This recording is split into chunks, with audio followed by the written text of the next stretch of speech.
Can anyone hear me? If you can hear me, put something in the chat. I can hear you. With you being presenter, God, can you mute Taryn?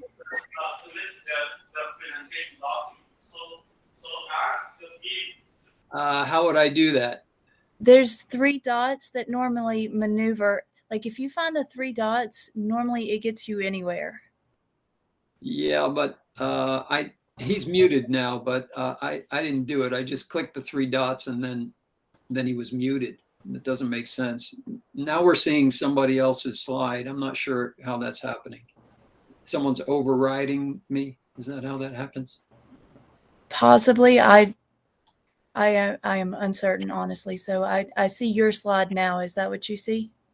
Yep, that's what I see. Fantastic. All right, excellent. Thank you, Will. Okay. Right.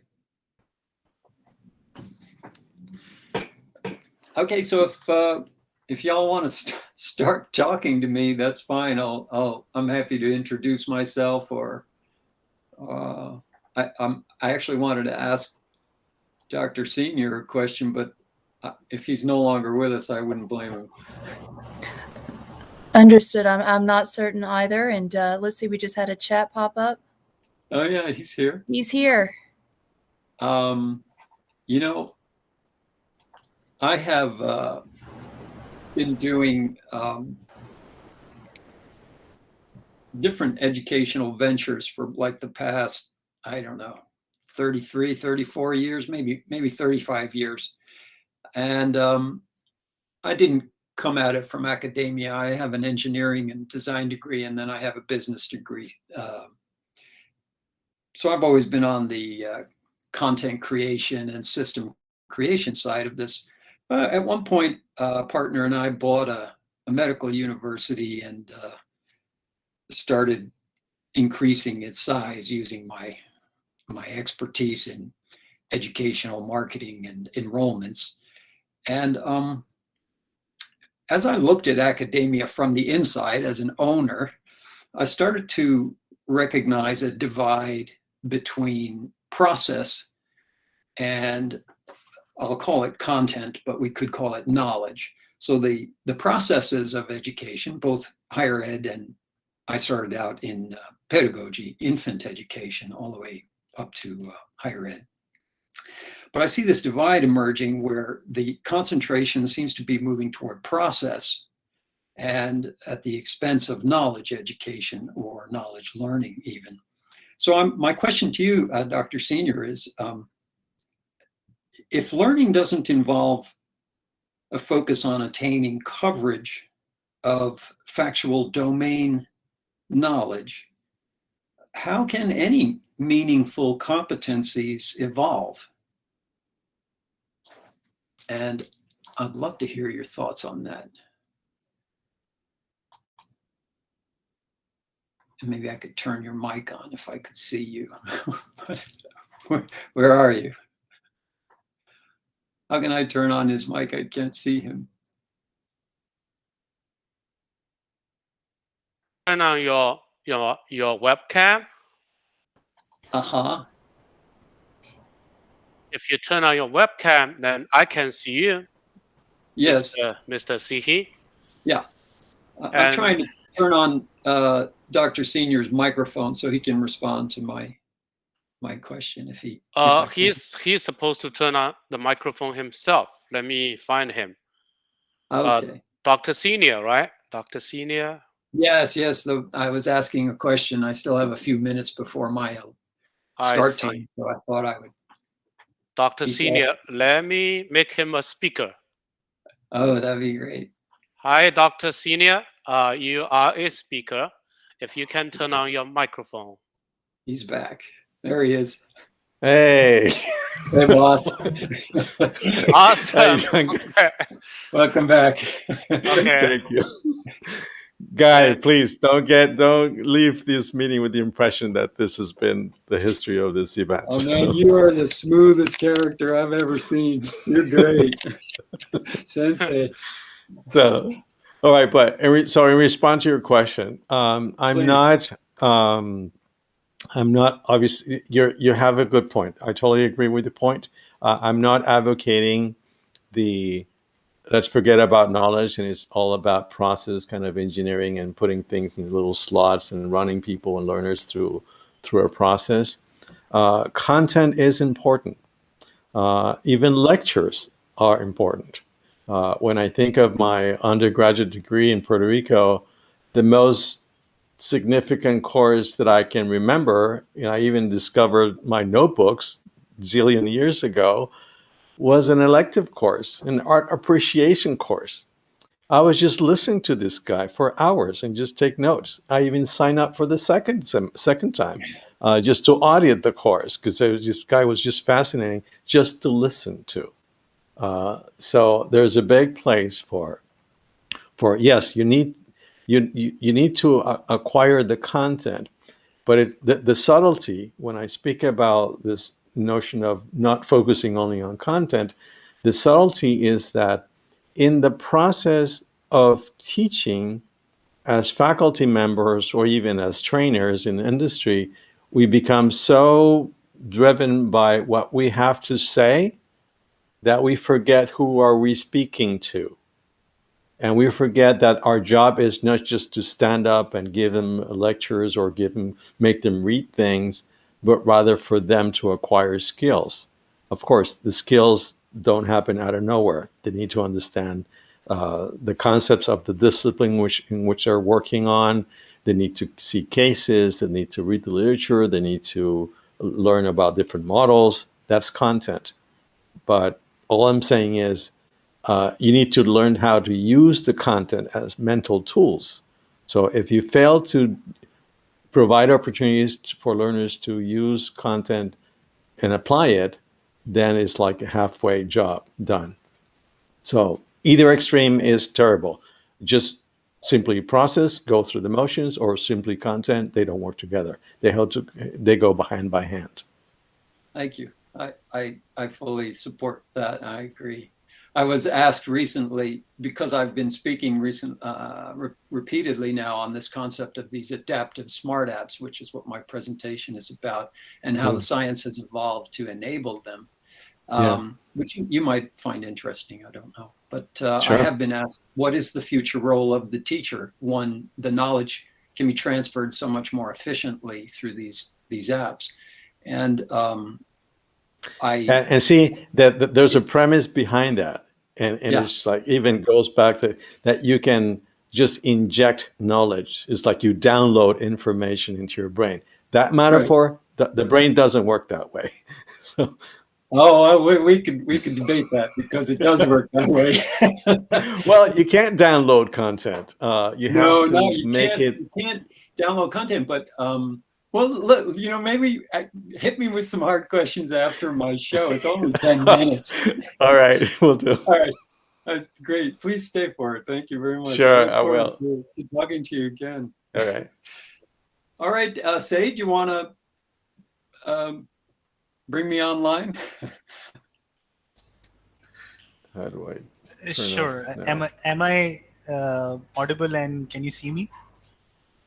No. But I know what you look like, you handsome devil. Good. Okay. All You're right. on Let here me. somewhere. Okay. Can you hear me now? I can hear you, but I can't see But you. you But that's cannot okay. see me. Okay. That's I remember your face. You got a little mustache thing going there. Turn on your microphone. Turn on your webcam so you will see you. Yes, Uh, my cam is on actually. Hmm? Yes, it is. Oh, hi, there he Yeah. is. Yeah. Yeah. Now it's on. Yeah. Yeah, Yes. that's good. All right. Now, before I start, finally, and again, I don't know how many times I have to apologize, but before I start, I just like to confirm with my team that do you have the video ready, or should I request Mr. Gaji to play his video?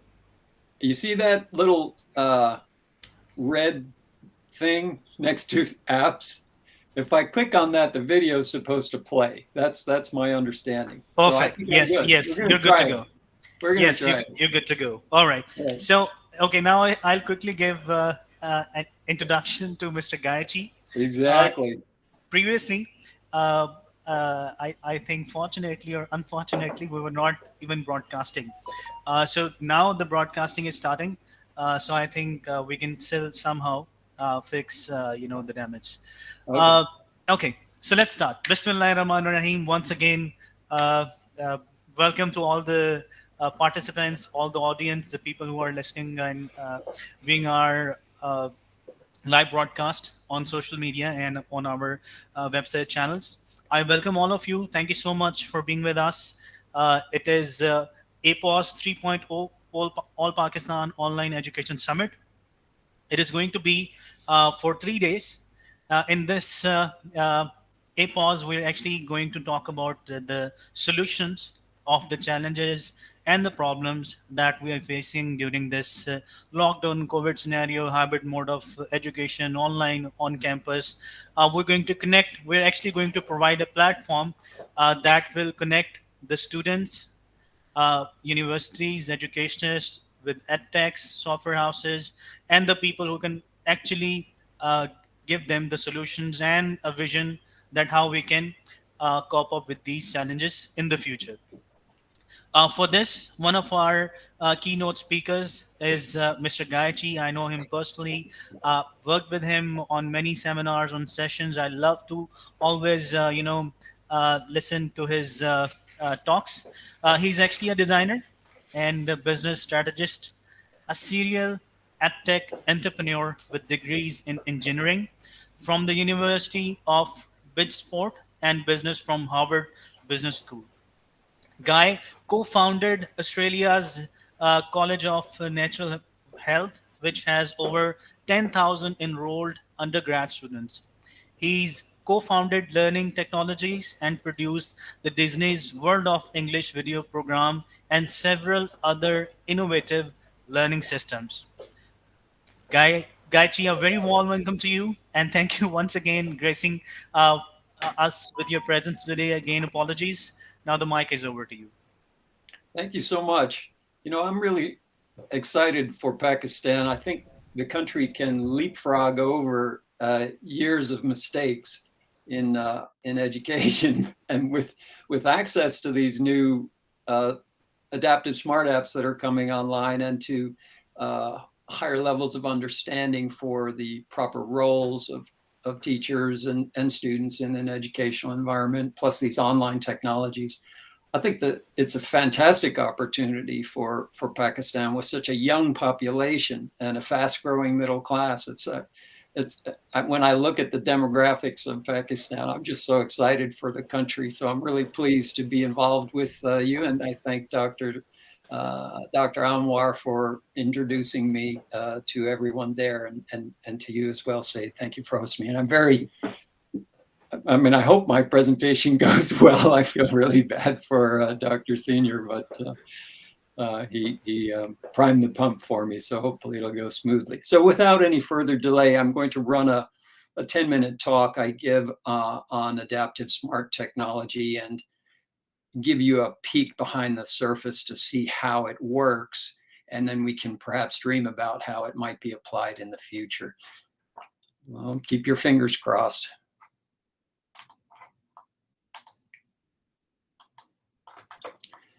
Oh, it's not working.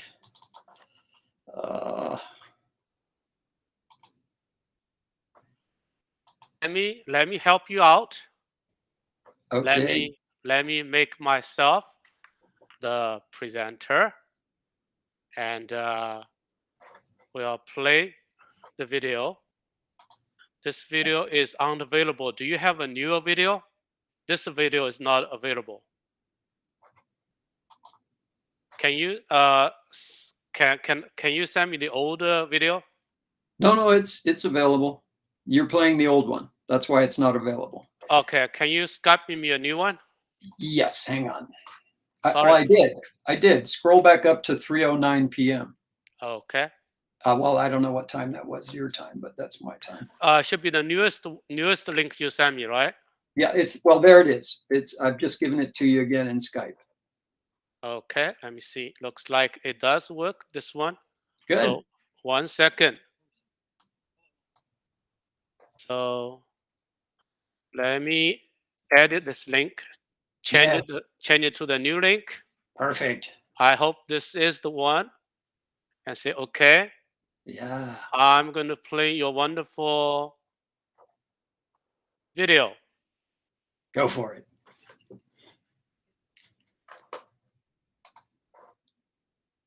Sihi of Lexica R&D in Tokyo, Japan. Today, my talk is about how adaptive smart apps, like our Words and Monsters game, are personalizing the learning experience and making it much more enjoyable. First, a little background information.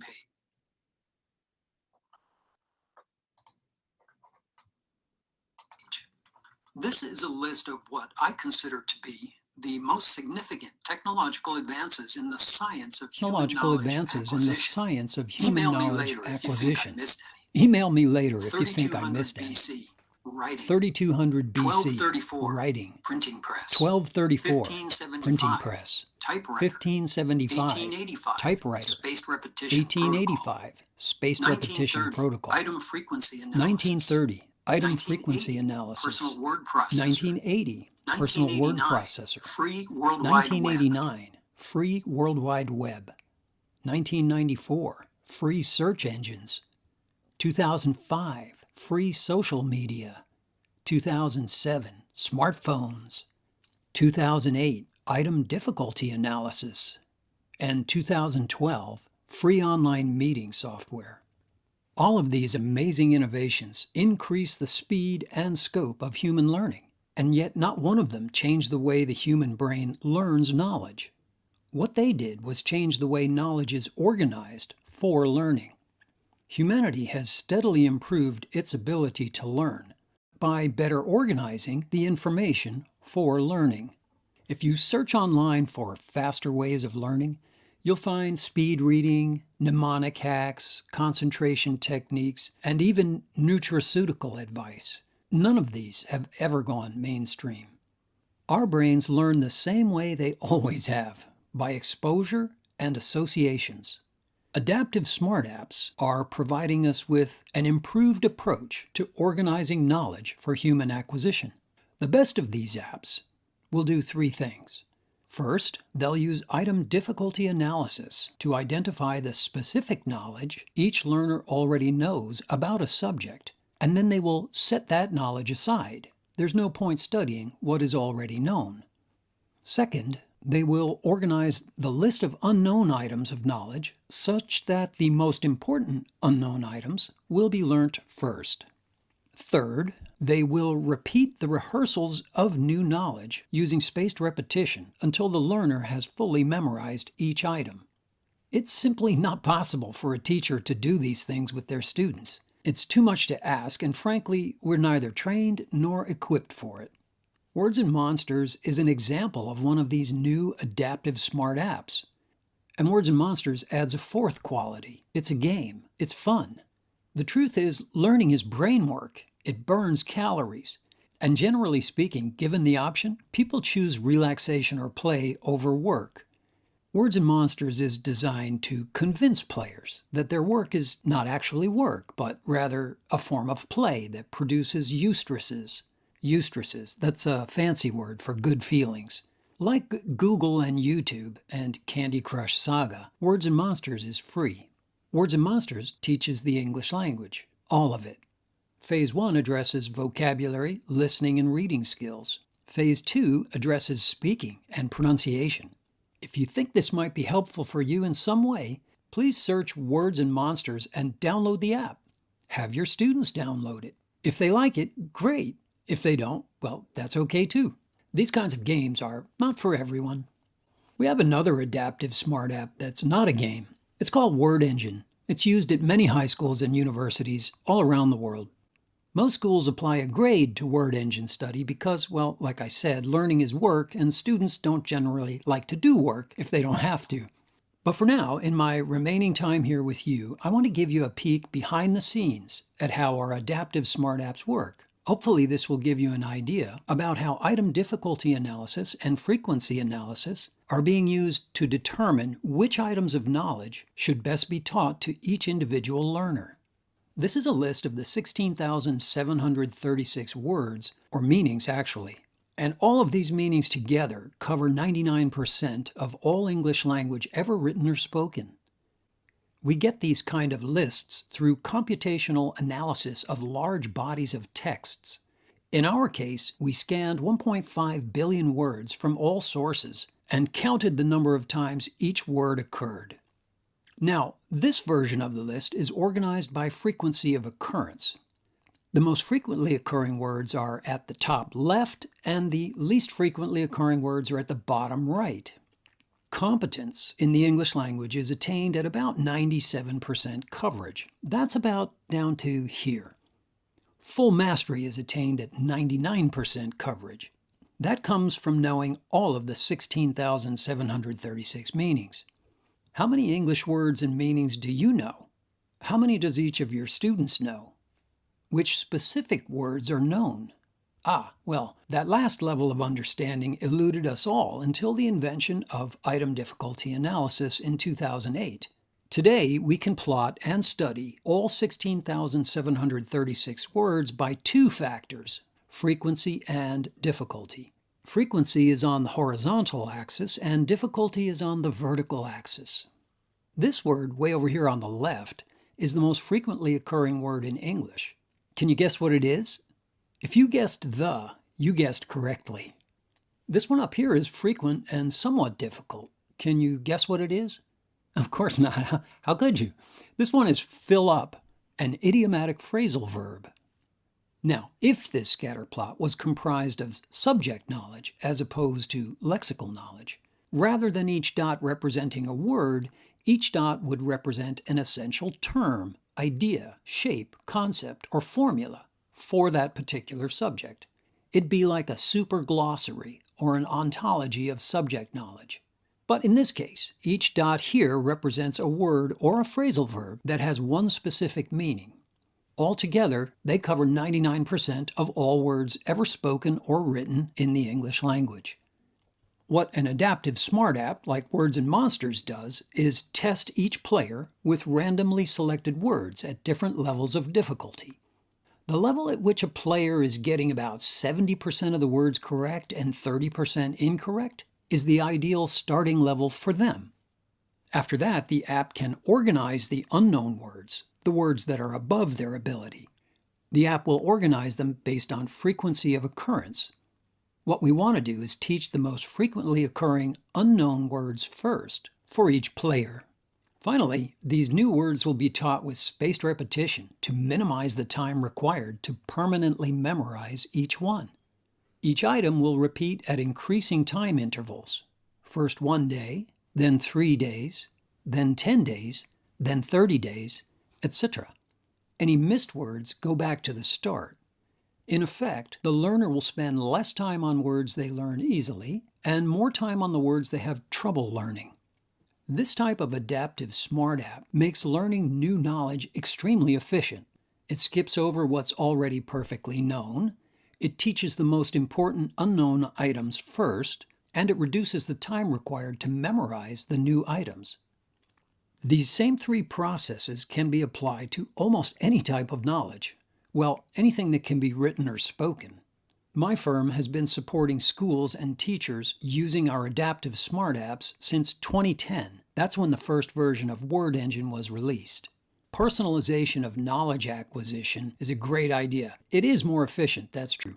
But the reality is, it's a bit disconcerting for teachers to have their students studying their own personal word lists at their own level of ability. I mean, after all, preparing a one-size-fits-all test is one of the easier assignments to organize for English language students. We came up with a solution for that back in 2012. The LMS lets teachers create vocabulary tests that are personalized for each student. But the answer key is the same for all of the tests to make grading easier. That was a big help. Another interesting issue we discovered is that teachers don't actually like opening yet another LMS system. We solved that by automatically sending email progress reports to the teachers once a week. That simple advancement has made a huge difference. Teachers really like it. From all of my experiences, I believe that the best adaptive smart apps are going to assist teachers and schools by helping them produce measurably higher average student learning outcomes. Research conducted at multiple universities has shown that equal time on task with our apps increases standard test scores more than double traditional study approaches. I think that's just because it's really helpful to know the words that occur frequently on these different tests. And our vocabulary courses do exactly that. Thank you for joining this presentation. If you have questions, put them in the chat or in the comments section below.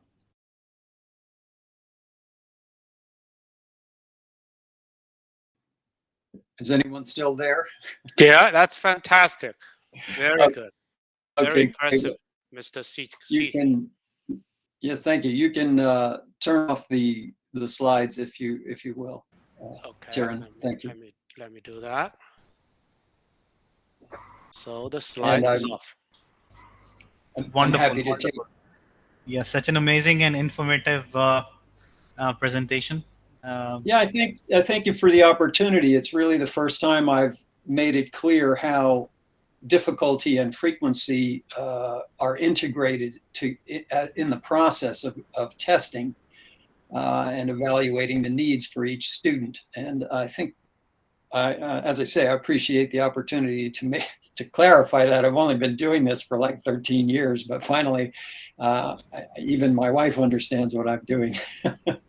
Wonderful, wonderful. It is indeed.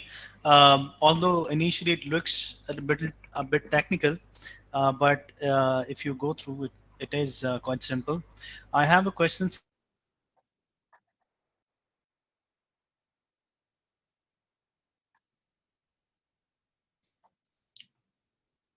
I can't hear you, Said. Somehow I what's his name? Said. Said. Why Said is not Said? Okay. Yes, and Okay. Tyrion, can you please tell me like who is doing this? Like why I'm being muted and getting kicked out again and again? You're asking me?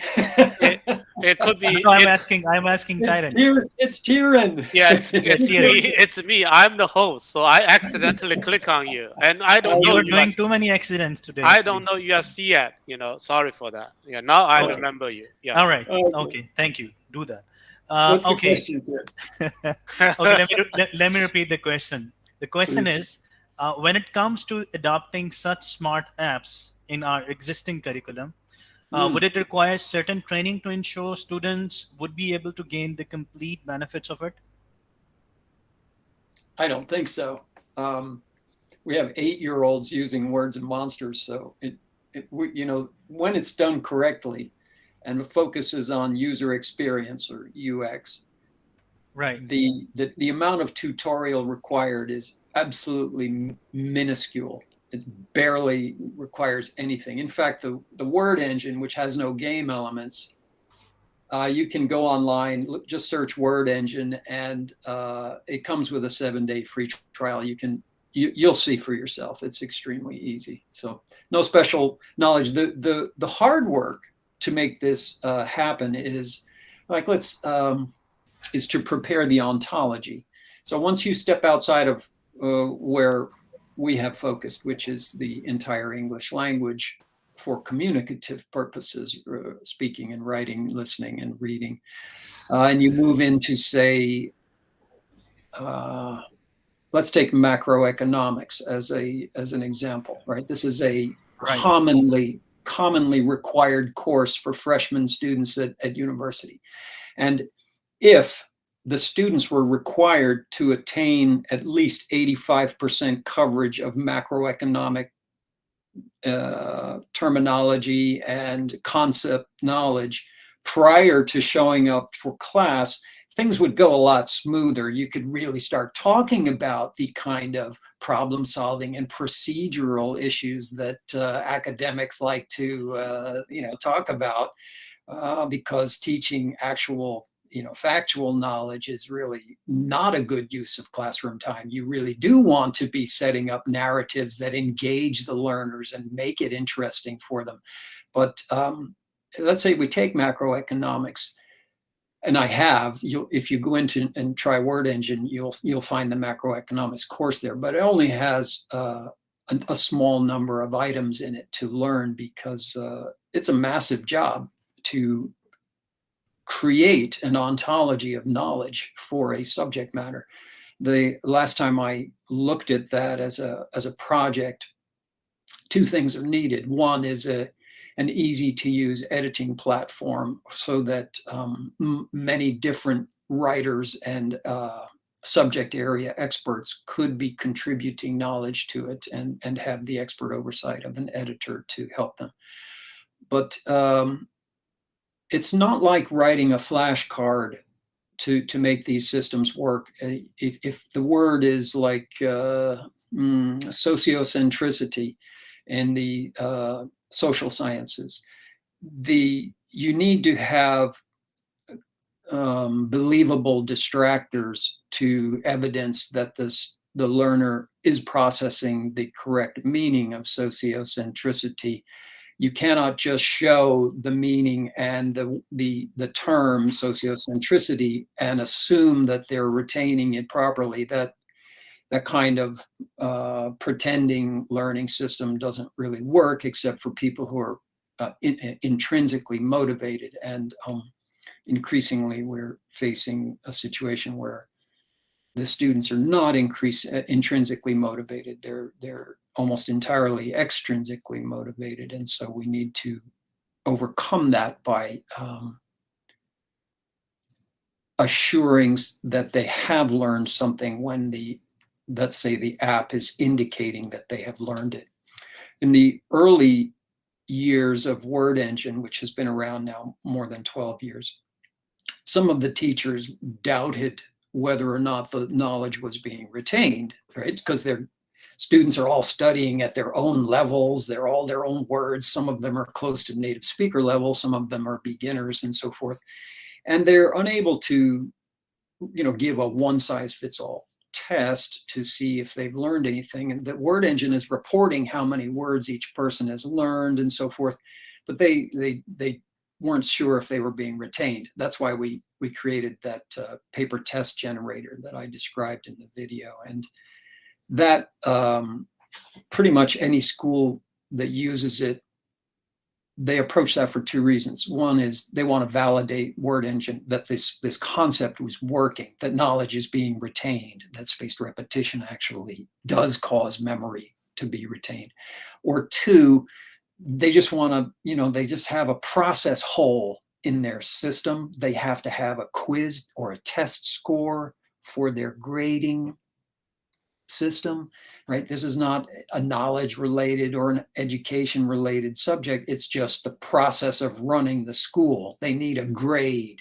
So that filled a big gap because now they had something that they could grade with, like a test maker. That was for me, that was a very, in Japanese, we say kuyashi moment. It was yeah, it was satisfying that I could help them, but it was sad that that's what education is just like filling a procedural need to have a grade for something. They didn't really care about the knowledge that was being acquired.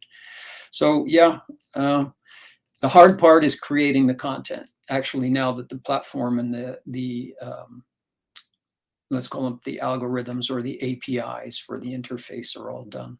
Thank you for asking. I hope I answered that. Now you know why I make videos, because I'll just keep talking.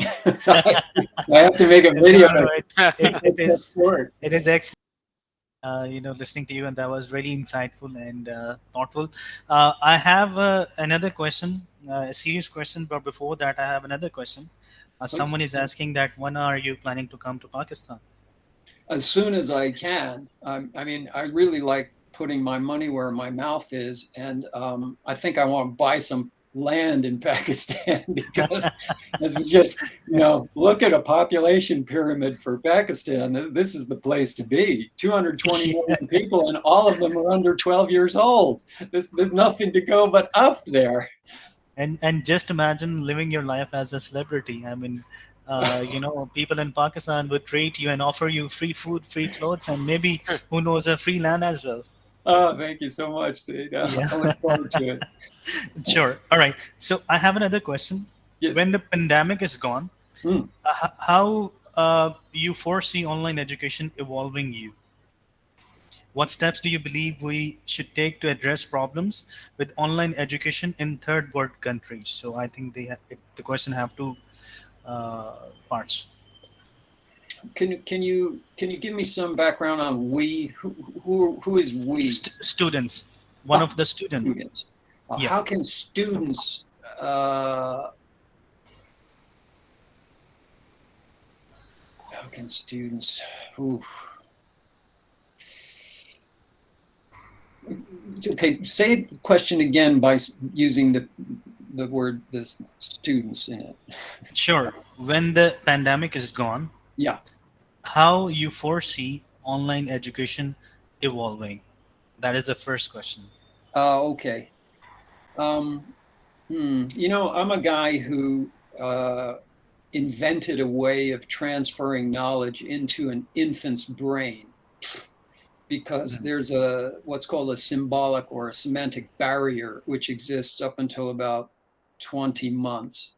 But through sheer determination of wanting to sell something to mothers, I came up with a solution. I went to the top experts in the world in this at MIT and Harvard and the one in France. I forget their name, but how do you overcome the symbol barrier? And that means a picture of a dog is not a dog to an infant. You can't show a flashcard of a dog and say dog or inu or chien or whatever your language is for that. It means nothing. So you need to find a way to overcome that. So on the one hand, I was down there doing that with someone who actually cared about education, the mother. Very powerful desire for their child. And then at the other end, I was up owning this university teaching medical science degrees in Australia, and with which students can get a license to practice medicine and make money and follow their life's dream. So in that case, we have two different desires. You have a student who wants to pass a license exam, so they need their certificate from a recognized university so they can get the license, and to get the license they need to join an insurance company, so it's a three-layer process. First, they need a degree from an accredited university. Then they need to join one of these societies, professional medical associations, so they can get their insurance, so they can practice. That's what they want. The rest of it is just like, that's not really what's motivating them. But what's motivating them is that license that they need. So for students, if you know what it is you want and it involves some kind of license, these kind of apps are going to kick ass. They are so fast at preparing you. These tests are sitting ducks for this kind of technology. I know Dr. Senior's, That's not what he's about, right? But I can put a narrative around it if you like, doctor. But when you've got a test, which is what they call a high stakes test, the barrier to entry for something, they're sitting ducks for this kind of stuff because it's not, and it's not cramming either. The students will retain the knowledge. So I think if the students are motivated by some specific goal, like let's say you wanted to attain a, what's that big company? Oracle, right? The software company. Oracle has these different software systems, and you can get some kind of license accreditation for a certain level of comprehension of a particular Oracle software set. Then these kind of apps are perfect. Plus, it'll be a game, so that'll be fun. That'll be cool. And then down at the other end with infants and mothers, as long as mothers usually give up, I'm sorry, I don't know how it is in Pakistan, I hope it's better, but mothers usually kind of like start to release responsibility for a child's education when they get into first grade in elementary school, and then they turn it over to the state, which is really a shame. But after that, they're marginally invested in attending schools and seeing what's happening there. But the student no longer has agency. Okay, students from about first grade until university have no agency. They have no control over what they're learning unless their parents stay involved and do like homeschooling or something like that. So if for the homeschool crowd, these kind of knowledge acquisition applications are going to be a tremendous advantage because each student can study and advance at their own pace. And yet the coordinator, the coach, the personal mind training coach, right? The future of teaching is going to be able to coordinate for all of them by using an LMS. So you could be the teacher for an 8-year-old and a 20-year-old at the same time, since your job is really spinning narratives and checking on progress data. So now, unfortunately, no one's throwing millions of dollars at this because it's just the world of education is focused on process right now. All the money that's going into ed tech goes into procedural ventures, which I find peculiar. Very little money going into actual adaptive smart apps, but that might change. That might change. I hope that answered the question. I think I'm running out of time here, but what do you think, Save? Mr. Sihi, I have a question. Go So for it. do you have a system? Do you have app that you sell to schools? If you do, to what kind of grades, college or kids? The word engine, because it adapts to each user's ability level, any adaptive smart app will do this if the content is broad enough. So school could be potential the guys buy your solutions. Yes, Is they your do. solution like a SaaS based or what? They do, exactly. In the United States, the schools buy it and they pack the cost into the tuition or the materials fee. In Japan, the schools sell it through the bookstore. So the bookstore gets cut in on the profit. Education is a business. Believe me, I owned a university. I know what I'm talking about. Do you see the possibility your solution can be plugged into a platform like cloud so that your multi-user can be learning together? I think so, but again, that's a good question. And, I've been pondering that myself. If since it's a big undertaking to create the ontology or the super glossary for a subject matter, when I looked at it as a business opportunity, I thought, well, I will pick the most often required first-year university courses. Yeah. And so I did a survey of that for about the 100 top universities in the English-speaking world, because I didn't want to have to deal with cross-cultural issues on that one. And I did find the 5 most often required first-year courses. And I thought, okay, well, there's a large base from which to develop that. So if cloud were to offer, say, a word engine service for the 5 most often required first-year university courses. High school students would like it. Certainly university students pre-entry, Okay. pre-enrollment would like it. So that would be a good application for it. What Word Engine does now is strictly EFL, ESL, English as a foreign language, English as a second language, which is a big, Yeah. huge market, 1.8 billion people. Okay.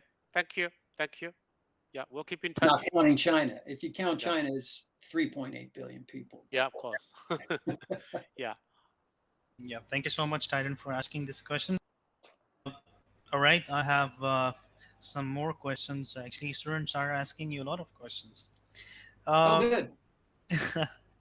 yes. So one of the question is actually, I'll just rephrase the question that one of the student is trying to ask that do you believe graduates of online education will be as important in the job market as graduates of physical education due to the lack of hands-on experience?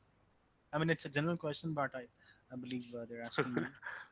What are the 2 key operative words there? Say it again. Physical and technical? Yeah. So uh, due to the The- online education, Oh, the online. graduates, yes. Yeah. So online students, would they Yeah. be relevant to the job market because of the lesser hands-on experience? No. Let's get real. We live in a world where your degree is how you'll be judged. And they'll look at your smile and talk to you and so forth and see if they think they can get along with you, but they're going to call you in for the interview based on which college you graduated from or which university and what your degree is. I'm sorry, but that's the reality. You know it too. Come on. And so, like I went to Harvard, and it's important. I can't stand Harvard. I mean, I constantly complain about everything they do to them because they're a horrible institution. But I went there, and it's on my resume, so everybody thinks that's really cool, right? And my wife likes it. But honestly speaking, I wished I'd not gone there. But so yeah, you need to have the sheepskin, we used to call it, right? In English, in Well, American English. well, it is a reality, and we do understand that. You got to have a So degree. how can we compensate the lack of this practical hands-on experience? Now we are in this situation, right? But now we have to come up with some solution that how we can deal with it. Ultimately, these students will be graduating soon, and they'll be going in the market looking for the jobs. So at the moment, what they can actually do? Oh man, I'll be amazed if they don't all get employed. I mean, unless that government is so totally messed up, you can't stop the growth that's happening in Pakistan. There's just going to be an explosion of new businesses starting because of the increasing demand, consumer demand for everything, services, products, real estate, everything. That's just the way it is. Here in Japan, we've got declining demand for everything. Fortunately, Japan exports a lot of high value products to the rest of the world. And so the economy is stable. We have a reasonably good environment. But Pakistan's a wild ride. I'd be really surprised if you told me that there aren't jobs for graduates. I'd have to go back and have a closer look at the data to understand that. Wouldn't make sense to me. And the people who start businesses, I'm an entrepreneur, so I will advise you guys there's different kinds of people, right? There's people who want stability and they want to lead a life with following the guardrails, staying inside the lane. And so you should get a job with a big company and have a skill that they're looking for, like, any of the standard skills that a big company wants. And then, but if you have a taste for some risk, hook yourself up with a new company that's just starting, that's hungry, and put your time in there. Because as I tell all young people, when you focus on something for 20 years of your life, you're going to get it. And just choose carefully what you focus on, because 20 years from now, you're going to have it all. Play the scenario out. You open a little restaurant, you're going to have a little restaurant 20 years from now. If you open a restaurant that's like a concept of a chain of restaurants, then that's another vision, right? So just think, you don't all have to be the hero, the big risk taker. My God, I've got lots of arrows in my back from always being out in front on new business ideas. I've probably blown. Look at my LinkedIn profile. I've lost millions of dollars trying to pioneer new stuff. You can join with someone else, right? And usually a venture that's starting to take off is a good place to hook up because they need to hire people and they're going to grow, especially if they're focused on the domestic market. That would be my advice. Nice, very nice. Meanwhile, before I move to my next question, I just like to share with all of you that my co-host, Miss Meherjan, she have joined this session as well. So, Miss Meherjan, you can join in anytime if you have any questions from Gaichi. You can also ask. So feel free to just add in anytime. I believe I have one last question. Then, how do you feel that state or the government can facilitate this edtech industry, in your opinion? Well, since the state is involved in education directly by paying teachers and schools to operate. I mean, you've got your private school networks, but you've got these state school networks. And if they were, it's difficult for the state to come in and just, well, I don't know what the system is in Pakistan, honestly, to tell you the truth. I don't know who buys the textbooks, but whoever's buying the textbooks, there's either influencing that process or there's actually selecting the textbooks, right? So this is going to be an old boy network between the publishers and the powers that be in the bureaucracy of education. That's where the influence needs to be put because there's money already going out, and that money, a very small portion of it needs to be redirected toward technology or technological solutions that benefit learners. I honestly, I believe that Pakistan is still at the point in time where the general consensus is that a higher educated public is going to be creating more tax revenue for the government. Okay, so they have an incentive to educate the youth because they believe that will lead to higher productivity and higher revenue for the government, right? It's always about tax revenue when it comes down to it. And so that's a good thing. That means that they're going to want to invest in intelligent young people or increasing the cognitive capacity of young people. You go to some other countries that are maturing, I'm sorry, but the United States is a good example. And the government's not interested in increasing the intelligence of the students in schools. They have quite the opposite intention, sorry to say. So I think what the government could do or the bureaucracy could do is redirect some of its budget from whatever it's buying now and just put a small amount into adaptive smart apps or any other form of browser-based web apps, that type of thing. I'm not a big fan of what I see happening in EdTech. Most of the money, as I said earlier, is going into, again, I'm like a heretic, right? So most of the money is going into taking jobs away from people. They're automating backroom functions or administrative functions, and that may seem like a good idea at some point, but honestly, it's not a good idea in the long term. Taking people out of the education process is not a good idea because you'll end up with machines running it. So, sorry. Sounds kind of like gloomy, but thank you very much for asking all those interesting questions. I hope you didn't mind my strange answers. Enjoying your answers and talking to you. Ms. Meherjan, do you have something to ask or add in? How are you, Mr. Guy? Pleasure to see you again. Yeah. Do you remember me? Of We did course, of speak course. a while before. It's a pleasure to have you with us on this amazing platform. Again, I just want to welcome everyone to the All Pakistan Online Education Summit 3.0. Again, as we continue to celebrate transformations in communication, collaboration, and capitalization. So it's obviously a great platform for such extreme talented personalities to come over and talk to us and provide their insights when it comes to changing how the educational framework is monitoring right now. I would say a little bit of thanks to COVID that we have actually opened up our frame of mind and created these kind of amazing structures and are able to talk about it, how these can be implemented in Pakistan. So once again, it's such a pleasure to be here again and to be able to speak to such amazing educationists, experts who are talking about how we can bring education and the technical platform together to create something major and big. So, Mr. Guy Sihi, are you still with us?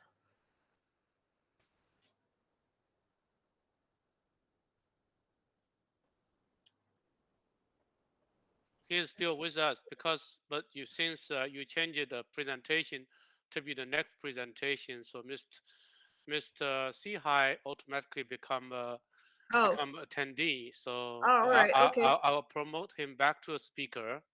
Oh, So it's Guy, fine. It's fine. yeah, yeah. So let maybe we move on, and unless Guy, you are a speaker, so if you want to Yes, keep I'm entertaining us. no, I'm finished. I'm happy to watch. All right, Okay, okay, okay. then So, I'll meet you off yeah, stage. Yeah, he's gonna take a back seat now. Enjoy your popcorn and enjoy the rest of the show. It's a pleasure exactly. having you. Yeah. So, continuing with the program, we're on the first day of APOS 3.0. I would like to call upon Mr. Andrew Miner to join us. Mr. Andrew Miner, I need to find Andrew. Is Andrew Miner a speaker? Uh, Actually, he'll be able to join us after the short break. All right. Yeah, yeah. His timing is at 2:10 p.m. So we still have some time. Okay. And this time is actually designated for a break, unless if you'd like to share any of your feedback or opinion. Although yes, as you said, that we are transforming, we are improving, and in this phase, mistakes are expected. Right. Obviously, even technology and we with the technology are evolving. Mm-hmm. So today session, since we had trying some new applications and some new technologies, and we're trying to increase the user experience of our faculty and students and learning. Right. Basically, So, so basically, Mr. Said is saying that yes, we did face some technicalities in the morning, but yeah, obviously that's part of the process when we were talking yeah, about transformation. So, give us a little bit benefit of the doubt. Please bear with us, and it just comes to show that nothing is flawless. Obviously, we are all bound to be making mistakes, and we're trying to understand how this whole platform works. And then we've got new technologies in the process, but again, it's a nudge. Our commitment to be able to go ahead and create these kind of interesting portals for communication. So definitely, I mean, I'm really excited to be here again and to be speaking to you wonderful folks. wonderful. All right. Meanwhile, in this break time, we have a small Friday break, that is Juma break over here. So I'd Right. request my technical team to kindly play the videos on the loop. Okay. So we'll come back. Okay. Uh, Before I do that, I want to kind of remind all of us that after the break, we want to make sure our next speaker will have something like what Mr. Guy did, that either prepare a document or a YouTube video, or Mr. Andrew obviously. Miner will be presenting live actually. Okay, great. So Yeah.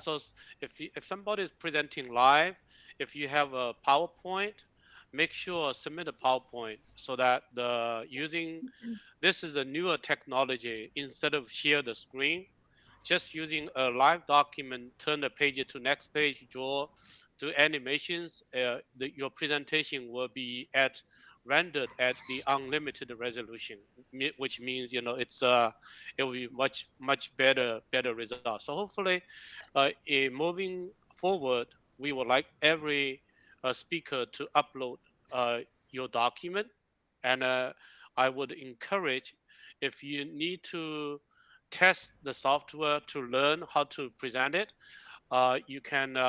I would like to share a link, which is us.cloud.com/join/m6688. I will send a text in the chat box, so you can take a look, and then we Break would वाली we would like the next following है ना आपके speakers, पास? all videos का speakers loop है आपके पास? to be better prepared. किसके पास है? Yeah. All right. कर Got दो। that. Got that. Thank you so much. So are we taking a break now, or what? Yes, we are taking a break now. Yes, you can play the videos on loop, please. Yeah, we're going to play some document now, some video now. Yeah.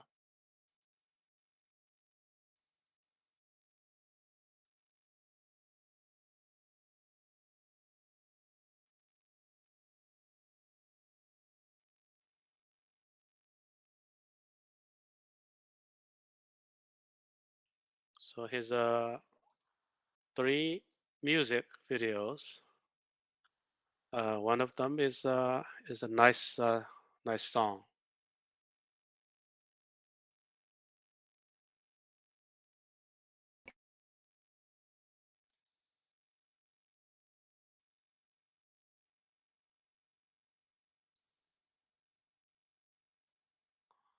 Make myself the presenter.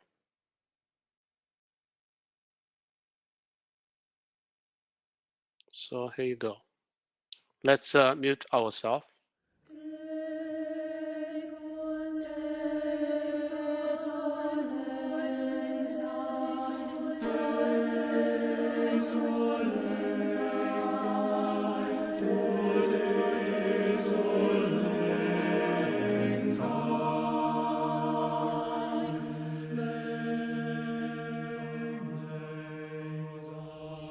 Should all the quaint times be forgot,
Okay, hi everybody. I should stop the first program and start the second program. Is that right? Everybody there? Should I? Let me ask. Okay.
تبارك الذي بيده الملك وهو على كل شيء قدير الذي خلق الموت والحياة ليبلوكم أيكم أحسن عملا وهو العزيز الغفور الذي خلق 7 سماوات طباقا ما ترى في خلق الرحمن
All right, I believe we're ready to start the next presentation.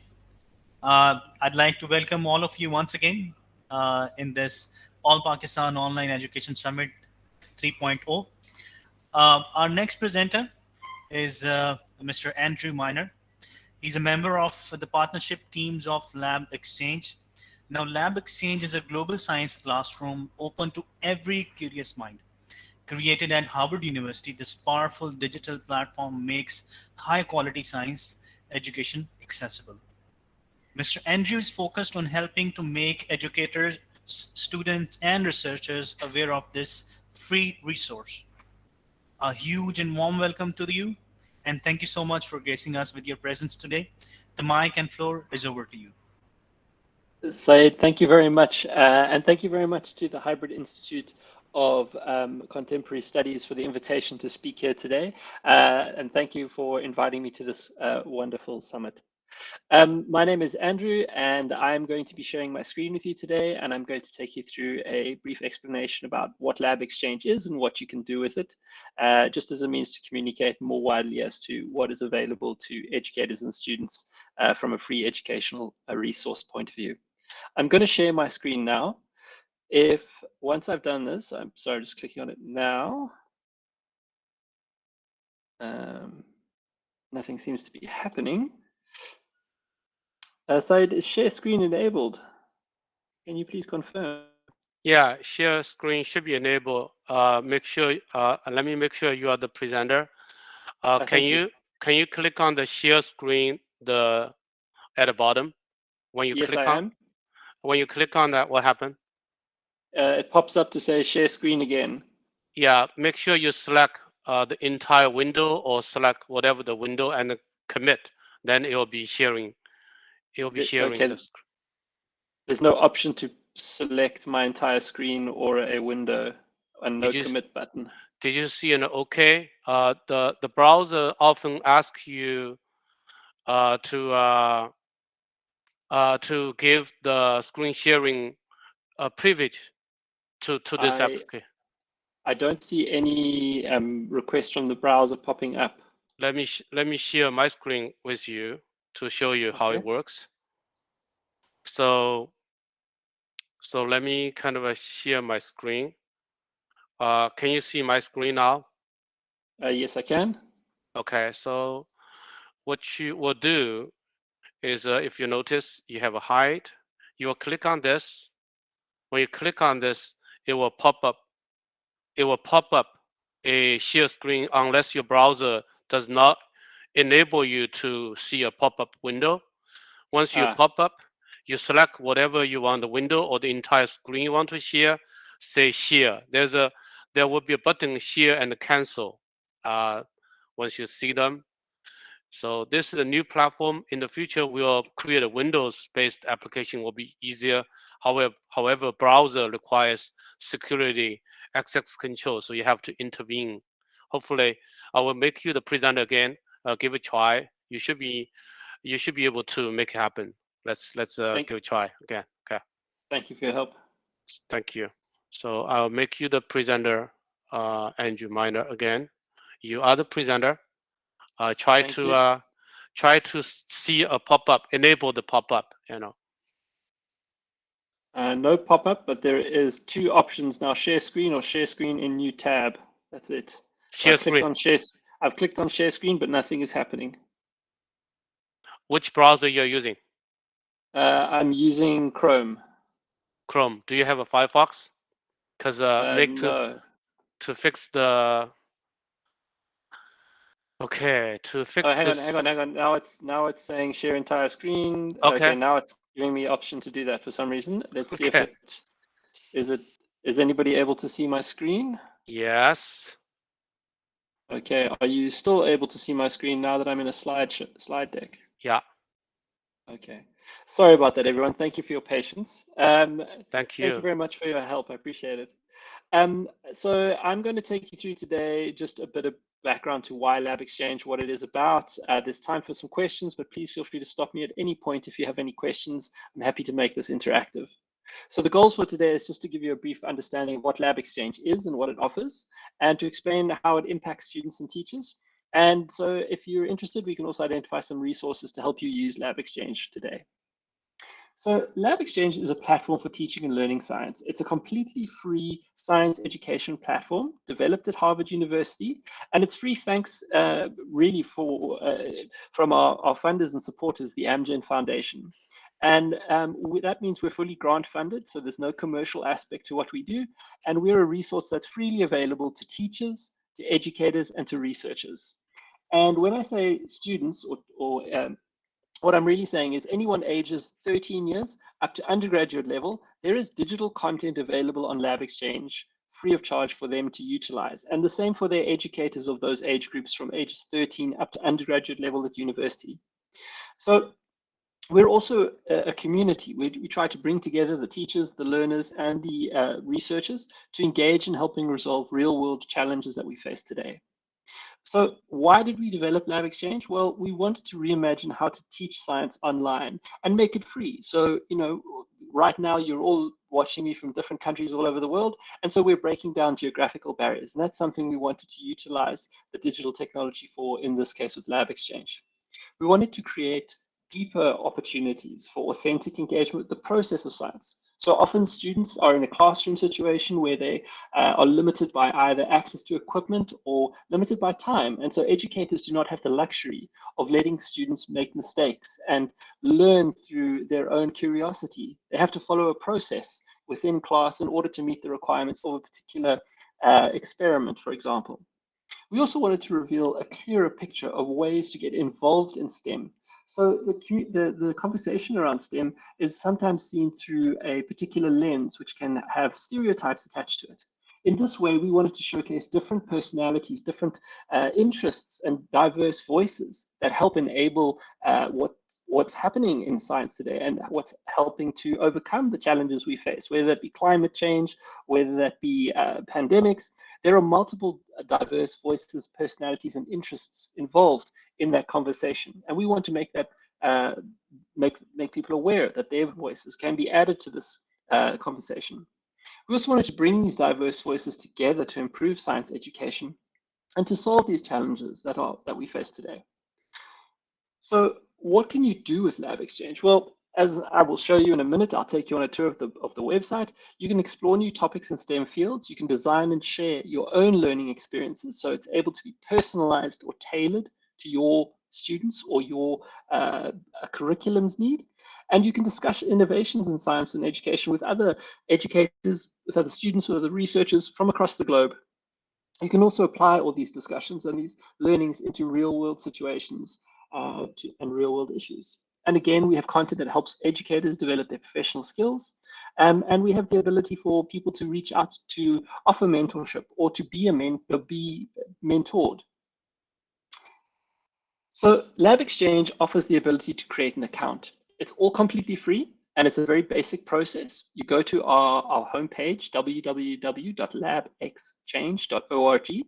There's a sign up button in the top right-hand corner. You click on that. You verify your age, and you get taken to edX. And the reason you get taken to edX is we partner with edX in our back end. And so don't be alarmed if you get taken to edX, and you'll be asked to create an account through the edX process, and you verify your email. Very simple process. So what I'd like to do now is I'd like to leave this presentation and take you to the website and really show you what Lab Exchange is and what it offers. Whether you're an educator or a student or just somebody interested in digital education tools, this will be something that hopefully will be of interest to you. And as I say, please, if you have any questions, feel free to stop me at any point in time. I'd just like to confirm that if somebody could just say yes or no, whether they're still able to see my screen now that we're on the home page of Lab Exchange. Yes, we're able to see. And shall I ask you the questions like during your presentation or at the end? Whenever you like. I'm happy to stop midway and take questions if people would like to be more interactive that way. Sure. So far, I've got one question that can you please elaborate the point of applying science to the real world issues, perhaps an example? Absolutely. So when we teach children about climate change, that's a real world issue.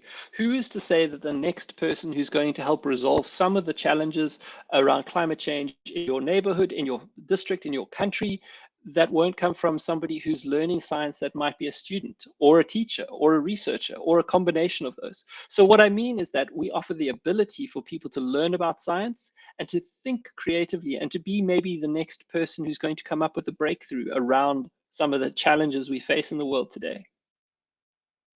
I hope that helps answer the question, but please, if there's a follow-up, please just stop me. I'd love to answer it. So right now we're at the home page for Lab Exchange. I'm logged in, so there's no yellow sign up button in the top right-hand corner here. And as you can see, we are showing you that there are some collaborators we work with. These are our partners. These are people who have, or organizations who have made content available on Lab Exchange. So we have a digital library made up of our own content, but also content from other partners, or what we like to call them collaborators. So in this way, users or people coming to Lab Exchange can find digital content that is from multiple sources, not just our own, making it easier and saving them time in finding content that might be useful for them. If I scroll down the screen, I'm going to show you some featured content. And this is just a way, again, to showcase there are different collaborators we work with. There are different also content types that we work with. There's the word narrative or video or interactive or simulation. So these are the types of content you can find.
Hello.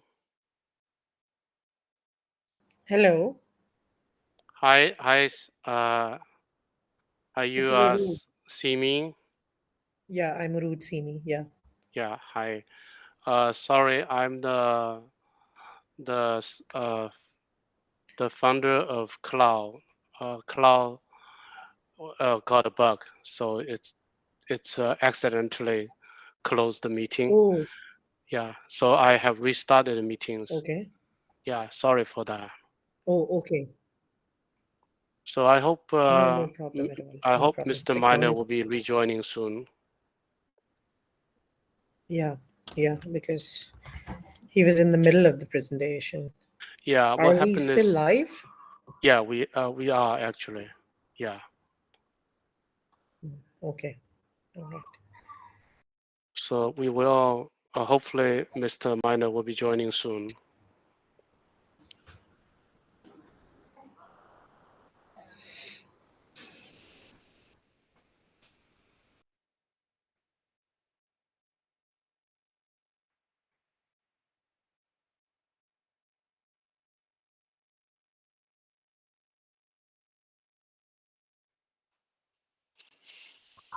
Mr. Andrew is here now. Awesome. So, hi, Andrew. I did not see. He's in the chat. He just wrote that he's online. Okay. Okay. Letting me in. Okay, so I know why.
Okay.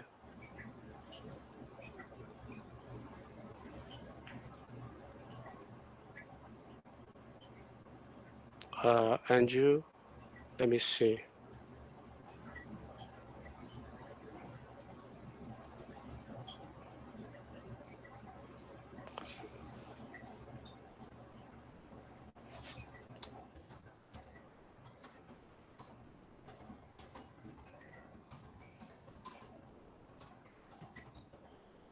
Okay. Okay. So we're waiting for Andrew. Andrew, let me see. I haven't got Andrew yet.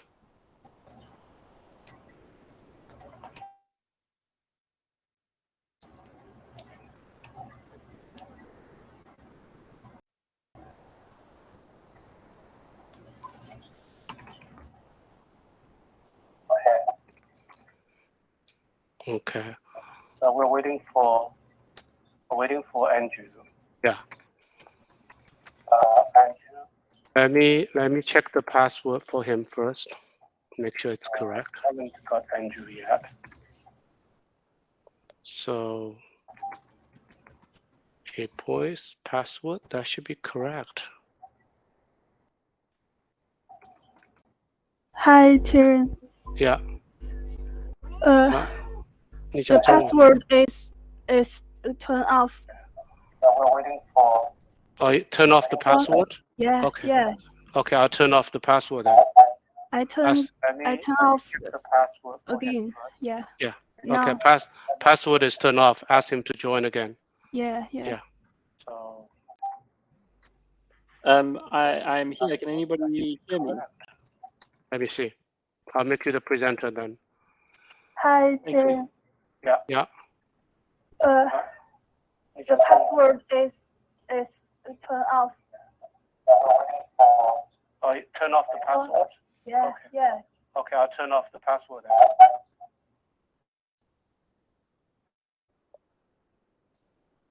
then. I haven't seen Andrew in yet. Can you see me now? Oh yeah. Yeah, awesome. Okay, so are we back live? Yeah, let me make you the presenter. Thank you very much. You are the presenter. Sorry, it's a new platform. It had some problems. Yeah. No problem. So let me try and share my screen again.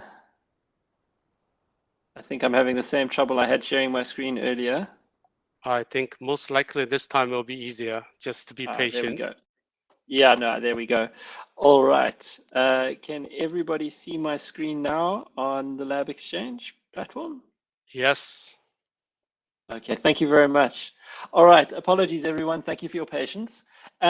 So I was saying that we have a digital library of content, and this is where it is stored under the library button on the top left-hand side. And this is completely freely available to anybody in the world with an internet connection. You don't need to have an account. There's 12,500 pieces of digital content. You can search for it by subject area. As you can see, we've got biological sciences with a drop down of a whole bunch of assorted different options for you. We also have health sciences, physics, chemistry, science and society, which relates to scientific communication, history of science, for example, global health, scientific process, which is really important around data analysis and experimentation. And then we also have professional development content for educators. And we have online learning content to help educators transition to the online learning space. So we not only have content that supports in class, but we also scaffold educators and students around different topics and different areas that they require. When I talk about scaffolding students, we have content that relates to if they are leaving university and preparing for careers, or if they're leaving school and preparing for college or university, or if they're preparing for graduate school. We have content that enables them to think through the process, think through the challenges, and maybe supports that transitional period in their lives. So as you can see, we have a lot of different content by subject. Equally, you can view our content through the lens of the content types that we offer. So I'm sure you're very familiar with text, video, and images. We also have single questions that are already made you can utilize. We have interactive content. We have simulated lab experiments. We have documents. We have groups of questions to help. We have teaching guides, which are lesson plans for lessons for teachers. We have podcasts. We have case studies. We have digital textbooks, and a few that I've missed out that I'd like to talk to you about. We have what we call a pathway. This is the idea of saying, out of the 12,500 pieces of content that Lab Exchange has available on the website, I can pick and choose different pieces that I like, put them into a certain sequence, and share that with my students.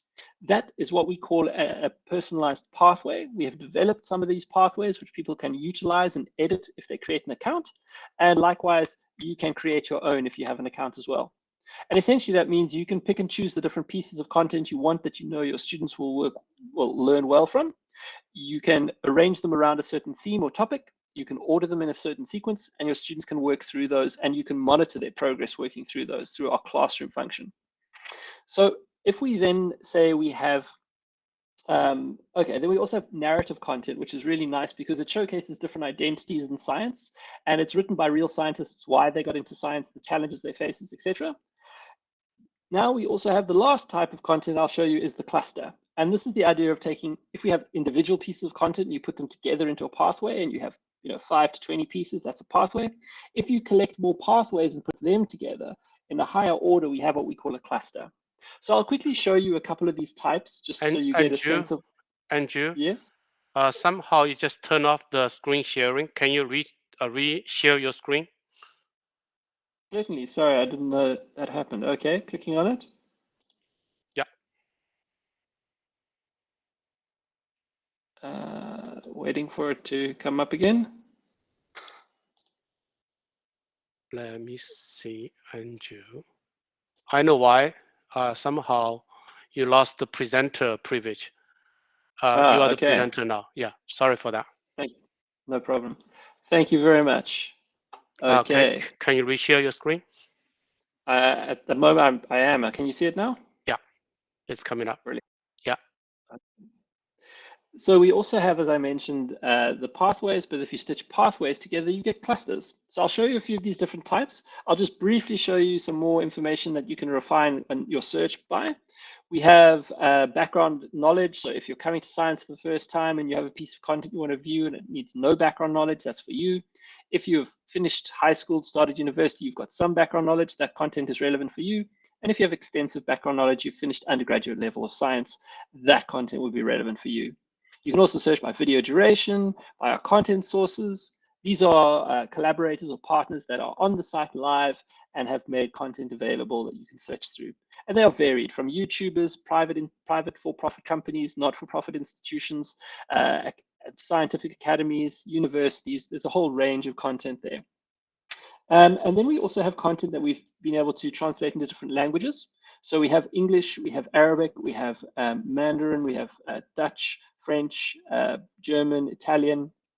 Portuguese, Spanish, Turkish, Polish, and Japanese. And that content relates to a particular cluster, which I'll show you later. So let me just quickly show you the different content types that I mentioned. Here is a simulated laboratory experiment. I just have to click on start. And essentially, this is an experiment about introducing the micropipette to students. This is just asking what level I want to do it at, and the levels just relate to how many tips or hints you get given. So here we have a notebook telling us the context to the experiment. And if I click next, we look at the materials we're going to be using or the equipment, and I can click on each one and get an explanation. I can also look at making some predictions for this experiment. We're putting a red dye on blotting paper, and there's a high-level protocol, and now I can really play around and pick up the micropipettes, put a tip on it, set the volume, and really get a sense for what it's like to utilize this piece of equipment without the risk of using it in real life for the first time, maybe damaging some tips, maybe using up the red dye unnecessarily or reagents. And so students get the opportunity to play around and really get a sense of what it means to utilize this equipment in a safe environment without consuming reagents and equipment. I won't do all of it, but you can see there are step-by-step instructions on the right that I'm going through. And at the end, we get to see our results. So what we actually predicted, what our actual results were, whether they're correct or incorrect, and what the ideal results would have looked like. In the next section, you're asked to reflect on a few multiple choice questions, which gives you an opportunity to figure out where your gaps in the learning might be and what you might want to do again. And finally, there's a summary of the key learning takeaways for a student or an educator to read through. So this is an example of a single piece of content called a simulated laboratory experiments. We have many others from our collaborators as well as our own. Then we have the idea of, I mentioned a pathway. So this is one about biotechnology. It's got a bit of an explanation around it. And you can see there are different pieces of content stitched together in an order. So this is a piece of text from a collaborator called Welcome Genome Campus. This is a video from Science in Real Life. This is another video from Lab Exchange. There's an interactive, a simulation, a video, another couple of simulations, another few videos, pieces of text, some images. And you can see by the logos, they're all different collaborators. This is something users can build themselves. Once they've made an account, they can pick and choose from the different content on the public library, and that will stay private. And they can share that with their students or just learn from it themselves. Likewise, if you wanted to teach biotechnology and you want to utilize this one, if you create an account and are logged in, you can copy and paste, or what we call cloning this. And you can copy and paste this and then edit it. When I mean edit, I mean you can delete this video and bring in another piece of content from the public library or outside the website, if you prefer, from your own treasure trove of content as an educator. And you can change the order that you might see these pieces of content in. It's really up to you. Then I mentioned we have the idea of a cluster. This one, again, is about concepts and techniques in biotechnology. And this cluster is made up of these different hexagons, which are different topics. And you'll note that each topic, if I click on it, takes us to a pathway of content that people can work through. So in this way, we're bringing together different pathways to build a cluster around a broad theme or topic that can be used to teach students around a broad theme or topic. This one you can see is the genetic engineering, the role of cells. It's again made of different content types and different collaborators. Now, this cluster is one that we've translated across these different languages that I mentioned earlier.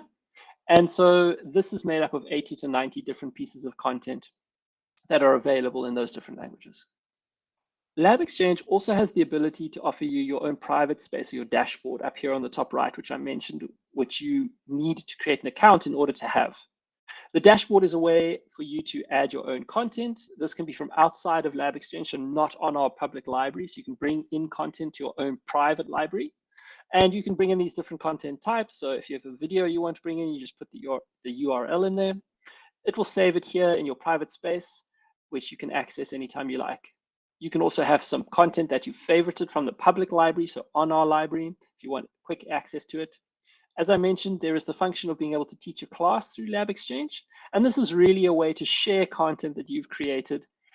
This sample class I'll show you, it showcases the content I'm making available, the number of users or students I have in the class, and it allows me to share content with them, track their progress through that content, and if I need that information for a learning management system, I can download it. There's also a discussion forum for the class, so it's limited to the people within the classroom, and that's a way to engage with your students. So as I said, here's the content I'm getting them to utilize. I can add content later or change the order. I can see my learners. I can message them, assign them content, check on their individual progress. I can see all their progress together as a class, so overall.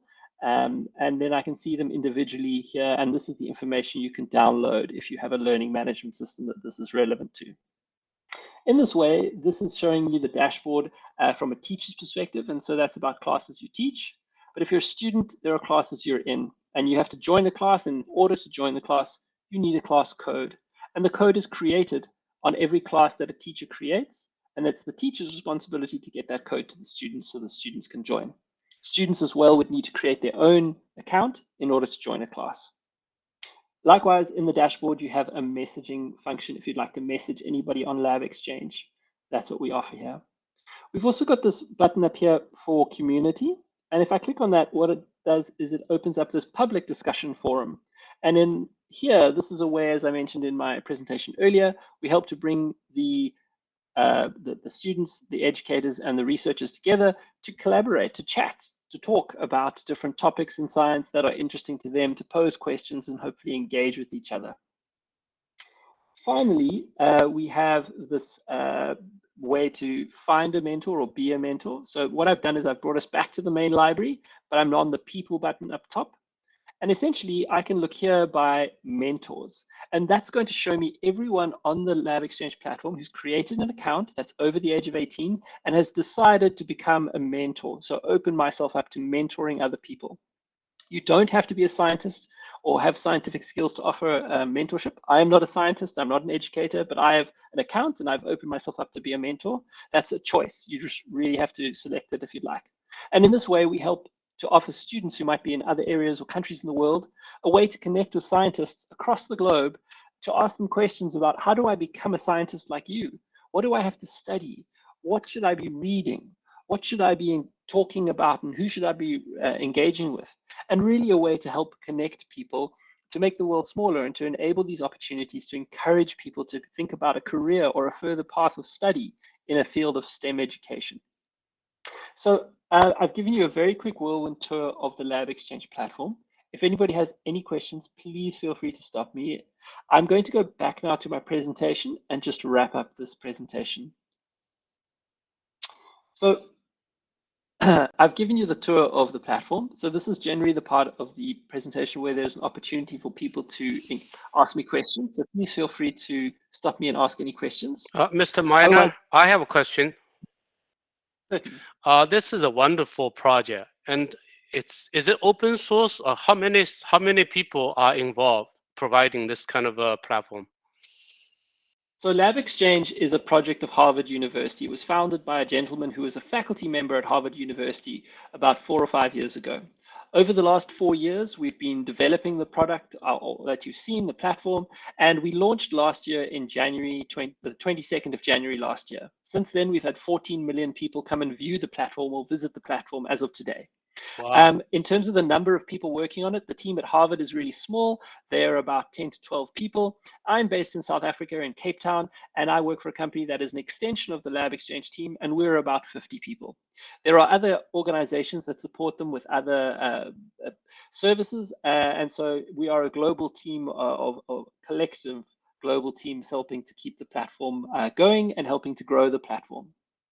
I assume it's a non-profit platform, a non-profit organization, but how do you guys get the revenue? We have, as I said earlier, we are grant funded, which means the Amgen Foundation has graciously given us money to go towards this project, to steward the money responsibly in order to grow the content, to grow the team, and to ensure that we provide the greatest content and the best, highest quality science content from ourselves and the people we collaborate with available on the platform. So it's very focused on kind of more like a life science, right? At the moment, we started with life science last year. That was our focus, but we have expanded and we are expanding. We've gone into the STEM field. So currently we're looking at physics, chemistry, biology, or life science.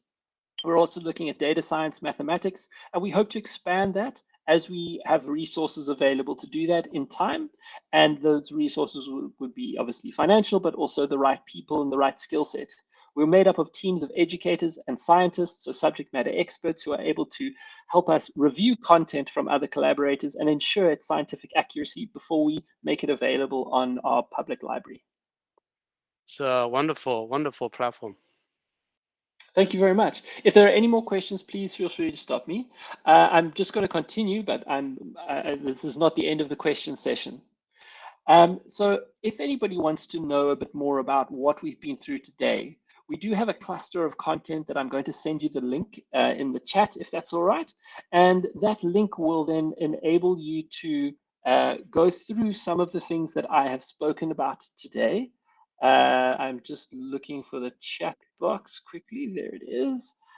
So this link will take you to what we call the remote learning cluster, as you see on your screen. This cluster really tells you a bit about how to get started with Lab Exchange, how to create an account, how to create a class, how to add content, and gives you a better sense of some of the things I've taken you through today. Please feel free to share it with anybody you think might find it useful. The goal of Lab Exchange is to share Lab Exchange with as many people or groups of individuals and students and educators as possible across the world in order to help them study further, engage further with STEM fields, and hopefully become the next famous scientist. Just to wrap up, one of the things I would just like to remind people, if they're interested, if you'd like to create an account, please log on to our website, click the sign up button in the top right-hand corner, verify your age. You'll be taken to edX and just select create an account. If you have an existing edX account, you can sign in with those credentials as well, and just check your email to verify your account is created. So I really encourage you to explore Lab Exchange, play around, create a class or share content with people that you've built or you'd like to add to your own private space, your own private library. And feel free to share about Lab Exchange in your network. We have content on our YouTube channel. We're on YouTube, LinkedIn, Instagram, and Facebook. So please feel free to follow us. And YouTube, you'll find some content about not only content on the website, but also content about the website. So thank you very much for your time. Please feel free to engage with me.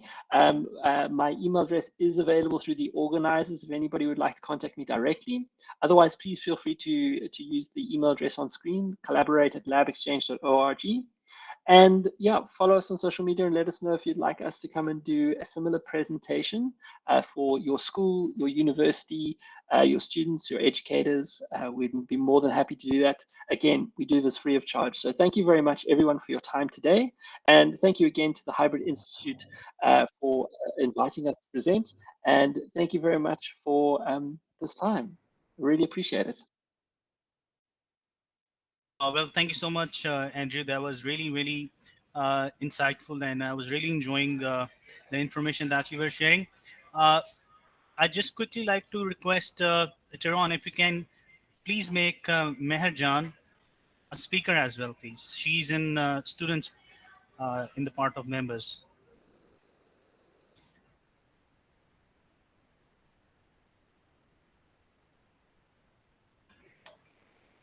Amy or Tyron, because Mer was supposed to take care of.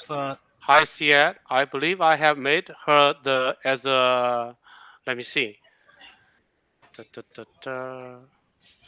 Can Mehed? Can you raise your hand? Let me see. You are the speaker now. Oh, I know why. Okay, hold on. So, okay.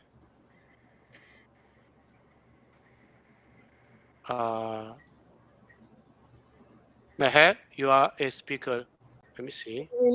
Hold on. You are a speaker now. Yeah, I'm a speaker, but I keep on losing it as well. For some reasons, let me see why. Okay. Rimsha. I will move some people to be not a speaker. I'll make you as a speaker again. Okay.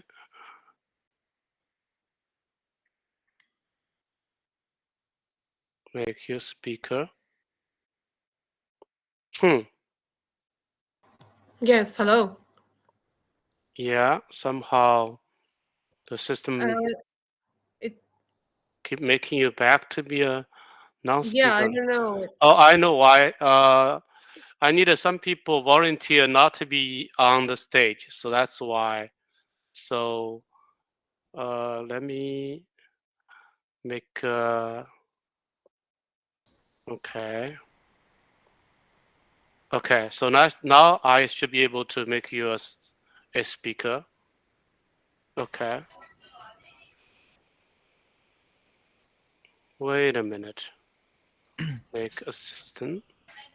You can move this Asaba to a student, and maybe for time being Rimsha as well.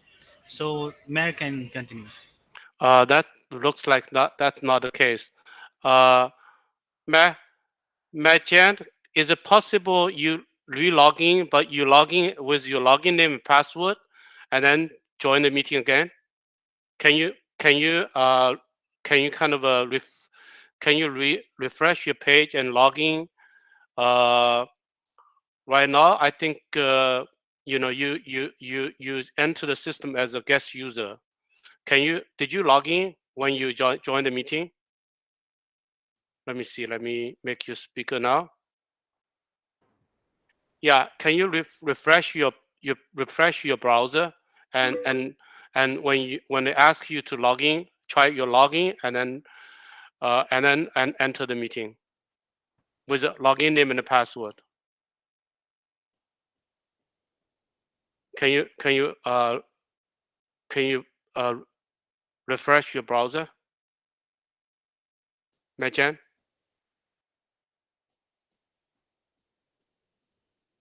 Okay, I made you a speaker now.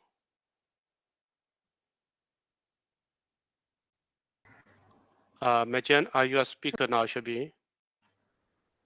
Or you just refreshed? Okay, you are now. Okay, Okay. I'm here. I hope I'm here to stay. I don't vanish again. Sorry for that. Technology, what to do? Can't live with it, can't live without it. So we Yeah. need to just try to find the balance Well, here. in this case, it's a very new platform. It's not So, fully you know, tested yet. our Yeah. our guests, they can actually see us trying to find a way to work with this, and you know, we are facing some issues, but then obviously we're not giving up as well. We're continuing with it. Yeah, that's the way All to right, perfect. embrace new technology. Exactly, exactly. I mean, obviously, there's going to be a few errors in the start, but then who knows? It's just going to speed ahead. So I won't waste further time. Mr. Andrew, are you with us? I have a few questions as well. I am. Yes, I am here. Can you hear me? Yes, yes, I can hear you well. Thank you so much for that extremely interesting presentation. I had a lot of fun looking into it. And obviously, it's so impressive that there's so much happening with Lab Exchange, and it's providing not just the students, the teachers, the researchers a huge, huge database to further enhance their skills. So one of the things that I needed to ask you was about Pathway. You told us that it's sort of like a specialized study platform where you can, you gather the material yourself. But I wanted to know when you're talking about Pathway, is it something which is more useful for the students, or is it more useful for the teachers as a helping aid? I mean, what exactly are you looking at when you created this kind of a feature? The pathway feature. So the pathway feature is essentially a way. So I use the analogy: if everybody here had the same 100 Lego blocks of the same colors, we'd all build something very different.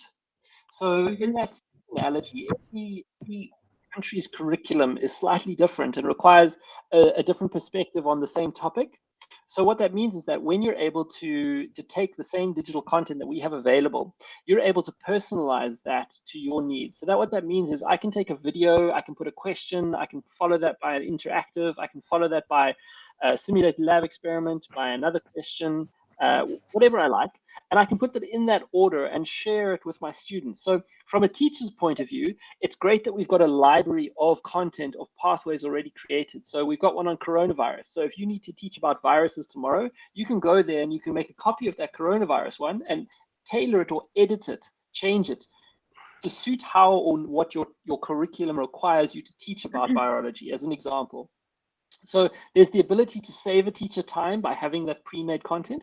But there's also then the flexibility to say, I don't find the pathway I'm looking for, but there's great content, so let me make one. So as a teacher, I could say, I need to teach I need to teach about cells tomorrow. So now there's content about cells that I can pull from and utilize and put into a format, a flow that my students can then work through. And so in that way, I can give it to them ahead of time and they can read it, come to class with questions, and so speed up the education process, or just enhance that education process. Likewise, if there are students that are really strong, I can add additional extra content. For students that are weaker, I can add content that's more supportive, more background, more contextual. So it really offers that flexibility, or that personalization is what we're really trying to help people utilize here. Right. Okay. That's interesting. So you are providing that customized effect to it, because everyone is not learning at the same level. So you do need to obviously customize it, specialize it as according to the needs of the student. Great. We also have a question from Ms. Urut Simin. She said it's a great platform, but I would like to know, how do you ensure security? That's a great question. And Aruj, please feel free to elaborate on what you mean by security, but security from the point of our content. So no content can be downloaded off the website. So anybody who partners with us, like Khan Academy, Harvard, that has content that they want to know and be certain that their content won't just be downloaded and shared everywhere all over the world, that can't happen. Our content can't be downloaded by anyone, okay? So that's from a content point of view. From a user point of view, we don't store our user personal data. So I don't have access to that as part of the Lab Exchange team. We have an external service provider, a development team, and we ensure that we align with all the GDPR, the local Protection of Personal Information Acts across the world, the European and American ones, to ensure that we do not breach those, so that all our users' information is securely protected by, as I said, an external third-party service provider. Yes, we can get access to information that Google Analytics, for example, provides around how users are utilizing our platform, but we never pierce through to find, there's Uruj, and where are you based, and how old are you, and what are your preferences? We don't have that sort of information, and that's one way we protect our users. Likewise, if you're a user and you are creating a classroom, you need to, if I'm the educator and I create the classroom comes with a code that's automatically generated with every class. I share that with my students. So if there is someone who then wants to join my class, they need that code. If they get that code, they then come through to me on my dashboard and I see a request. Please allow Uruj to join the class. And underneath it'll say accept or reject. And if I'm the teacher and I do not recognize Uruj, I'm going to say reject. So in that way, I'm protecting my students to say that they are not going to interact with anyone they shouldn't in my classroom. Right. I hope that helps answer your question. It definitely did. You've explained it through two different perspectives. So it is a secure system. I'm convinced. Don't worry about it. Okay. So one more thing I needed to ask you was, you also shared how this platform allows those who've already gone into the labor force to advance their careers. I mean, they can actually enhance their skill set. But when we're talking about that, do you have like a specific data set, statistics that have, that actually do prove that there have been plenty of successful cases pertaining to different regions where people who, weren't able to complete their degrees or don't have that university level education, but they did come back to your platform and they've been able to gain a lot more. So do you have these sort of numbers that we can look into and, talk about specific countries or regions which are actually benefiting a lot from Lab Exchange?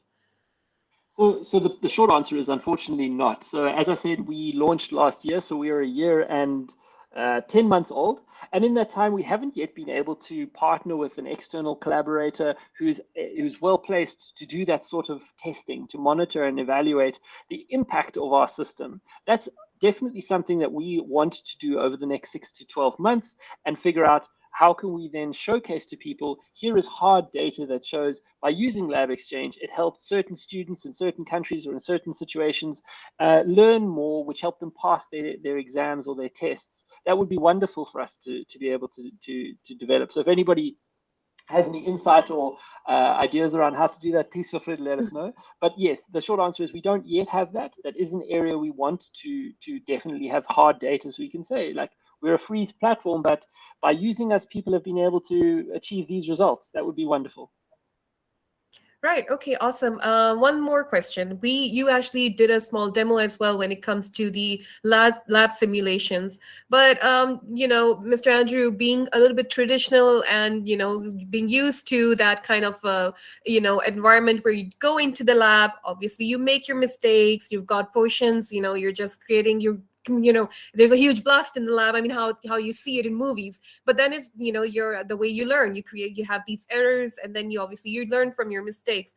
But when you're talking about lab simulations, I mean, it looks really nice on the screen, but is it actually providing that kind of learning as if you compare it to going in practically into a lab and you're doing all these experiments and you're just creating your own potions or whatever there is that you're trying to creating your own Hulk in the lab? But is it actually the same thing, or obviously there is some sort of there's the element of practicality missing from it?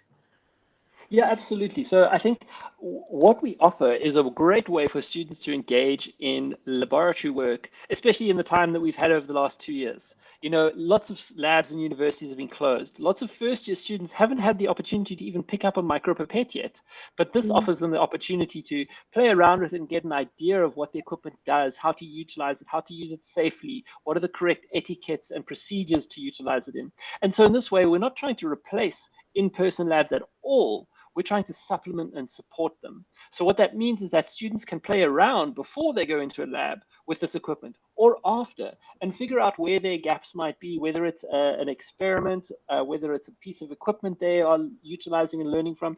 We want to help encourage that curiosity and that ability to engage with that piece of equipment or that experiment and help them understand what they're doing before they get into a lab. So as you say, there are fewer explosions when they get into the lab.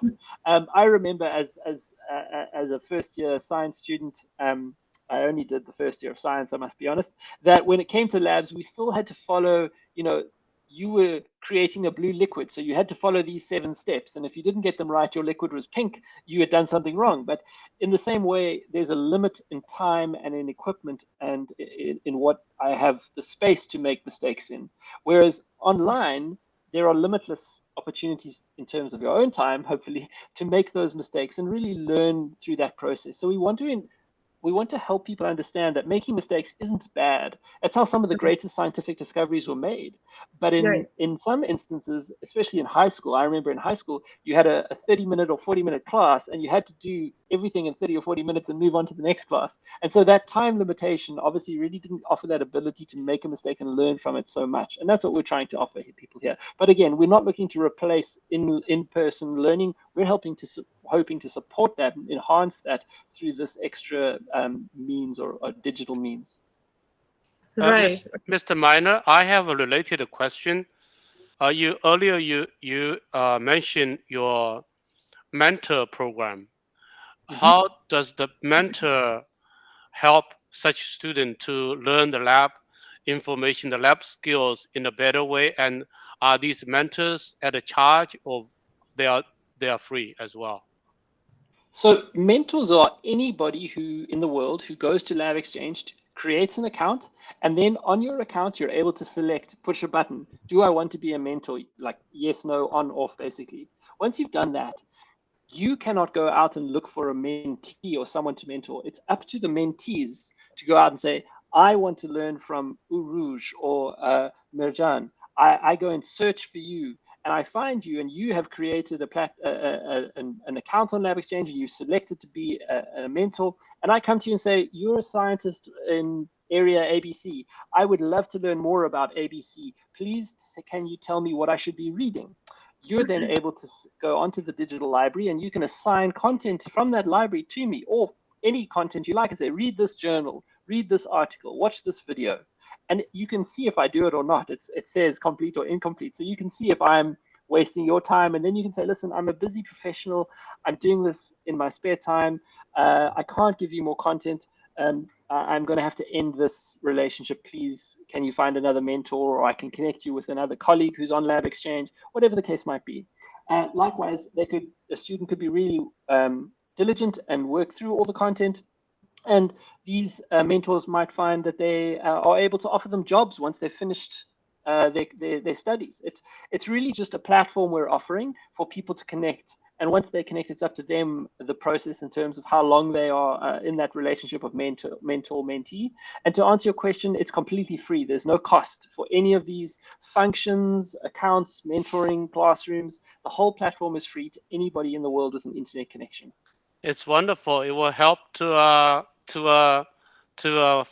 have more scientists to be found, and to bring up our kids to be loving science. Absolutely. It's awesome. Really great. Thank you very much. I completely second that thought with Mr. Terrain. That is such a absolutely insightful program. And I can't wait to actually go and create my own account and start exploring, because there's so much there. And thank you so much, Mr. Andrew. Thank you for your time. Thank you for providing us with so much information regarding this huge platform of information, which is obviously free. And that the word free rings a bell. It's like, okay, you know what? Why am I wasting my time going into all these different kind of tutors and buying these online courses when I have something which can be actually even more useful? So I'm sure a lot of people that have joined us today would be looking into Lab Exchange, and hopefully they would be joining as well and creating their accounts and broadening their perspective and knowledge base. So thank you so much, Mr. Andrew. It was a pleasure having you with us. Thank you both. Thank you all very much for your time, and thank you again for the opportunity to present to you today. Thank you once more, and I hope you have a great day, and we hope to have you for all the 3 days of Apoes 3.0 as we continue to broaden our own knowledge, learn from our mistakes when it comes to technology, and obviously transform for a better platform for education. So moving forward, I think we have with us Miss Rouge, who would be joining us, Miss Rouge Simin, who would be joining us as our next presenter.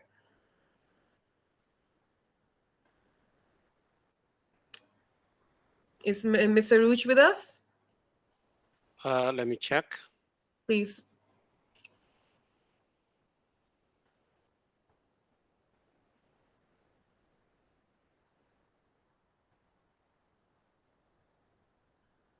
One second.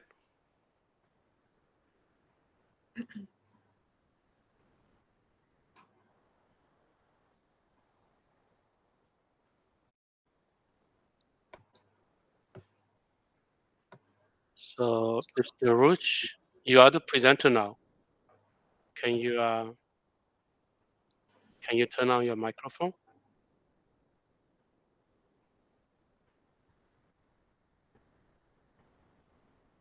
Mr. Rouge, can you click on your microphone and turn it on?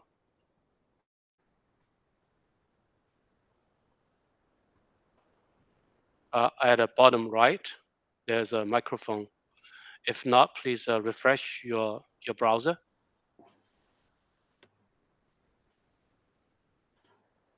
You haven't. You need to give your microphone access right to your browser.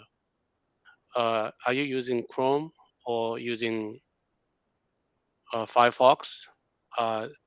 There's a setting that enable you to use. Hello. Awesome, great. Okay. Hi. Oh, there she Hi. is. It's so nice to see your face. Thank you so much for joining us. How are you doing today? I'm good. I'm good. Thank you, Meher, for inviting me. And Awesome. Before starting off, I just wanted to give us a brief intro to Miss Aruj and to Stream Extreme. Is that okay, Miss Aruj? Can I? yeah, Can I? sure. Okay, so Miss Aruj is an engineer by profession and an educationist by passion.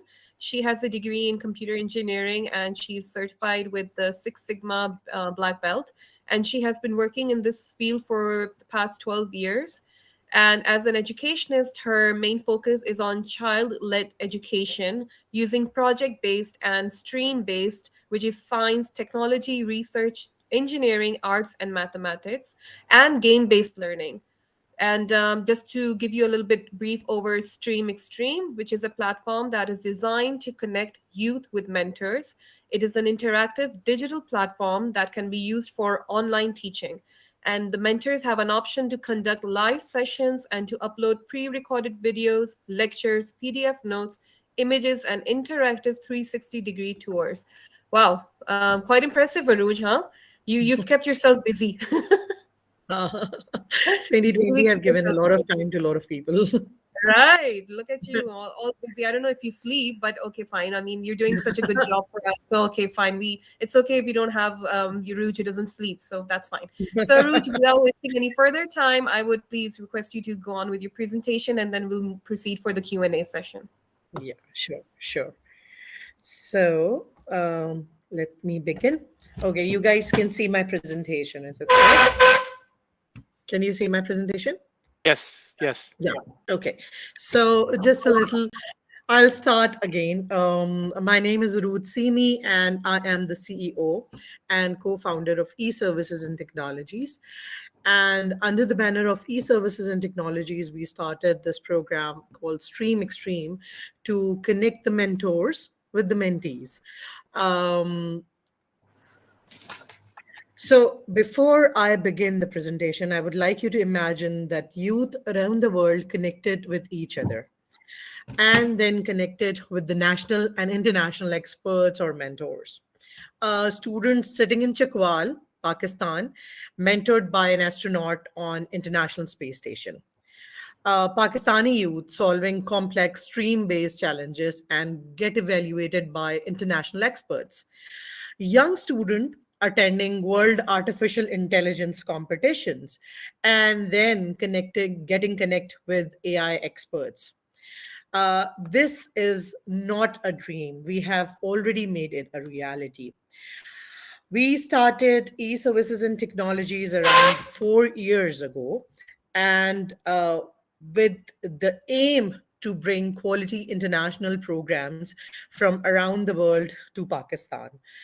The main We have partnered with multiple international organization that include Destination Imagination from United States, Cornucopia from UK, World of Possibility from UK, VACI, that is the World Artificial Intelligence Competition for Youth, Janet's Planet for an Astronaut Academy, STEAM Space, Educate Motivate, that is run by an NASA engineer, and Explore Mars USA.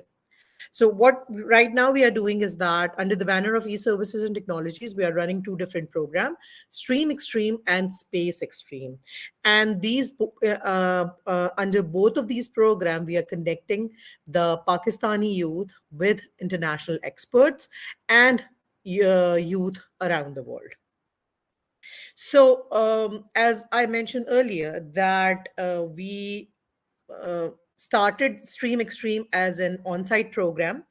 We had a plan in mind to we used to introduce different mentors from around the world to Pakistan. They used to come over here, and but then 2020 hit, and it is no secret that 2020 challenged us all in a unique way. The transition to varying model of remote to in-person and hybrid learning was accelerated. At Stream Extreme, we remain consistent and trusted way for students, educators, parents, industry speakers alike to continue connecting and talking about real world work and life. We have recently organized an educational conference by the name of Destination Imagination, in which multiple students were able to present their stream-based challenges and all online at the comfort of their home, and then get connected with the mentors from around the world. Last week, we have organized a Humans to Mars conference at our Space Extreme platform, and we had experts from IBM, NASA, and even International Space Station who get connected with the youth of Pakistan. So, what problem are we solving? We are introducing international best practices in education from around the world to Pakistan. We are providing one platform for multiple international educational experience, and we are connecting mentors and experts with the Pakistani youth. So some of the features of Stream Extreme. This portal have a virtual resource center where subscriber can access ongoing workshops, live seminars, and interact with the mentors and peers. The virtual resource center will promote self-directed learning and connect students with national and international experts. We have a very dedicated destination imagination virtual incubator. This incubator is for institutions where teacher will receive training specifically related to destination imagination stream extreme challenges. And we organize affiliate tournament, national tournament, and then international tournament on the platform. We also organize different conferences. So, like I mentioned earlier, that we have organized a Humans to Mars Summit conference on the platform. And we have an ongoing running Janet's Planet Astronaut Academy where student not only interact with Janet, learn about science and space sciences, but they get to interact with real life astronauts. We also run a program by the name of Cities in Space on the platform, in which the students design different cities for Mars exploration or space exploration. Then we have talk by Gabe, who is a NASA engineer, and then student get connected with Gabe as well. We have a Quantocopia section on the Stream Extreme, where Rennie Ren will engage with students in hands-on STEM project, and student complete the physical project and then send us the videos, get connected with different experts. Finally, we run artificial intelligence training and competition where students learn about artificial intelligence, complete AI-based projects. And then there is a simulation where they can actually do the AI just on their laptops. Why are we doing this? We are doing this because we want to provide a one-on-one connection with the students and with the mentors. There's a career growth because students are the one who select what they want to do, and then they excel in that particular thing. They also get to build their network, and they get to learn from the experts. So what actually happened is that a mentor share information about his or her career path and expertise, provide guidance, motivation, emotional support, and role modeling. A mentor help with the exploring different careers, setting goals, and developing contacts and identifying the resources. It's a self-learning platform, so students are the one who decide what they want to do. There are multiple things. There is STEAM projects. There are space-related activities going on. So students are the one who decide what they want to do. They select that, and then they start learning in a very unconventional manner. They start to learn 21st century skills. What our basic purpose is that student learn to learn, because we believe that in the future they're not going to be provided a manual that this is what they have to do. They have to figure out ways to solve problem themselves. So that our main purpose is that student learn on their own. That is why when they decide what they want to learn, they learn to learn. Okay, so before taking your questions, I would like to share my screen. Do I have that option available? Yeah, I do. Okay, and show you the platform so that you can get a look at how things work over there. Please tell me if you can see my screen. It's coming up. Yes, we can see your screen now. Okay, so as I mentioned earlier, that on e-services and technologies, we have two different programs, Stream Extreme and Space Extreme. Under the banner of Stream Extreme, we have multiple mentors on board. And once you make an account on the platform, you go inside, and this is the basic landing page where you land. Okay, and there are different, as you can see, that there are different program going on the platform. There are different themes that you can get selected, and if you select one of the program and go inside the program, there are multiple areas available. So there is a scientific project available, there is an engineering project available, we have a live auditorium where you can go and have live conferences and get connected. And then, for example, if I go into my engineering room, there are different students, there are different students who can get connected, sorry, who can show us their different projects. So this is the second view of our platform, in which when you go inside, we have different stalls available on, and on each stalls there is a different activity going on. So for example, I go to the Ready AI platform, and on the Ready AI platform we have a recorded video of one of the mentor, and there are documents available that you can download. There is a 360 view available of that particular project, and then you can join a live call with your mentor as well. Similarly, for our space conferences, if you go inside a space conference, we have, for example, Janet's Planet available. And on the Janet's Planet platform, you can get in touch with Janet, talk to, there is a live recorded video of Janet, a 360 view, some of the documents that Janet has provided, and you can join a live call that is organized by Janet weekly or monthly. It depends on what the mentor decide, how much and how often they want to get connected.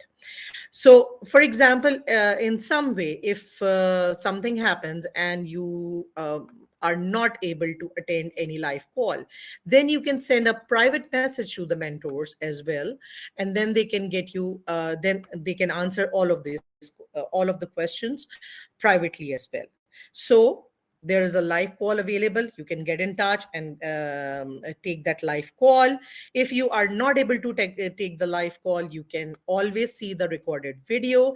And if you have some questions, you can submit your questions through the platform as well. So this is the basic look of the platform.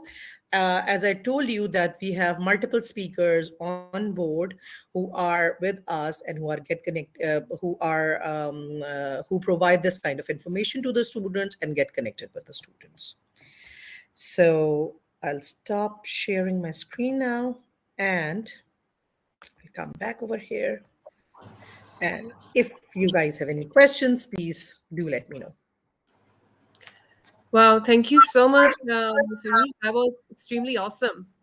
Thank You you. know, I'm just going to go out and say it. You know, being a Pakistani, when you see a Pakistani woman creating something on such a massive scale, I mean, hats off to you. I absolutely enjoyed it. And I'm really hoping that our student body is also going to be gaining a lot of benefits from it. So I do have a few questions. So, get yourself all set for those. The first one being, Aruj, is, I'm just curious, considering Pakistan, I mean, we do have our flaws when it comes to having that kind of an infrastructure and the ability create something on, the digital platform, of which we are still obviously learning on how to groom it and how to become experts on it. So you must have faced some setbacks when you were creating it, when it was in its initial stages. Can you just give Yeah. us an overview on what those were? So, like right now, we are in this platform, and there are some glitches that we see that are that are there. Okay, so with any platform, it's not just that it's a Pakistani platform or not, but if with any platform there are these kind of glitches that do come in place. But like you said earlier, that what we do is that we overcome those glitches and then we move forward, because you can technology is something that you can't live without. And we launched this platform last year with our first conference of first affiliate tournament of Destination Imagination in Pakistan. Pakistan. That was a huge thing because it was a 5 day event. We had multiple speakers coming on board. It was a bit difficult to get the speakers on board because they just need one thing. You click on something and you come over there. So to get them familiar with the platform, that was something somewhat of a challenge. But otherwise, Alhamdulillah, there's nothing that we could overcome. Wow, that is obviously the realistic approach to it and the realistic picture of it. So I just wanted that to come out as well. Before asking my Yes. second question, I just wanted everyone who have joined us, who are with us, to if you have anything you want to ask Miss Aruj, could you please leave your questions in the chat box and I can ask those for you. So moving forward, I have another question. Your child-led ventures are quite interesting. Can you please elaborate a bit more behind its motivation? So I would say that my kids, my own kids, I am a mother of two kids, and I homeschool both of my kids. And the reason behind that is that I want my kids to learn from the experience and learn what they really want to do. I don't want to follow the herd, if I must say. So through that, what I have done is that I've done a lot of research, and I found out that human beings, as Allah subhanahu wa ta'ala has created us, are curious beings. We want to learn. And but what happened is that whenever you try to force something, it started break it starts to break. So if for example, with an egg, if it breaks from inside, you find that there is a chick. But if you break, you can make an omelette out of it, right? So but there's no but the life is not there. So in a similar way, human beings want to learn and they want to grow. But if you force something on them, they are not going to do that. It's a nature. So I have always found that whenever if you believe in your child and if you let them explore their interests, at one point in time they are going to find their way. You just have to direct them in the right direction. You don't have to force education on them. So that is why and this is a similar thing I've seen with many students in these 4 years as well, even in Pakistan. Before that, I was in UAE doing some work over there as well. When I came to Pakistan and when I launched Destination Imagination for the first time, we had some underprivileged students from the Citizen Foundation on board. And I would tell you that they were 5 great students. They selected a project in which they wanted to work for the community. It was a self-learning project, okay? And it was a community based project. They were in this very rural area where, am I online? I'm not sure now. Hello? Yes, you are online. Yes, you're with us. Like, okay, so something happened with my screen. That's why I was. So anyways, so they were in a very rural area where there was no traffic signal available in front of their school. And as a community project, those fifth grade students in just 6 months were able to install a traffic signal in their area. They were able to get the all of the authorities on board in their area to install a traffic signal over there. So I'm talking about fifth grade students who told them, who went out of their way to teach them what to do. But because they were in a situation, they had to solve a community project. They found out the problem and they solved that problem. And in a similar way, I've seen that even with engineering and technical, because I have so many students who participate in the engineering challenge and the technical challenge and scientific challenge. They come up with their own ideas. In whatever challenges we provide them, whatever ideas we provide them, we have a very strict rule of no adult interference. So whoever is working on the project, they are just the child, and they are the one, they come up with amazing ideas, and they have even won positions. Even now in August, 15 teams from Pakistan from underserved communities participated in an AI competition through us, and middle level team won first position in the world. So, and they come up with the solution themselves. They did everything by themselves. So I totally believe in child-led learning. Whenever the student is the one who is selecting a project, who is selecting the topic they want to do, they excel in it. Right. That's brilliantly put, and it's amazing to hear that kind of achievement coming from from the Pakistani student body as well. But just need to ask you, Ms. Sarooj, that your system is definitely very interesting, state of the art. But considering putting into perspective the national curriculum that has been launched by the Pakistani government, it's a pleasure it's to talk to you on this. And now that you told us that you are homeschooling your kids, so I just understood, okay, you're obviously not supporting it. But what about the mainstream body? I mean, most of the parents are, they don't probably don't have that kind of a platform, they don't support homeschooling, but they are sending their kids to school, and they are following the national curriculum, which is obviously, it has upset a lot of parents as well, because everyone has to follow that same kind of stream of study. Your views on that? You're here supporting practical learning, you're here supporting where students are taking charge and they're making their own decisions, but then again, we have this national curriculum that has been imposed upon us. So you have to give us some views on how we meet middle ground, where our student, our children can obviously put their own frame of thought in process, but then they have to follow this certain regime from the government as well, if they want to pass their grades and move forward. So how do we Yeah. go about it? How do we balance it? So, but it's simple. As you said, that I totally don't believe that there is one curriculum fit for all.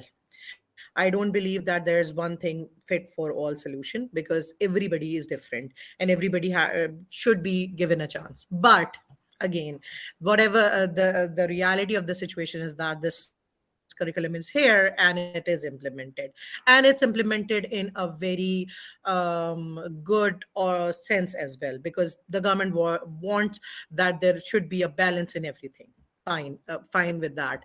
What we can do right now is that we can keep on participating in these kind of different challenges, these kind of different programs. This is why our platform is there, to support you to gain different knowledge and different perspective, to get in touch with the international community, so that, yeah, you are there, you are learning from the curriculum, that's fine, but this kind of program should be implemented in school level as well.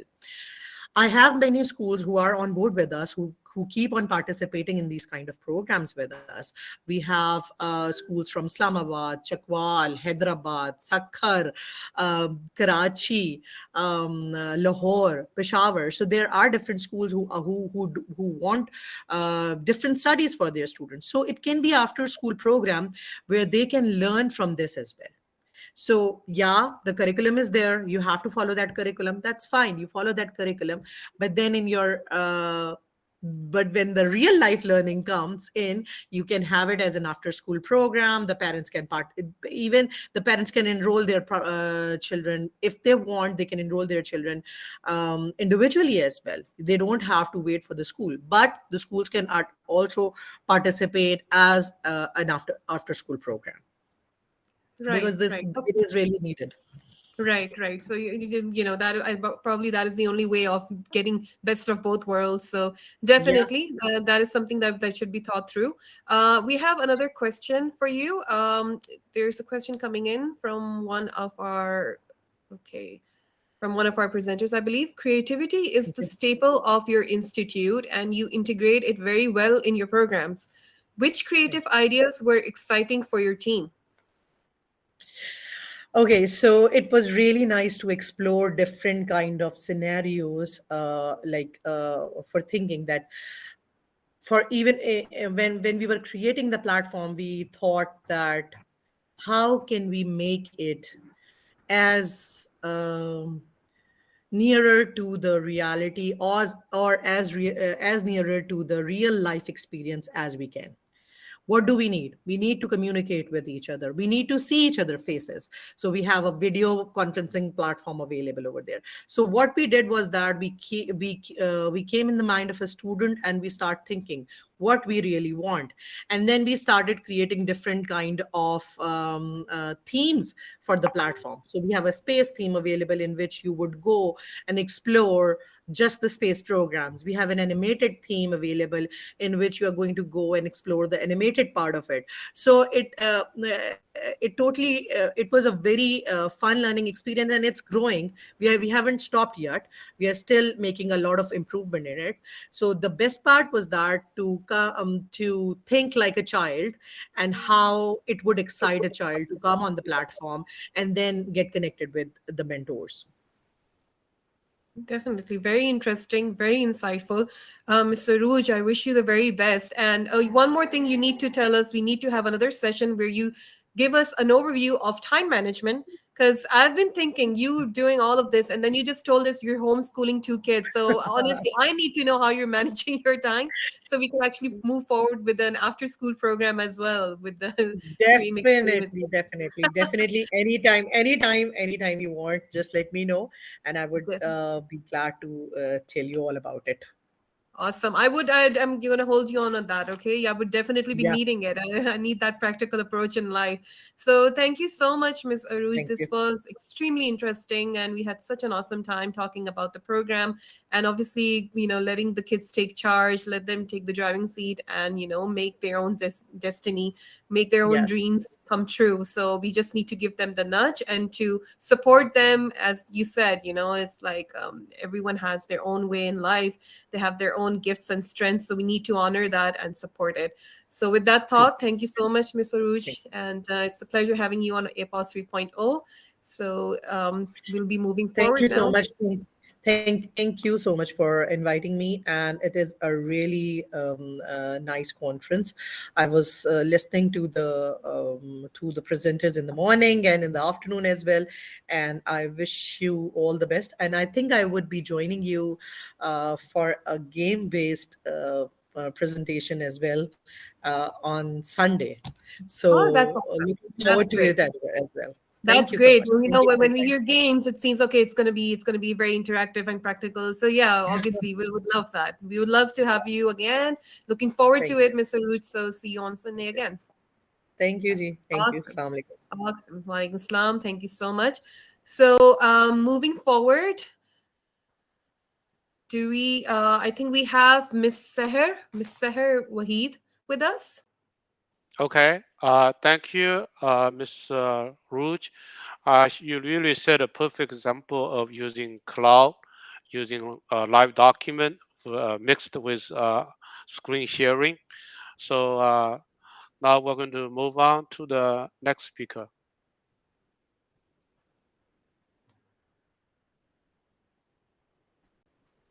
Tile is not my presentation. Yeah, this one, the one in, yeah, this one is not mine. It's probably Dr. Shamim's paper for the presentation that she has next day. Saha, you are the presenter. Can you turn on your microphone? Can you hear? Yeah, we can hear you. Yeah. This file is not my file. If you skip to my Let me name in the next turn, that is Okay. actually my file. This is your document. Okay, yeah. Do you want to share your screen, or you want to present with a document? Okay, great. Yes. Yeah. Okay, Can you great. just move it so Very I can good. see it? Okay. No. Okay, I have some animations in my slides which aren't working here, so I would just share my screen. Seher, if you could just kindly just give a little bit of intro for yourself to our guests and joinees. Hello and Assalamu alaikum everybody.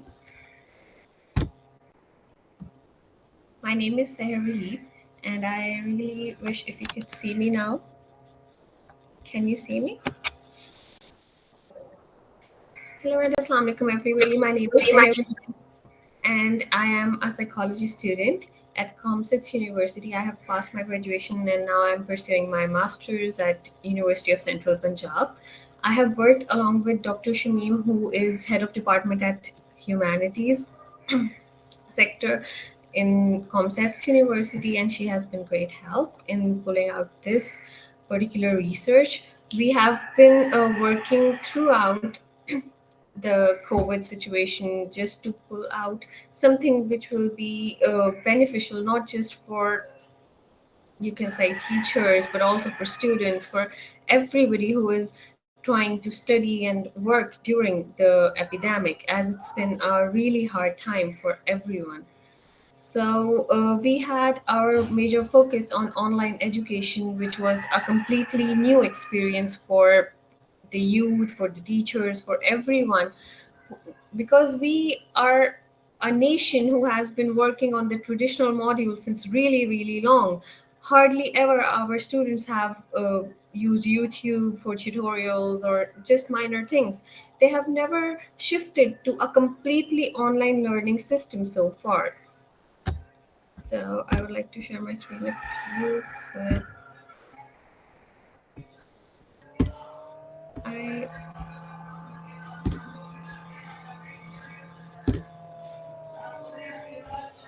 okay. Can you see my screen? If you need to share your screen, you need to click on the share screen at the bottom, and then I make have sure you're using Chrome or Firefox. Chrome. Chrome.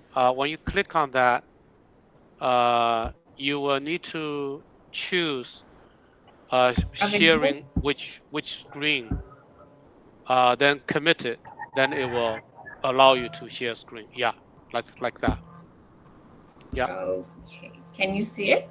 Yeah. Okay, great. So we had a research conducted, which was basically a descriptive research to explore the self-regulation and academic motivation during online education. Moving forward, it is known that we have entered in an era when educational systems are digitalized with heavy reliance on digital technology, and we basically belong to a nation which has never had such a high exposure to digital things, and especially for educational purposes. Most of the youth and teachers have mostly used just laptop for assignments. They have never used such things for educational purpose as a whole. So it was a very hard time, not just for the teachers but also for the students, to regulate themselves, basically, because we are a nation, we are a external motivation driven nation. Most of the times we're studying because our teacher is on our head and they are just telling us to study. We are not self motivated, we're not intrinsically doing things. So amid the COVID situation, it's been a really hard shift from traditional module to an online education. And even if the students are, as you can see in the infographic, when people are attending the class and they are not interested, they are at least unconsciously listening to it. But during our online system, their cameras are off, their microphones are off, they're probably not even listening to whatever a teacher is saying. So it's been a really big, you can say, change, something we weren't ready for as a nation, as a developing country, something we didn't had resources to deal with. We basically, as a nation, face many difficulties when it comes to online education. First of all is that our education system is very different when we compare it with Western education system, because their education system is somehow based on concepts, while our education system heavily relies on memorization. And when things shift to online module, teachers are usually appreciating conceptual knowledge, they are providing conceptual assessments. So this was a drastic shift. Moreover, there were other things that we required to shift to a module that most of the people did not have. We had funding issues. Most of the people did not had devices which could work throughout and provide them with a better learning experience. Then we have our basic target population, earning students and non-earning students. We were basically focusing on earning and non-earning students because we have seen that in Pakistan, we have two different types of students when it comes to earning status. There are a few students who earn, meet their educational expenses, and do things on their own. And then we have non earning students who are completely dependent on their parents or their guardians for providing them with everything which is necessary to educate themselves.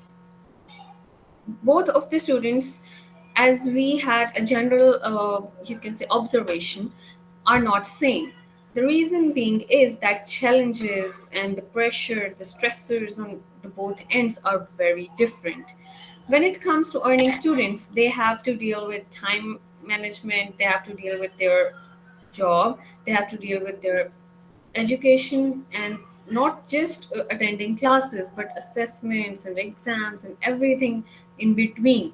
So they are putting extra energy to this. When it comes to non-earning students, they aren't you cannot say that non-earning students have no problem at all.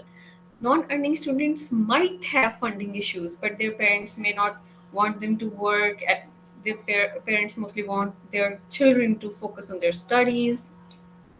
So that's not as if non-earning students are on the bed of roses or something. The first variable that we focused on was academic motivation. And academic motivation is basically your internal urge to study. Not all students are motivated to earn or learn at the same time, and not all students are putting the same level of efforts to it. So basically, there are two types of motivation: intrinsic and extrinsic motivation. While our construct of academic motivation was further divided into seven more constructs, out of which we did not use the last one. Then there is self regulation. Okay. Self regulation is your own tendency to manage your energies, to manage your emotions, and mold them in a way that takes you in the direction of your goal. You wake up and you know you have to do this just to go to university. You have to do this task, you have to attend this class and all that. We still see people who wake up, turn off their alarm clocks, and sleep again. Why? They are not well regulated when it comes to themselves. They are not regulating their energies. They are not putting things in the right direction to stay online. The main objectives of our study was to explore that there might be a difference in earning and non-earning students, as they will score differently on academic motivation and self-regulation construct during online education. And secondly, the objective was to assess whether impact of self-regulation on academic motivation would be different for earning and non-earning students in online education. Basically, online education requires more academic motivation and more self-regulation than traditional classes do. As I had mentioned earlier, you might just go and sit in the class with your mind blank. You might not be listening to something, you might be out of your zone, but you're still in the class just because there is attendance problem and other things. But in an online class, you have more escapes. You can simply turn the camera off, turn the microphone off, and vanish in the thin air, and teacher might just be satisfied with you being in the class as you have just joined it. So you need more motivation, more self regulation to learn during that time when you do have an escape. Learning when there is no escape is not something really strong, it's not something that requires your internal determination. Next, we have research design and participants. It was basically a cross-sectional research design, and we had a sample of 247 participants. Following, we have some descriptives that you can see. Most of the students were university students. Some were from the undergraduate programs and some were from the graduate programs. Though we keep it, though we try to keep it very clear that earning and non-earning students would be comparable in number.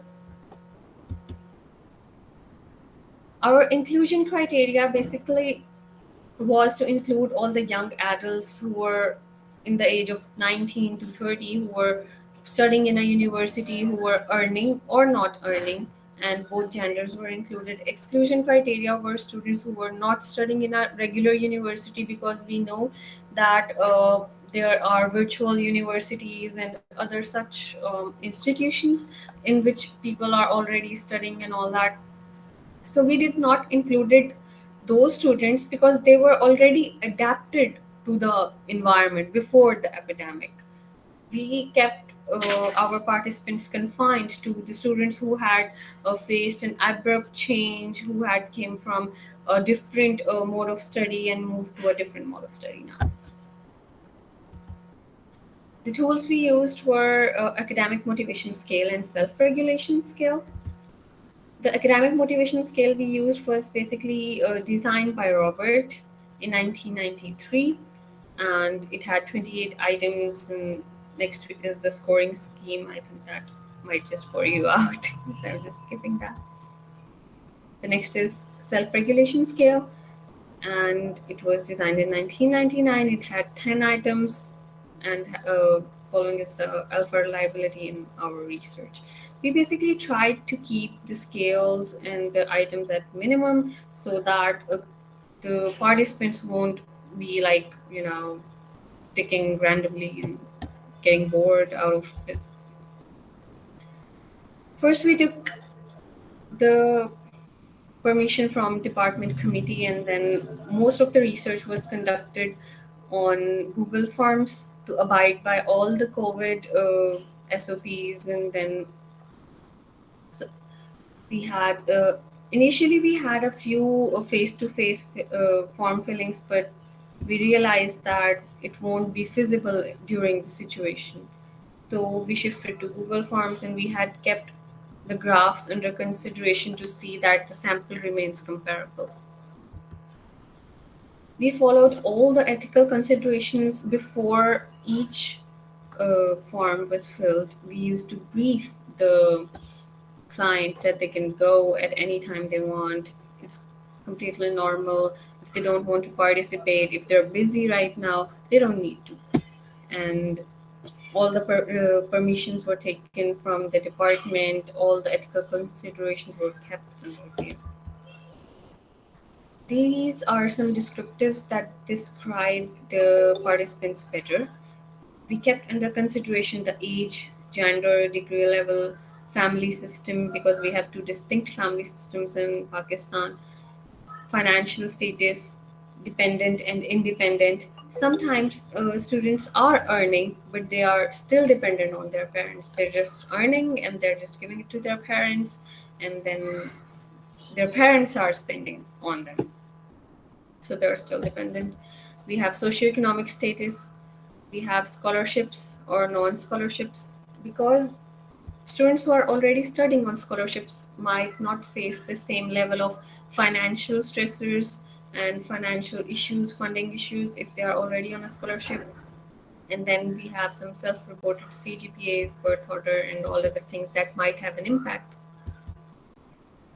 Then we can see how in this table, which describes the analytics of moderating role of earning status on relationship between self-regulation and intrinsic and extrinsic academic motivation. Finally, we have the results. The t-test demonstrated that earning students scored significantly higher on 4 motivation outcomes, including intrinsic motivation to know, intrinsic motivation towards accomplishment, extrinsic motivation identified, and extrinsic motivation external regulation compared to non-earning students. Okay, now this was a groundbreaking, you can say, finding, because most of the parents in Pakistan think that if their children will learn and earn at the same time, they will be diverted, they will not focus on their studies, they will be less responsible. But Miss we Saha, are completely different. Miss Saha, Yes? can Yeah. you make sure you share the right screen? Did you share the entire screen? No, just a window. I think you you did not share the right window. Can you reshare the window? Are you playing the Yes, PowerPoint? yes, I was. You couldn't see?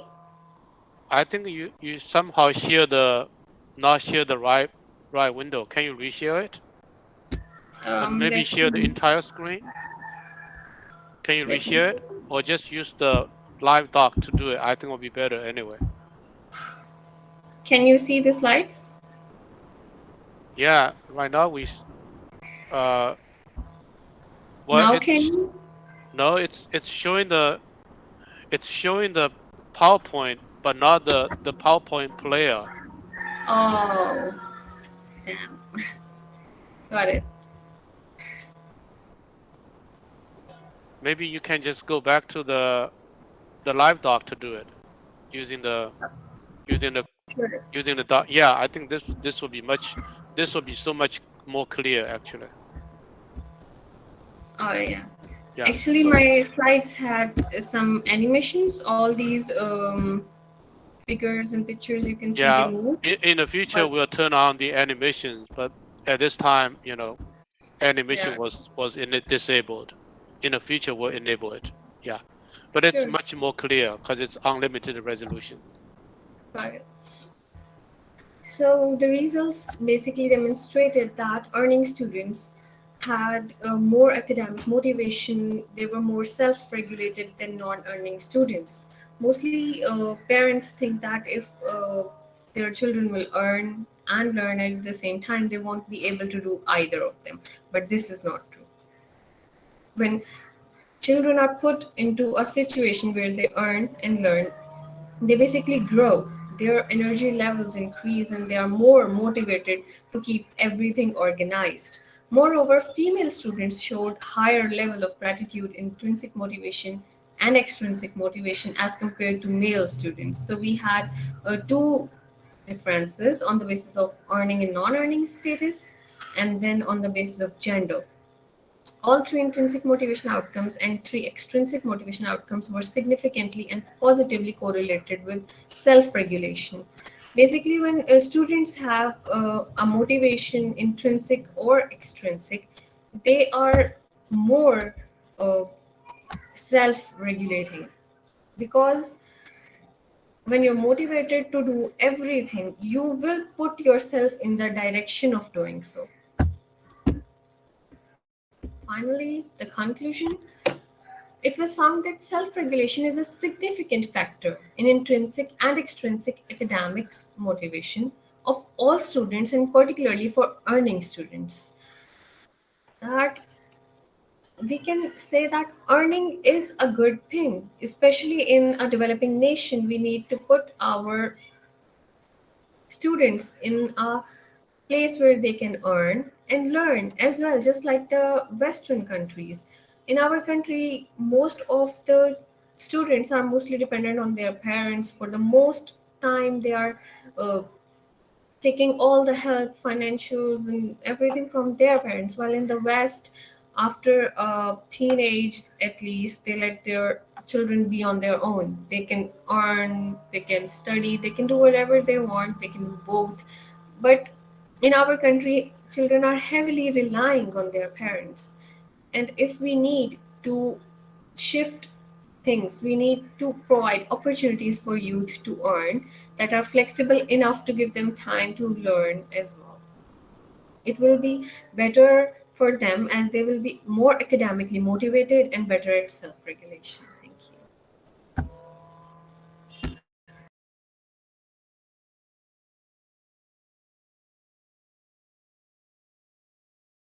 Thank you so much, Ms. Seher, for that very interesting presentation.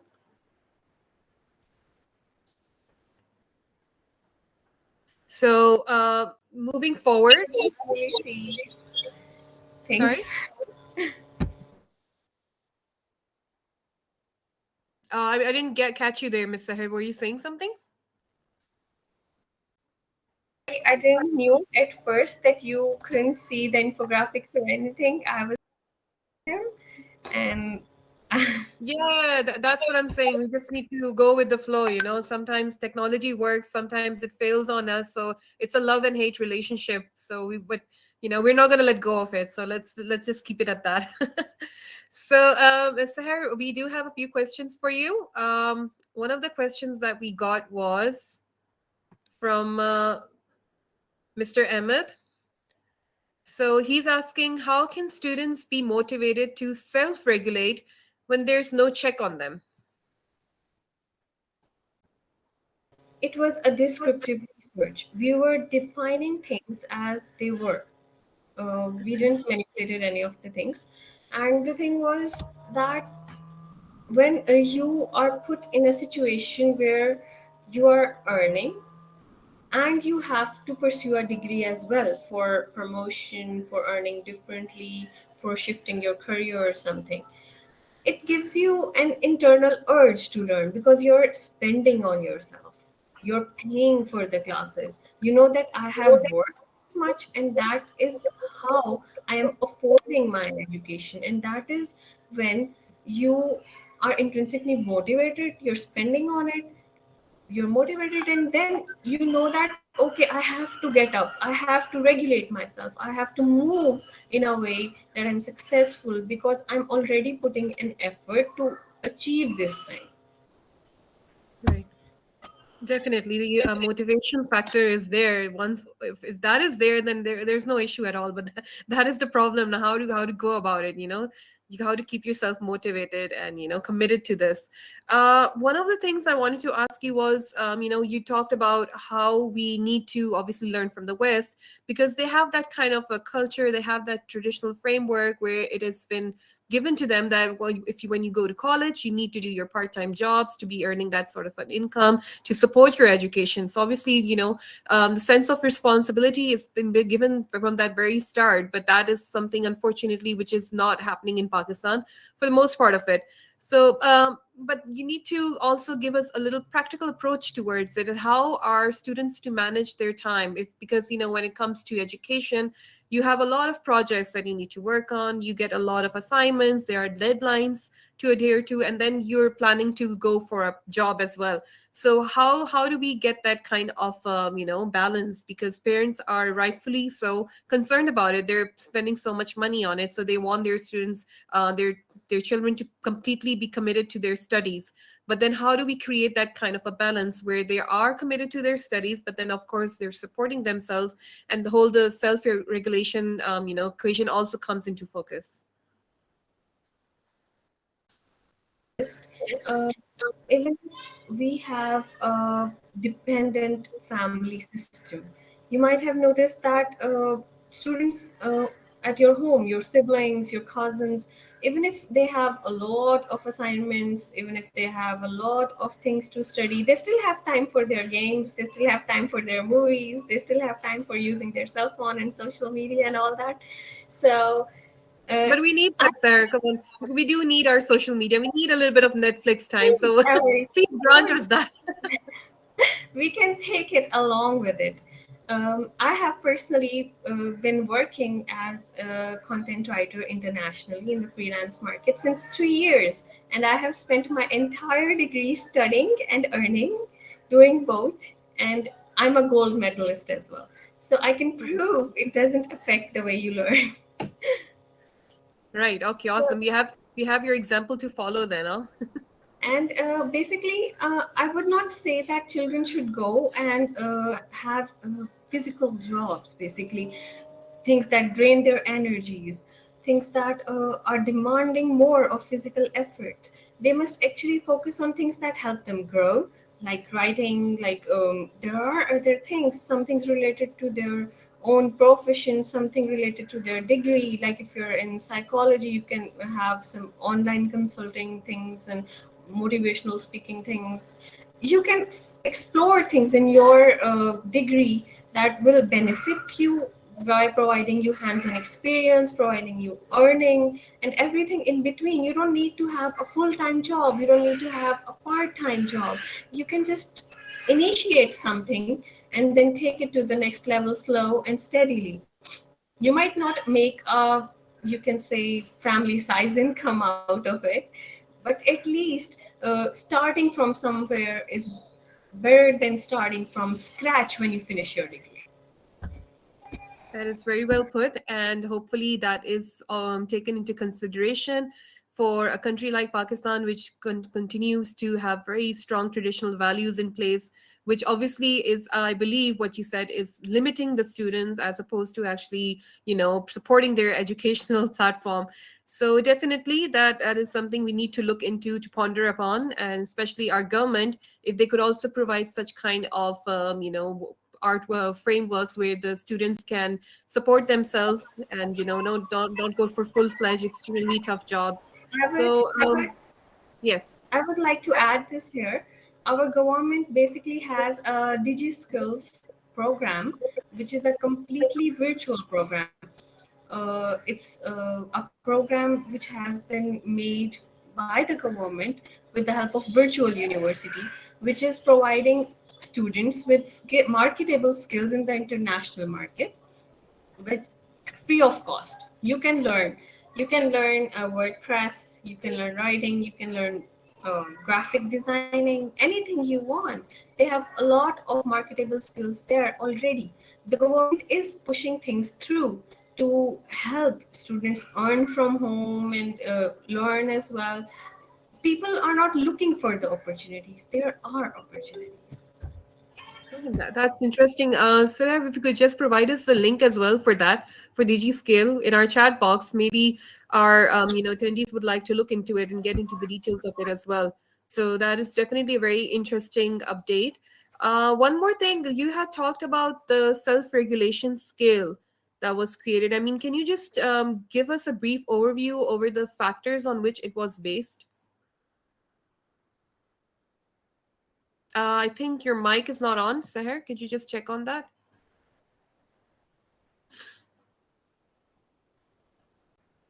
Okay. The regulation scale that I used had 10 items. They were Most of the items were based on the thing that, can I come back to focus when I am distracted? Can I work even when I have stressors? Can I work when things go wrong? Can I work when I have been working on something and suddenly it doesn't provide the same output?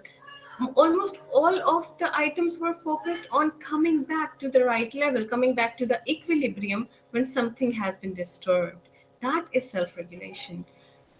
You're sleeping, you can sleep all day, but it's important to be motivated, and that is only when you will wake up and go.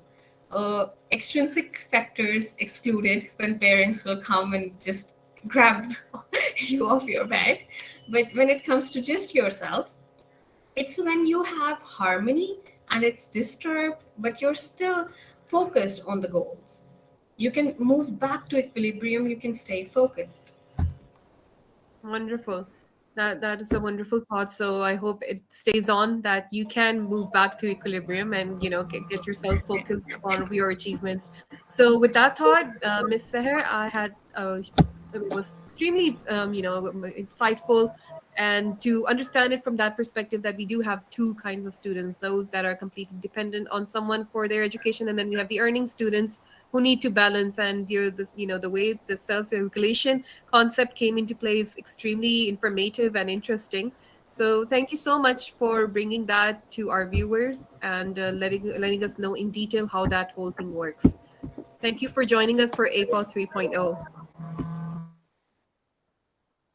So, with that, I think we can conclude our second session. And it was a complete pleasure for me to be able to communicate and talk to Mr. Andrew, Ms. Aruj, and obviously Ms. Seher. We had a lot of interesting presentations as well. And obviously, everything was focused upon education in the new era, and how we need to learn and grow from the pandemic when it comes to broadening our educational platform and creating a hybrid educational framework. So with that, I'm just going to be concluding for the day and passing off the podium to my colleague, Ms. Amna Kadir, who can take over and join us for the third session, I believe. If Mr. Train, it could be just kindly have her join in as one of the presenters. Hi, Amna. How are you? I am good. Awesome. So, Amna, I'm passing off the podium to you.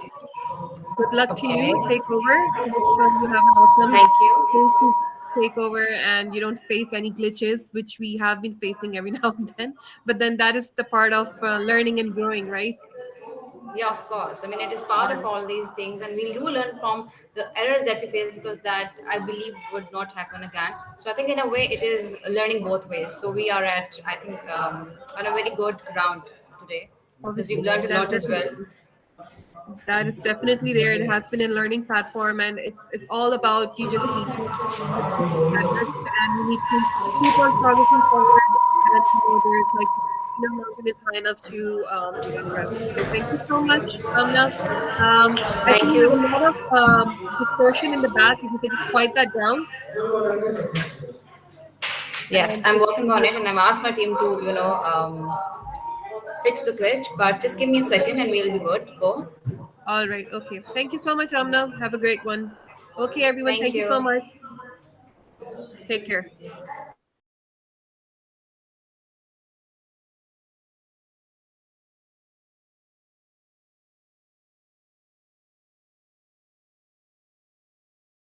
Ending this segment of the conference program. Thank you.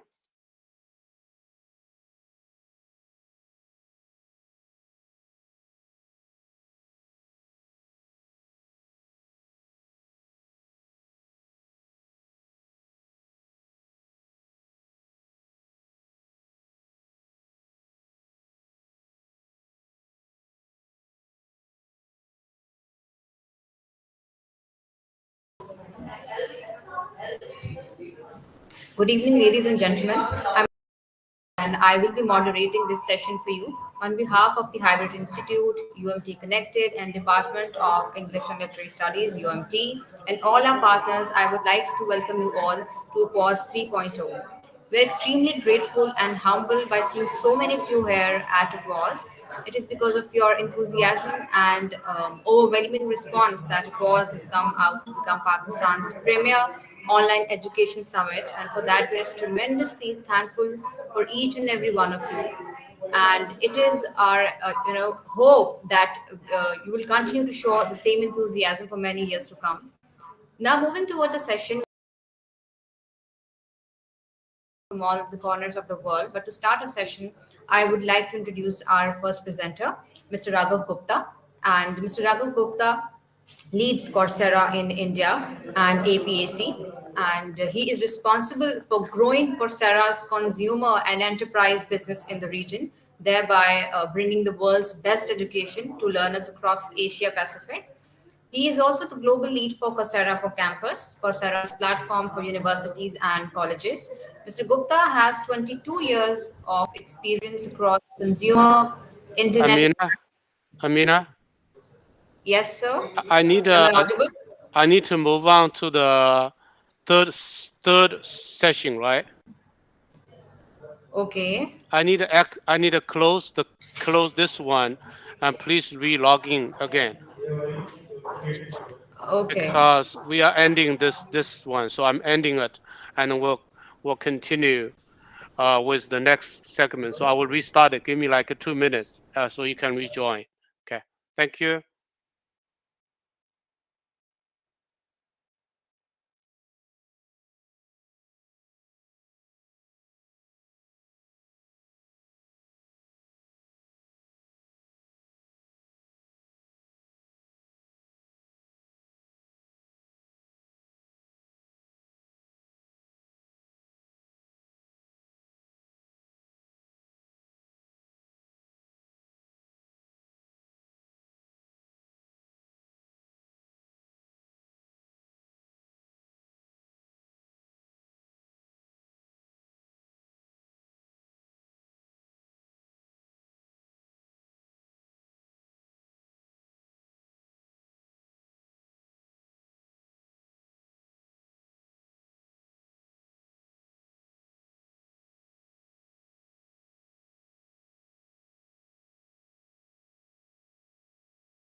were completed on the Coursera platform. And Professor Hari, who is the head of the computer science and engineering department, found that students found not only the learning but the credential that they get from top universities and companies very valuable as signaling mechanisms to employers and to prospective companies who came to their campus to be able to share the kind of learning that students had achieved and the kind of credentials and skills that they had built as well. And I thought this is an interesting example as a case study to share out as well. And so I would summarize by saying that as we all get ready to come out of the pandemic, institutions have a very large role to play in helping us return to the new reality around us. And within that, access to online education can create more equal opportunity as we see new kinds of job opportunities emerge.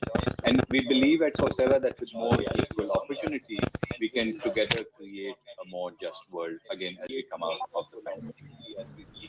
Thank you so much for listening to me, and I hope some of this will be useful. Again, happy to be here with all of you, and thank you again so much for your time.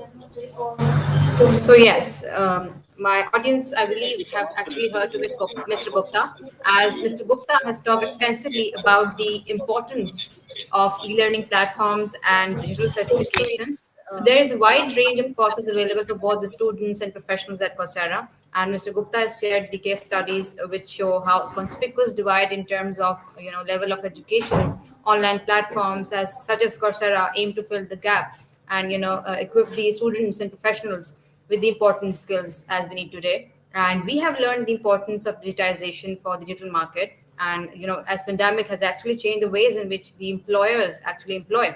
So in a nutshell, we can safely assume that students are able to make the most of these platforms for higher education and secure high earning jobs as well. And more importantly, what these online learning platforms provide is the choice of any domain of learning which interests the learner. The learners can choose across various domains and land themselves into their desired institutions.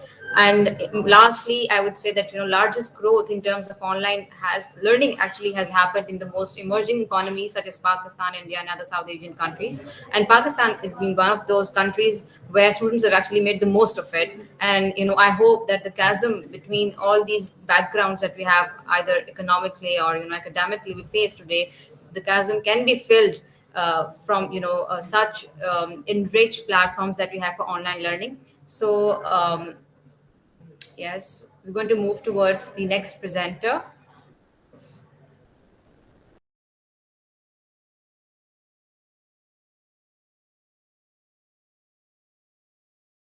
Move towards the next presenter.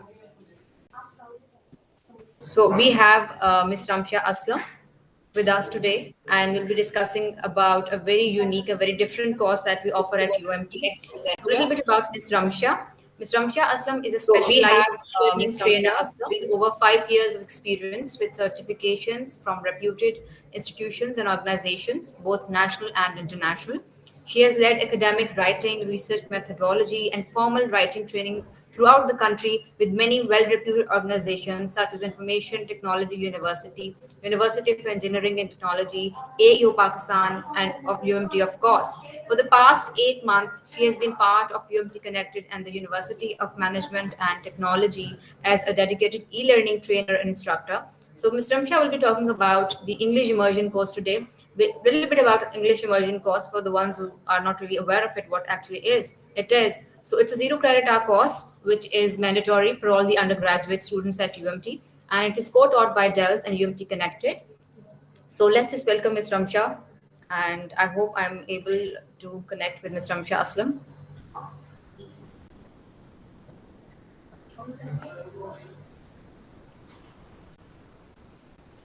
Do we have Ms. Ramsha Aslam? Good afternoon, Amina. Yes, I'm with you. Thank you so much for such an elaborate introduction, actually. Thank you so much. So, good afternoon, everybody, all the participants who have joined us at Apoes 3.0. I welcome you again on the behalf of everybody at our department and at the university. Thank you so much for being a part of this venture that we are doing for the third time.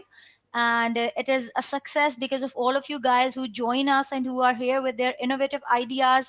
And this is like one of those golden opportunities when we actually get to interact, find solutions, share information, and improve the learning experience for our students. So let's get to the point and let's talk about English immersion. English immersion is actually a course which we offer at University of Management and Technology for our undergrad students.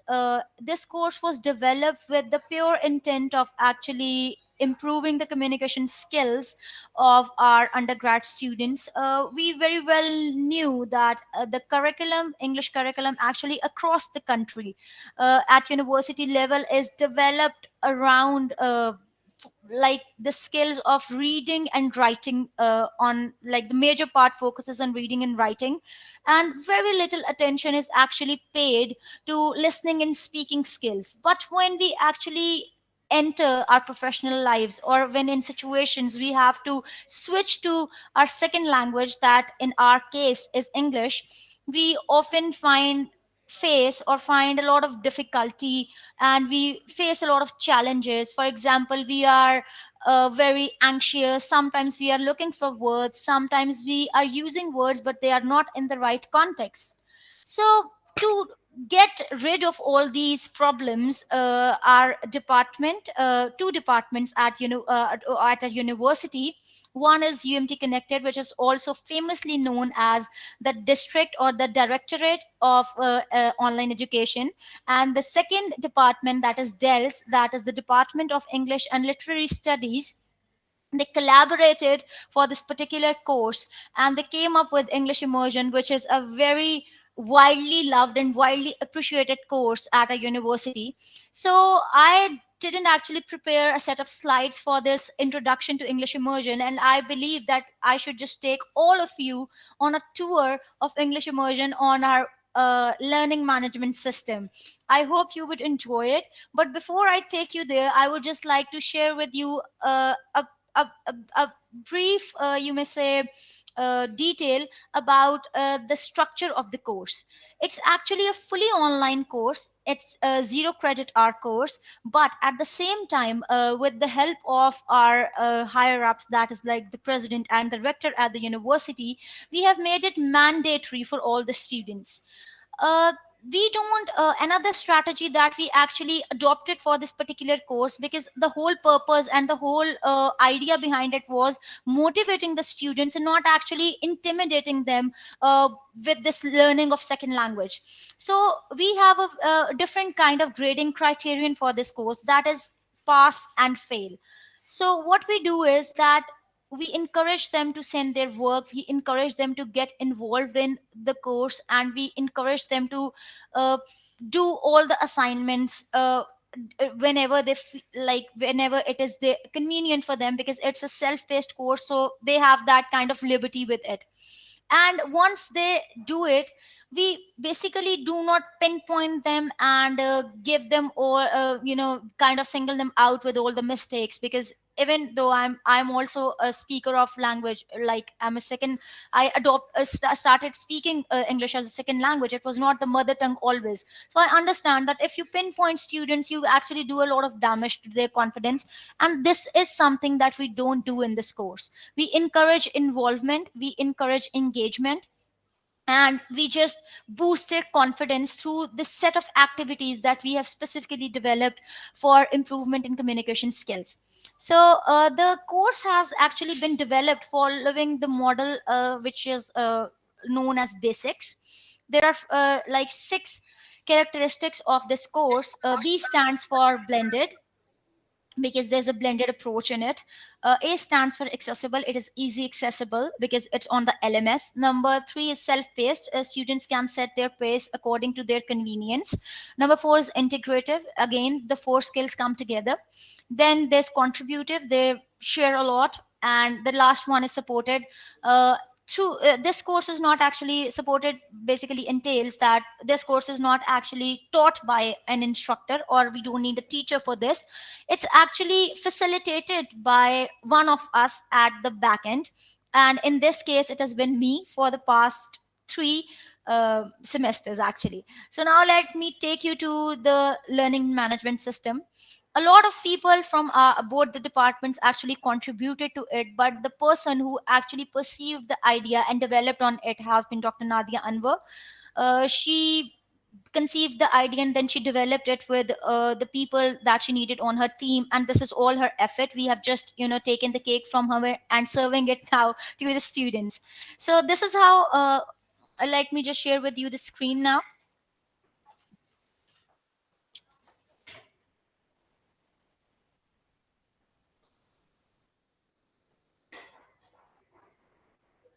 This is how the course looks on the LMS, and this is kind of our like the home page of the course. So this I'll just scroll down and tell you this. There are session wise we have developed this course. There are 4 sessions in total, and we have actually plans of adding more sessions, increasing in the level of difficulty so that students also take it as a challenge and do bring their best game when they log into their LMS. So if you can see, this is how the course appears on the LMS. There is like kind of a first section that is read this first. As you may see, this has all the course description, key profiles of the instructor and the people who developed it, then their learning outcomes of the overall course, importance of English, important instructions, general standards by which they will be actually marked in their assignments and assessments. Course schedule has been there, and all these things are editable because every semester when we take this course we edit them according to the dates and according to how the facilitator feels that what kind of time he or she is actually ready to give to the students for each session, for the completion of each session. And one of the very interesting features of this course is the discussion forum. Let me just take you to the discussion forum. This is where we can all talk whenever we like, and this is where we can do uh, actually communication, interaction, do whatever we want to do. And at the same time, when we are interacting with each other, we are also working on our language kind of unknowingly. So this is like the hack of this forum. Discussion forum is something in which usually the facilitator actually puts up a question there. It's kind of a get to know each other thing. So as you may see, this first discussion forum says tell us your story. So a brief outline has been given to the students and they can actually read those questions, and there's no restriction that they have to actually stick to this. They can add other information as well, and you may see the number of responses that we have got. It's a pretty good activity because students can even interact with each other, and it's a good, you may say, opportunity to basically get familiar with each other, because it's a completely online course, so we don't get to enjoy the physical classroom environment in this. But that doesn't mean that anything of that sort should stop us from knowing each other and becoming friends with each other and being familiar with what somebody does or what somebody likes. So let's go now, going back to the home page. If you may see on the left, there are sessions coming, like session 1, session 2, session 3, session 4, and then there's post test. Now we move on to session 1, and before this is a feature that we introduced only last semester. We felt like to actually gauge the percentage, or you may say the amount of improvement or the magnitude of improvement our students have made after during the course, we need to actually first know kind of a placement test, a kind of thing that we actually need to know first, that at what level were they before they actually started the course. So for that particular purpose, we designed a pre-test. As you may see, it is clickable. Students can click on it and they will be redirected to the test. It is automatically checked, and the marks are generated. Then I'll take you to session 1. If you may see, next to session 1 there is like a kind of a timeline, April 19th to April 29th. So it's a 10-day window that we have given them, and in those in that 10-day window, they are free to do their work whenever they like, at even at 3 a.m. in the morning. Because of the online completely online format, there is no restriction of time or anything of that sort, but we do have to complete the course in a certain time period. So because of that, we give them a window, so that as a facilitator, we are actually keeping them motivated and keeping them guided, that during this window they need to accomplish what goals or tasks they have set. Then session wise learning outcomes are there. You click on them and there are the learning outcomes. Then learning activities, you click on them, you click here, and this is where the learning activity tab takes you. You click enter, and this window opens, and all these activities are actually very interesting because there are dialogues in them, there are vocabulary activities with them, there are pronunciation activities in them. But the most interesting part, and the fact about this course that I love the most, is that all the dialogues, all the interactions, all the content that we have provided to our students is local, like is local, and they can actually relate to it. It's not something, it doesn't sound like somebody that it is an interaction of a native speaker. It's like if I go to I travel to some other city, or if I go to the passport office, or if it is my first day of college. So what kind of things I would be expected to say, what would be expected of me, and in that context this course has been developed. Now I'll just click on lesson 1 to show you what is it like. So lesson 1, session 1 and lesson 1 is actually coincidentally first day at university. These are the learning objectives. Then we go forward, and this is the listening preview. For every dialogue they can actually play it. I'm not playing it right now because that would actually distort with my voice.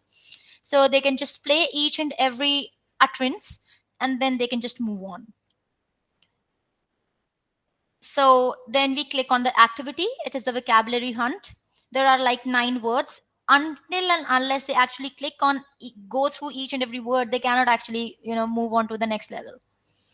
So I'll have to do the activity as well, although I've been the facilitator for the past 3 semesters. But things we sometimes have to do. Okay, so moving on. Then we can move on to the next page. That is a very like tiny reading comprehension. We are telling them how, if they have to introduce themselves, how are they supposed to greet, what kind of, how can they actually incorporate names of places in their conversation, their personality traits, their personality flaws, likes and dislikes, and then a good conclusion. And then at the end, we are actually bringing in, you may say, the structure of the language as well.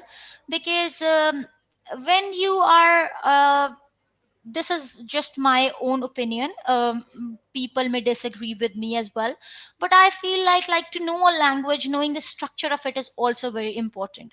You cannot just rely on the conversational side of it, but you actually have to be familiar a tad bit with the, like you may say, the structure of the language, that what I'm using, like how correct, because that actually helps us a lot when we are writing stuff up.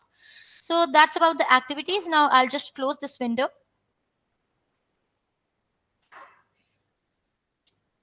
and go back to session 1. Next in our in the line is assessment quizzes. We click on them, and this actually leads us to the assessment. I'm not going into the assessment part, but I actually would like to move that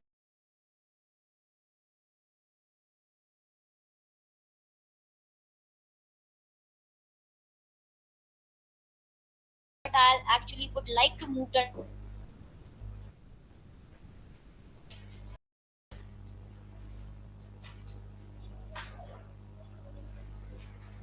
I'll actually would like to move that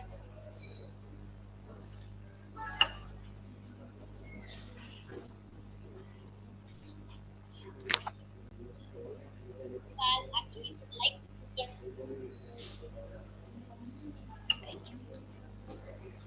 Hello. I'm sorry for the interruption, everybody. Actually, I think I got disconnected because of some internet issue. Hello. Yes, you're audible, Ramsha. Audible. Okay. Okay. I'm really sorry for the interruption. Actually, it was something from the back end. Okay, let me continue. I would really love it if you guys could give me a cue whether till what part you guys actually heard me.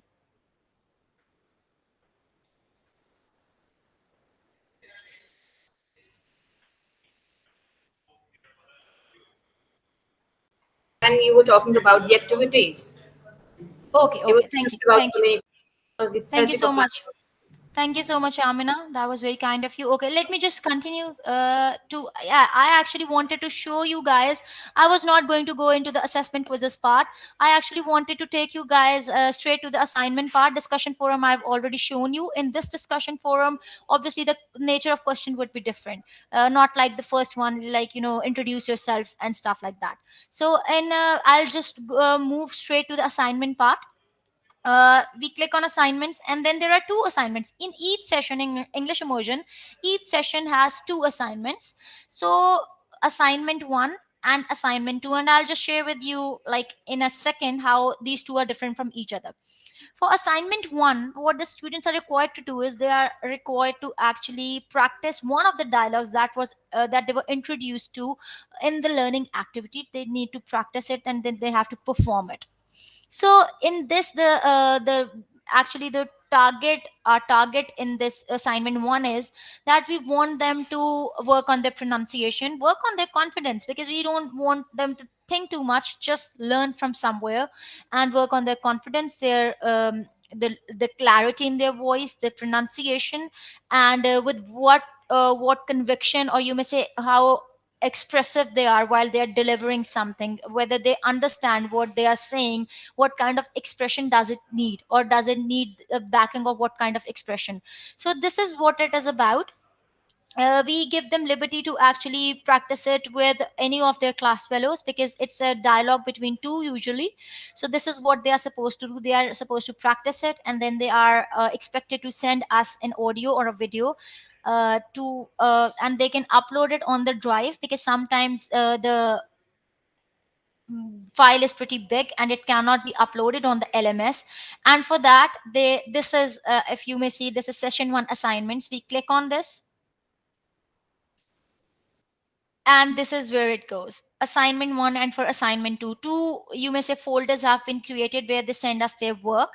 Now going back to assignment 2, in assignment 2 we actually raise the level of difficulty a little bit for the students.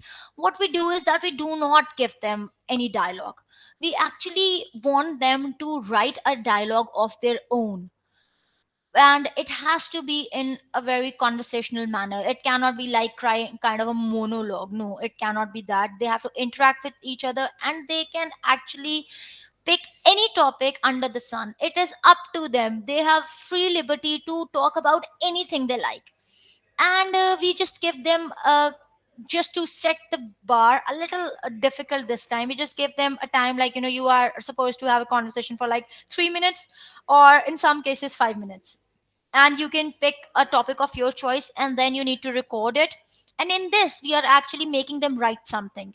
We already have uh, like a Turnitin feature in our LMS, and we actually ask them to send us their written dialogue as well. So we run it through that, and we make sure that it is not plagiarized in any way.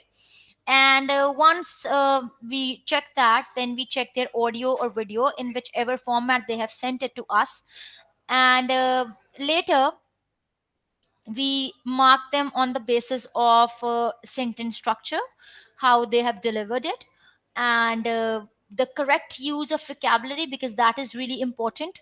And again, lastly, the expression. So on the basis of that, they are marked, and this is how we make them do the assignments. Now, for the feedback part, the role of the facilitator is actually to provide them with continuous feedback. Otherwise, if we just leave them on their own, they will actually lose that sense of that what are we getting in return. We have to kind of keep them motivated. So after every session is done, we actually have a Zoom session, and which is the feedback session. And without pinpointing anybody, we make a list while we are checking their work, reviewing their work. We make a list of all the errors that they are making, and we generally discuss them and try to give them a general feedback, but also giving them examples from their own work without actually pinpointing everything, because quite honestly, there are certain mistakes that are made by all the students. So this is our strategy of doing this course. And at the end, when all the sessions are done, we have a post test as well. And post test is then developed to actually once again get an idea, get a good idea that what kind of little improvement that the students make, or did they learn, how much did they learn, and what good uh, is it, whatever they have learned. So this is about English immersion. And that's from my side. I hope you guys liked it, and I hope you guys enjoyed it. And one last bit that I would like to add, that seeing the very positive and very uh, you may say, hello, sorry, I'm Yes, having you're some audible. distortion again. Okay. Seeing the very positive response that we received as a result when we introduced this course, we are actually in the developmental phases of creating a professional version of English immersion as well. And we will be able to share it with you guys by the beginning of the new year, inshallah. So thank you so much, guys, for listening to me, and I hope you like the course. um, Keep enjoying Apoes 3.0, and good day to all of you.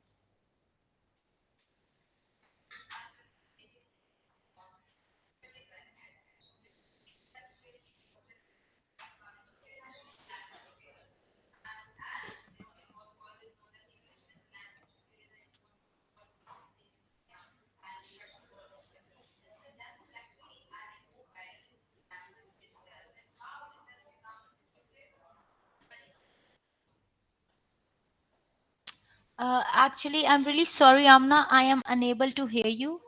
Am I audible now? Yes, you're audible now. Yes. Okay, So thank I you. am really sorry, but you'll have to repeat whatever you said. And if Yes, I anybody am has going any to. questions, you are free to ask me. Okay, thank you so much, Ms. Ramsha, for giving us such an emulating tour of the course and its befitting benefits. Basically, it's a self-paced course where students are encouraged to improve the language skills. And as it was always known that English as a language plays an important role both in the academia and professional world as well. So this pandemic has actually added more value to the language, and it has shown us that how it has become the nucleus of learning. And at UMT, we make sure that our students are not just engaging with their specific graduate or undergraduate courses for that matter. Rather, we equip them with real life skills, as well. And course of English immersion is one strong example in that regard. And this course is not just basically about the language and about the peculiarities of the language. Rather, it is about the aesthetics of the language and the confidence to use it properly to express themselves in a more effective and congenial way. So, with that, we'll move on to the last presenter of today. And we have with us Ms. Lamis Fatih Hasbawi, and she will be talking a bit about the learning advisor for career and student success for Pearson Education.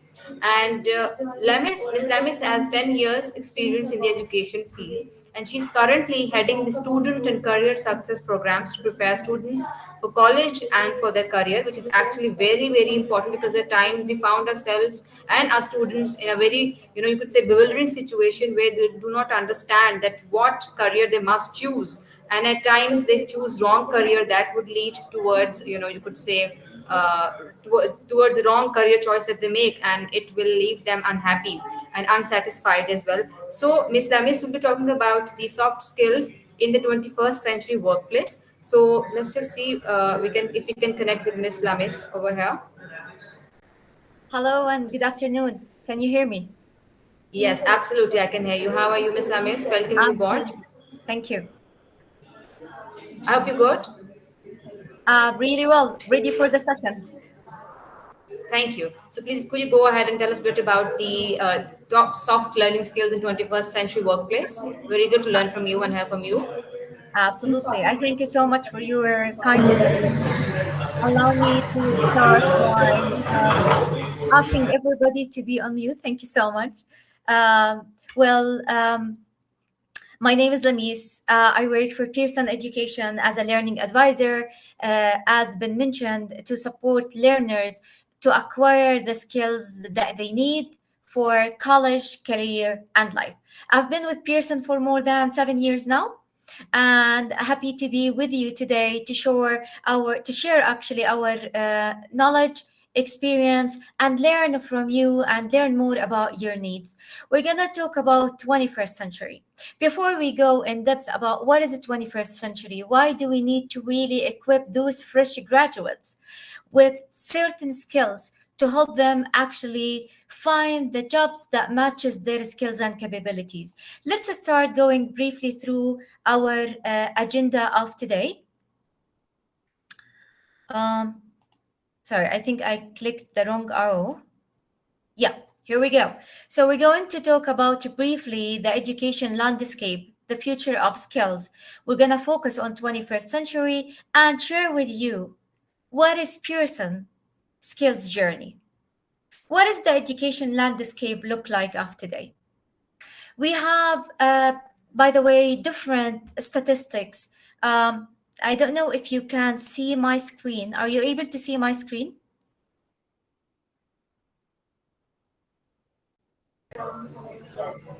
Yes. Yeah? Yes, absolutely.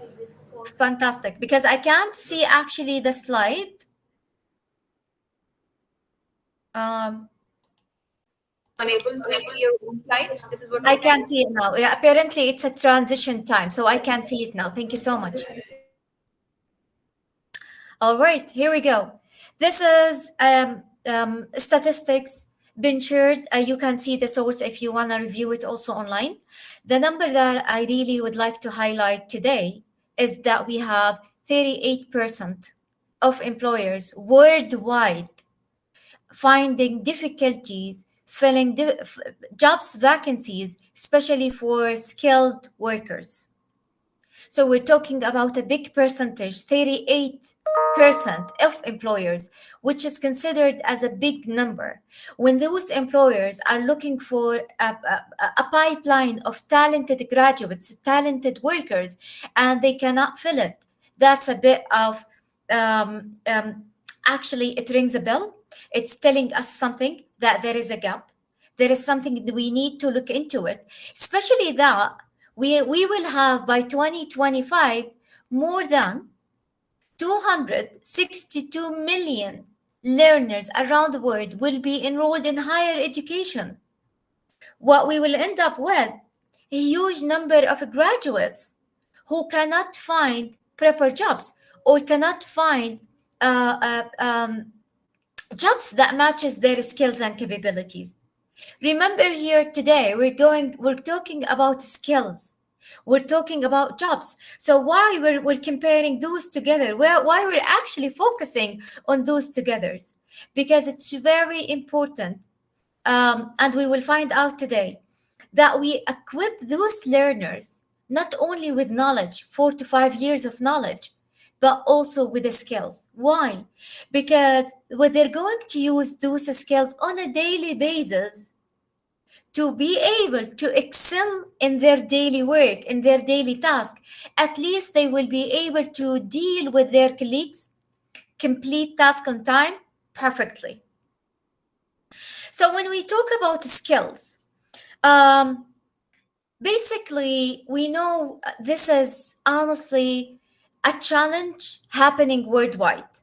But today, because we're talking about education in Pakistan, we would like to zoom in more about what's happening there. How is this country working to help the learners acquire the skills they actually need to find the jobs that they want?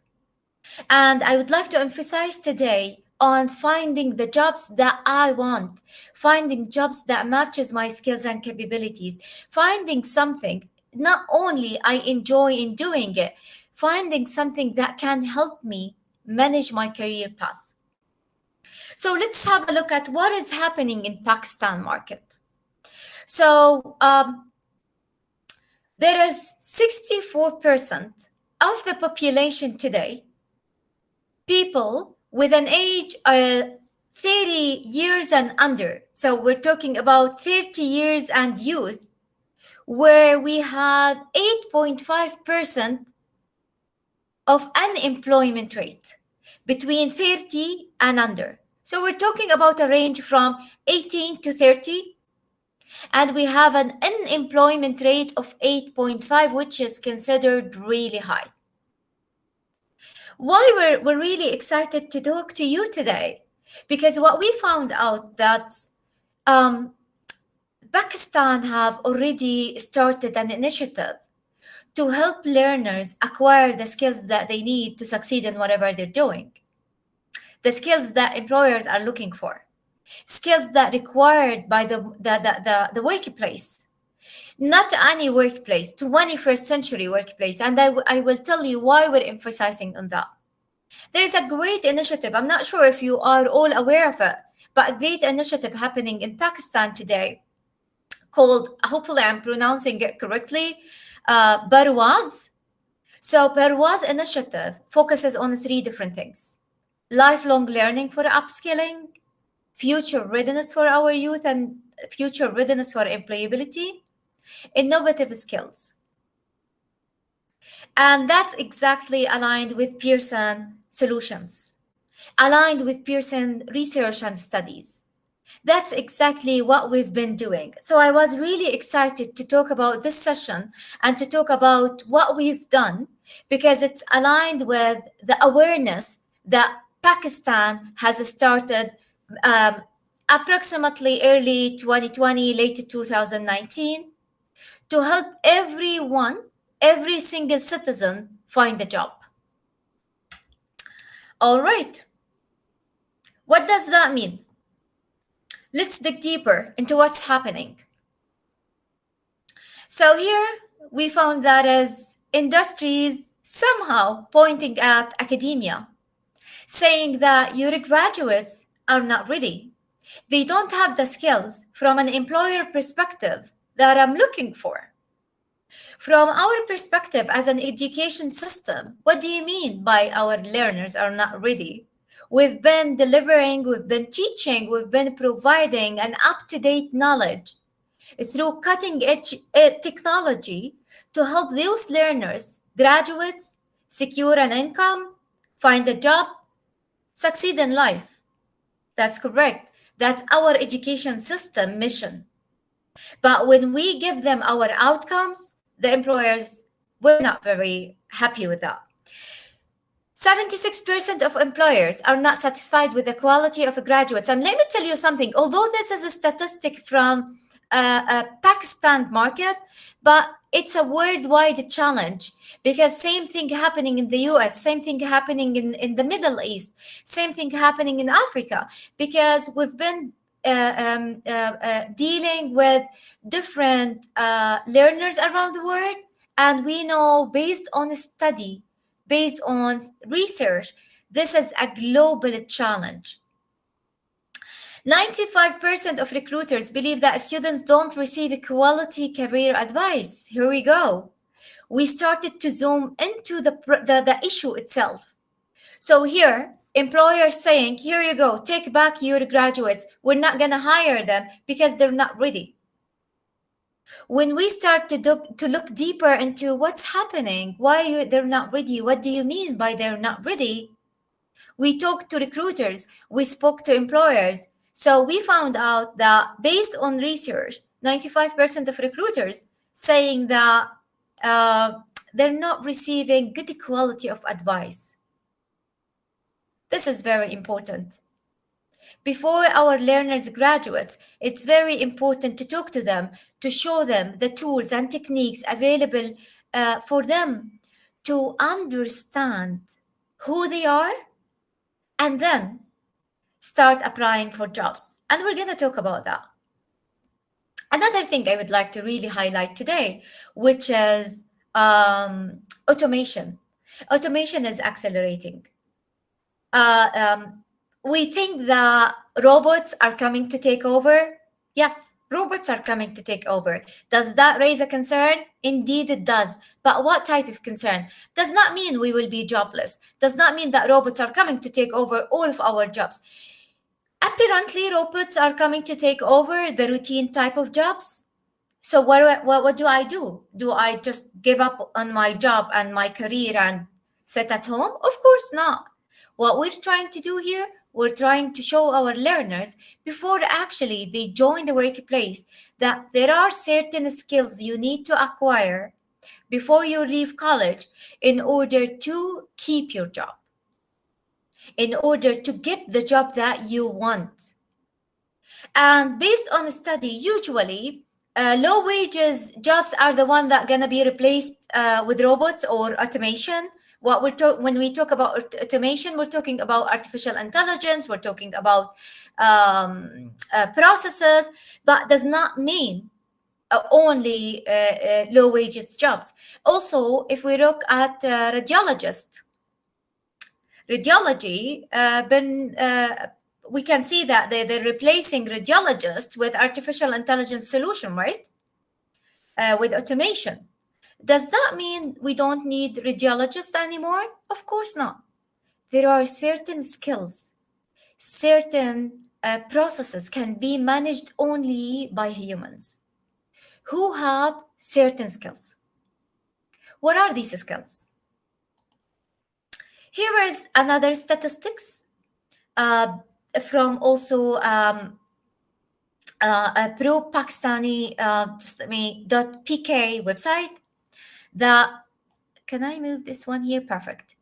That according to the survey, the major factors that influence hiring new graduates, here we go. We can see that 74% are looking for soft skills. 74%, imagine, considered as a big percentage. 79 looking for personal presentations or personal skills. Honestly, if I would really recommend here that you go access this kind of statistic, have a look at it, read it, try to analyze it more and see, try to make it more relevant to your learners. And you will understand that's why we're really having this session today. So acquiring or only honestly providing our learners with knowledge. Do you have a question?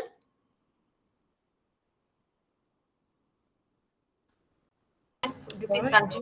There was a bit of a distraction. No worries, no worries.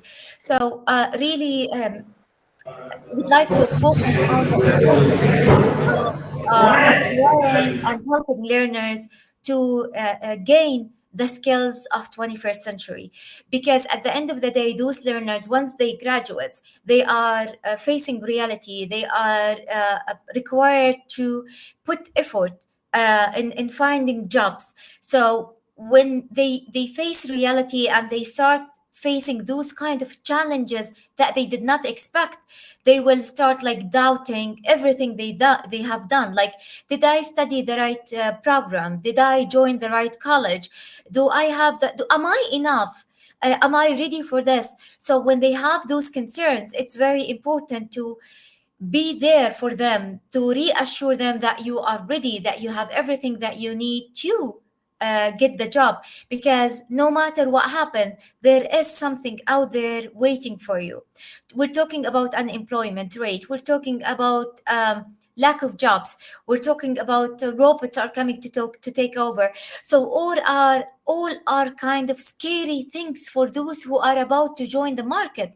Imagine they are enthusiastic, they're full of energy, they're looking for actually the time where they start to work, to show the world who we are. We invested in ourselves, we spend nights studying, lack of sleep, missed many social events, to tell us once we graduate that we don't have jobs, that employers don't want to hire us because we're not ready. So I don't think our learners are ready to hear such thing. When we're sharing those statistics, not to scare them, but to show them that we know about this, we have the awareness, and we are here to make sure we support you with everything you need from an education system, from tools and techniques, from knowledge, to deliver an outstanding outcomes to the workplace. At the end of the day, what we want, honestly, we want employers to come to education system, to come to different colleges, asking them for their graduates. We want to hire your graduates. That's what we're looking for. All right. So there is another research happened to understand from those big companies what is an ideal course for you. If we give those big companies a room to participate in delivering courses to learners, what are the courses that you want? And here is their feedbacks. So let's look at some of the feedback. Abbott said that creativity and complex problem solving, this is the kind of courses or ideal courses that they wish universities are teaching. AT&T, continuous learning course. Microsoft, a blend of technical skill, work skill, and social and emotional skills, which tell us everything, honestly. So you can go through it yourself. You see that Oracle are focusing on design thinking. So all are talking about soft skills. All are talking about skills that we would need to deal with anything regardless of our background. We talk to Microsoft, to telecom company, to healthcare company, and if you honestly zoom out a bit, you will see that all are talking about same group of skills. All right. So the question we would like to ask ourselves today, whether we are coming from an education system, whether we have learners, whether we have deans with us, college, universities, do we do our best to provide readiness for our learners, to provide college and career readiness for our learners? So here we're talking about readiness. Here we're talking about things that we can do to make sure that our learners are able to get the job that they want, able actually to get, I don't want to say the dream job, I want to say the job that matches my skills and capabilities. What we've done in Pearson years ago, around like more than 7 years, we understand that there is a gap based on the numbers I shared with you. And as I said at the beginning, believe me, this is not only a challenge for the Pakistani learners. This is a challenge happening worldwide. So when we understand that there is a gap between fresh graduates and college, a gap between high school and college, and another gap between fresh graduate and the workplace, we realize that there is something that we need to do. So we've done an extensive review of 21st century framework. We've done more than 2,000 interview with employers to understand what's happening, what's going on, why do we have this gap? And based on our research and based on market labor data, we come up with the framework that you can see in front of you. This personal and social capability framework, we were able to develop proven that if learners have those skills built on them, they will be able to succeed in anything they do, regardless of their major, regardless of their age, regardless of their background.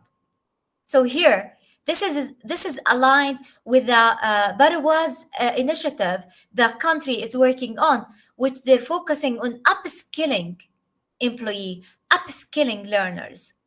All right, what are these skills?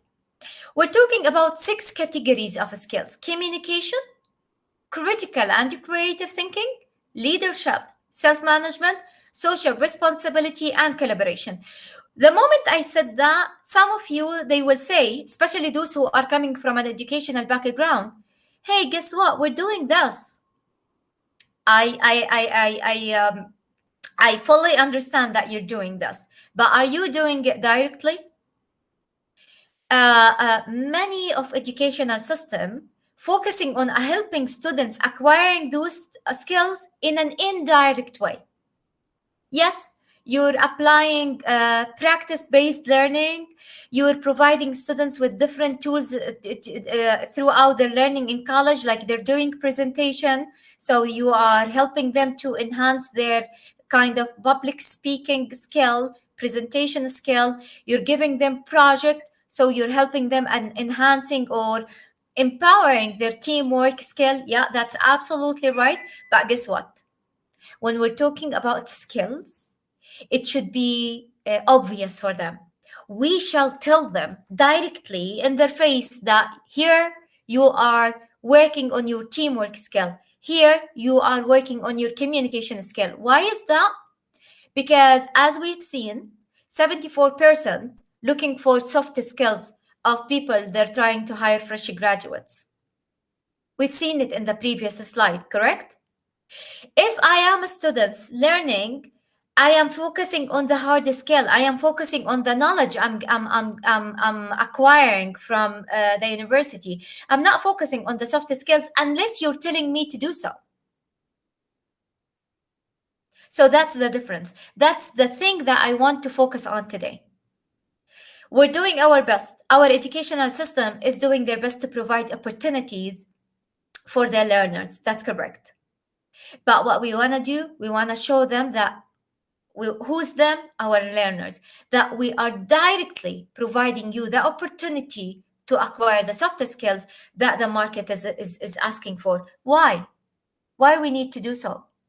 Because once they are fully aware what we're going through, they understand the process, they will be more confident. They will be more aware, first of all, self-aware, and then more confident to stand in front of the employer and to go through the hiring process. By the way, we've written many white paper on this framework. If you are interested into going through it, understanding more about the research that we've done, feel free to contact my colleague Omar. I believe Omar is with us today, and he would be happy to support you with all the resources, with all the actually surveys that we have that are gonna be maybe helpful for you. So what we've done, honestly, when we found out there is a gap and we're talking about readiness, we wanted to identify readiness for us first. What I meant by us, education system, and then identify readiness for learners. Based on Dr. David, and I'll tell you shortly who's Dr. David, who's like we've partnered with Dr. David to help us identify what do we mean by readiness. There are 4 types of readiness. Work ready, which is something that learners acquire or students acquire just because they join college. And these are the minimum requirements by the workplace. When we talk about work ready, we talk about the minimum requirement, like students come on time, sorry, not students, but fresh graduates when they join the workplace to come on time, to be fully awake, not to be, of course, on the drugs or something. So this is the minimum requirement when we talk about the workplace. When we talk about job readiness is something different. Economic changes really quickly. Like 2 years ago, we did not have data analytics, right? We did not have social media influencer. We did not have social media listener. 2 years ago, we had many jobs called quality assurance. We can see those type of jobs kind of been the number of vacancies dramatically decreased. So what's happening? Job ready, it is neither of Pearson nor the college system can prepare students to become job ready. Why is that? Because when we're talking about job ready, we're talking about requirements of the job place. And that's something only the job place can help those learners to learn it. Like, for example, when we joined Pearson, either me or my colleague Amar, we've joined Pearson, and in the first week, actually, it was the first or couple of the first weeks was a training weeks. They showed us how to use the system, what kind of system they're using. So what they're trying to do, they were trying to make us job ready for this job precisely. We're gonna focus more on college ready today. And why is that? College ready, we're talking about the foundation of becoming successful in your college. And that is something education system can help students to become college ready, either in first year of college or even before they join the college, by the way. And career ready, here we're talking about a career foundation, skills that students need to acquire in order to manage their career path, in order not to be scared, in order to get what they want from the market. Not only to secure a monthly income, but to secure a monthly income and to work in a job that they really want, in a job that they can grow in.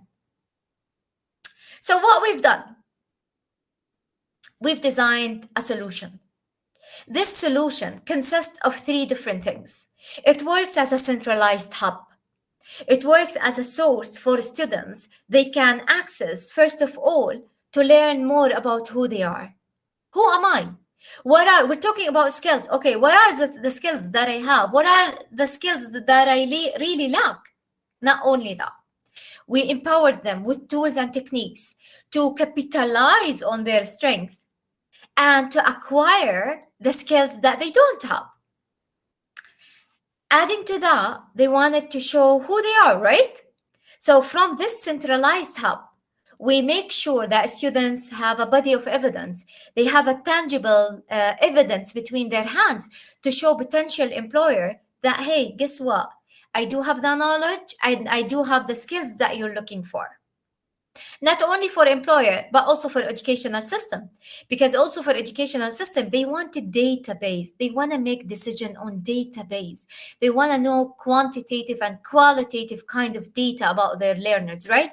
They want to know how to move forward. They want to show the industries that our learners are ready. They have these certain types of skills. So we're not talking only about GPAs. We're not talking about hard skills. We're talking also about soft skills. What we've done, we've designed a solution. How did we design it? We've partnered with 2 well-known professors in the field of readiness. So we've partnered with Dr. David. Dr. David been in the field of college and career readiness for more than 35 years. And we've partnered with Dr. Paul because Dr. Paul took a grit mindset and put it in action. What is a grit mindset? We're going to talk about it shortly. We've partnered with 2 professors to design a solution. What is this solution? A solution focused on skills journey, on a student success. What is a student success? Student success in college and student success in career, student success in life. Because what we want to produce a lifelong learning students who never stop learning. How do we do that? By helping them acquire the skills they need to succeed in college. They need actually to have in order to continue the learning after graduating from college. To continue the learning. Look at us. Look at our colleagues. We find that there are some of them join the workplace that they've been doing actually the same job for many years. They're happy in what they're doing. They don't want to grow. But at the same time, we have colleagues who joined at the same time, maybe in the same month, but the career growth in the company is really quick. Why? Because they keep working on themselves, because they keep learning. And that's the key. The key here we want to focus on today is something called the growth mindset. people who are easily able to adapt, people who are easily able to learn, easily to equip with the fast economy change. Yeah. So what we've done, we've designed a solution. The solution: work with learners, talk to learners individually.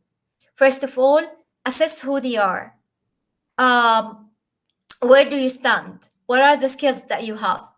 And then show them through different techniques, like how do you show who you are and how do you acquire the things that you lack, and then go show it. Show the potential employer, show your educational system, show your society who you are. All right. Once they do that, of course, they can get a body of evidence. Here are the skills that we want to focus on today.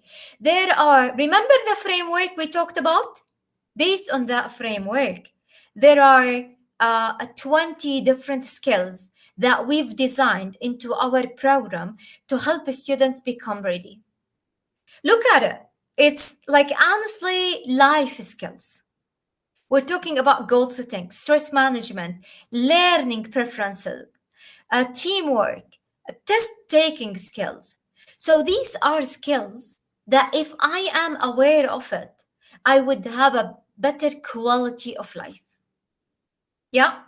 If I know how to write my goals, I would be easily able to do so while I'm in college, while I'm working, and I would be easily able to know what do I want to do after I graduate.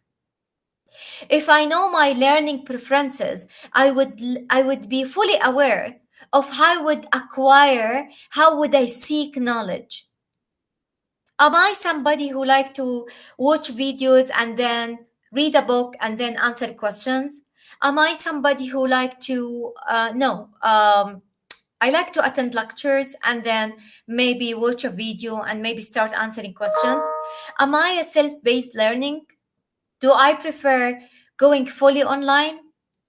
If you ask yourself, you would be able to understand more who you are. Like if you ask me, I know like I'm a self-learning person. Like I like to learn online. I prefer honestly learning online rather than going to face-to-face classes. How did I know that? I know it, of course, through experience. I spend lots of time to understand myself. But if I have an assessment to tell me who am I, how would I prefer to learn, that would save my time and effort, right? That's why, like I talked a lot about understanding yourself.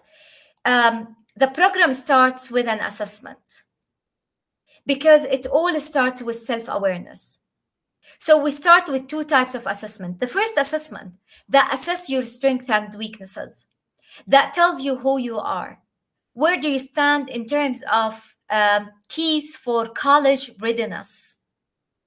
Where do you stand in terms of communication, problem solving, problem formulation, learning ownership,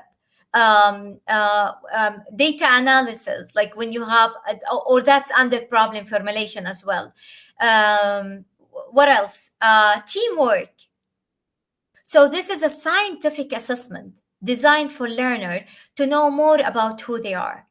And there is another assessment called the grit assessment to show you how gritty are you. Where do you stand in terms of growth, resilience, instinct, and tenacity? And by the way, scientifically proven, the grittier you are, the more successful you would be in life. Not only that, this has been designed by Dr. Paul, like whom we've partnered with, and Dr. Paul conducted a study.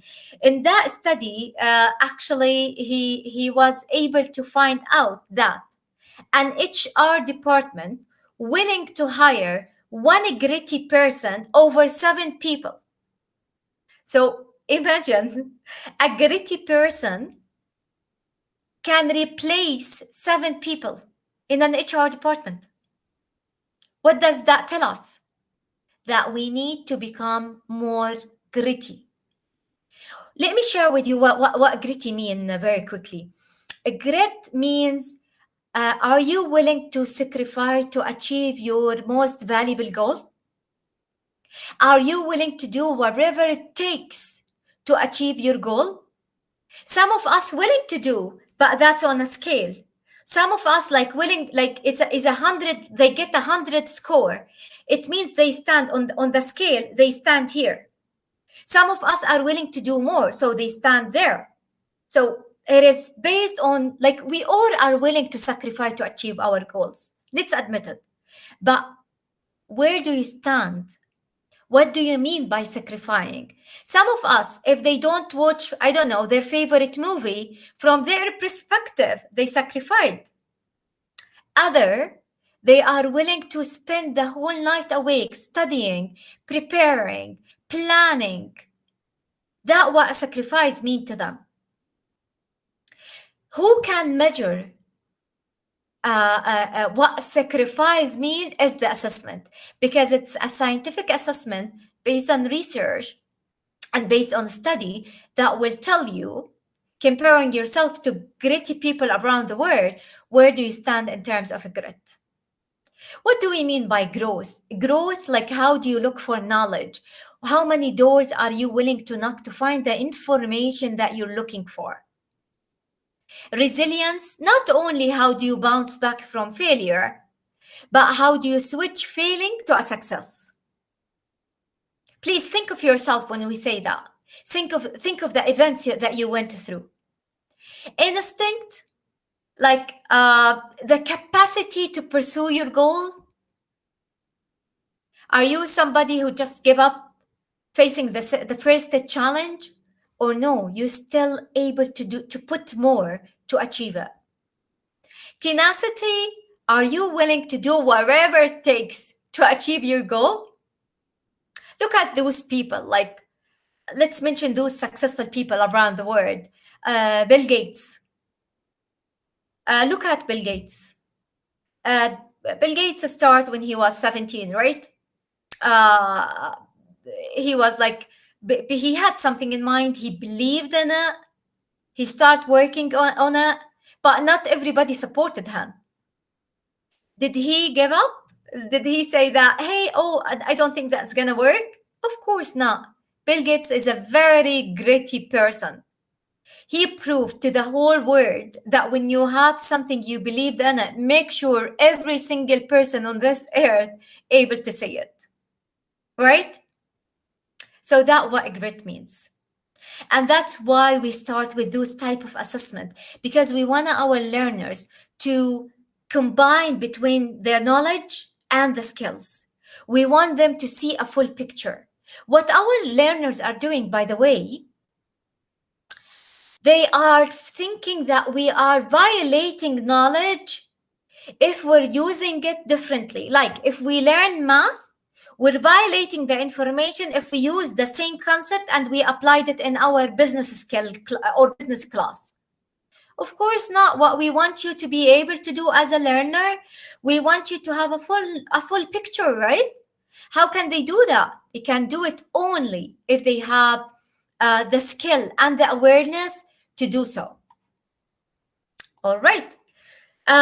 Part of the program as well, we're trying, as I said, to provide them with different tools and techniques. Part of those tools are real life scenarios. So we give them real life scenario and we ask them to work on it.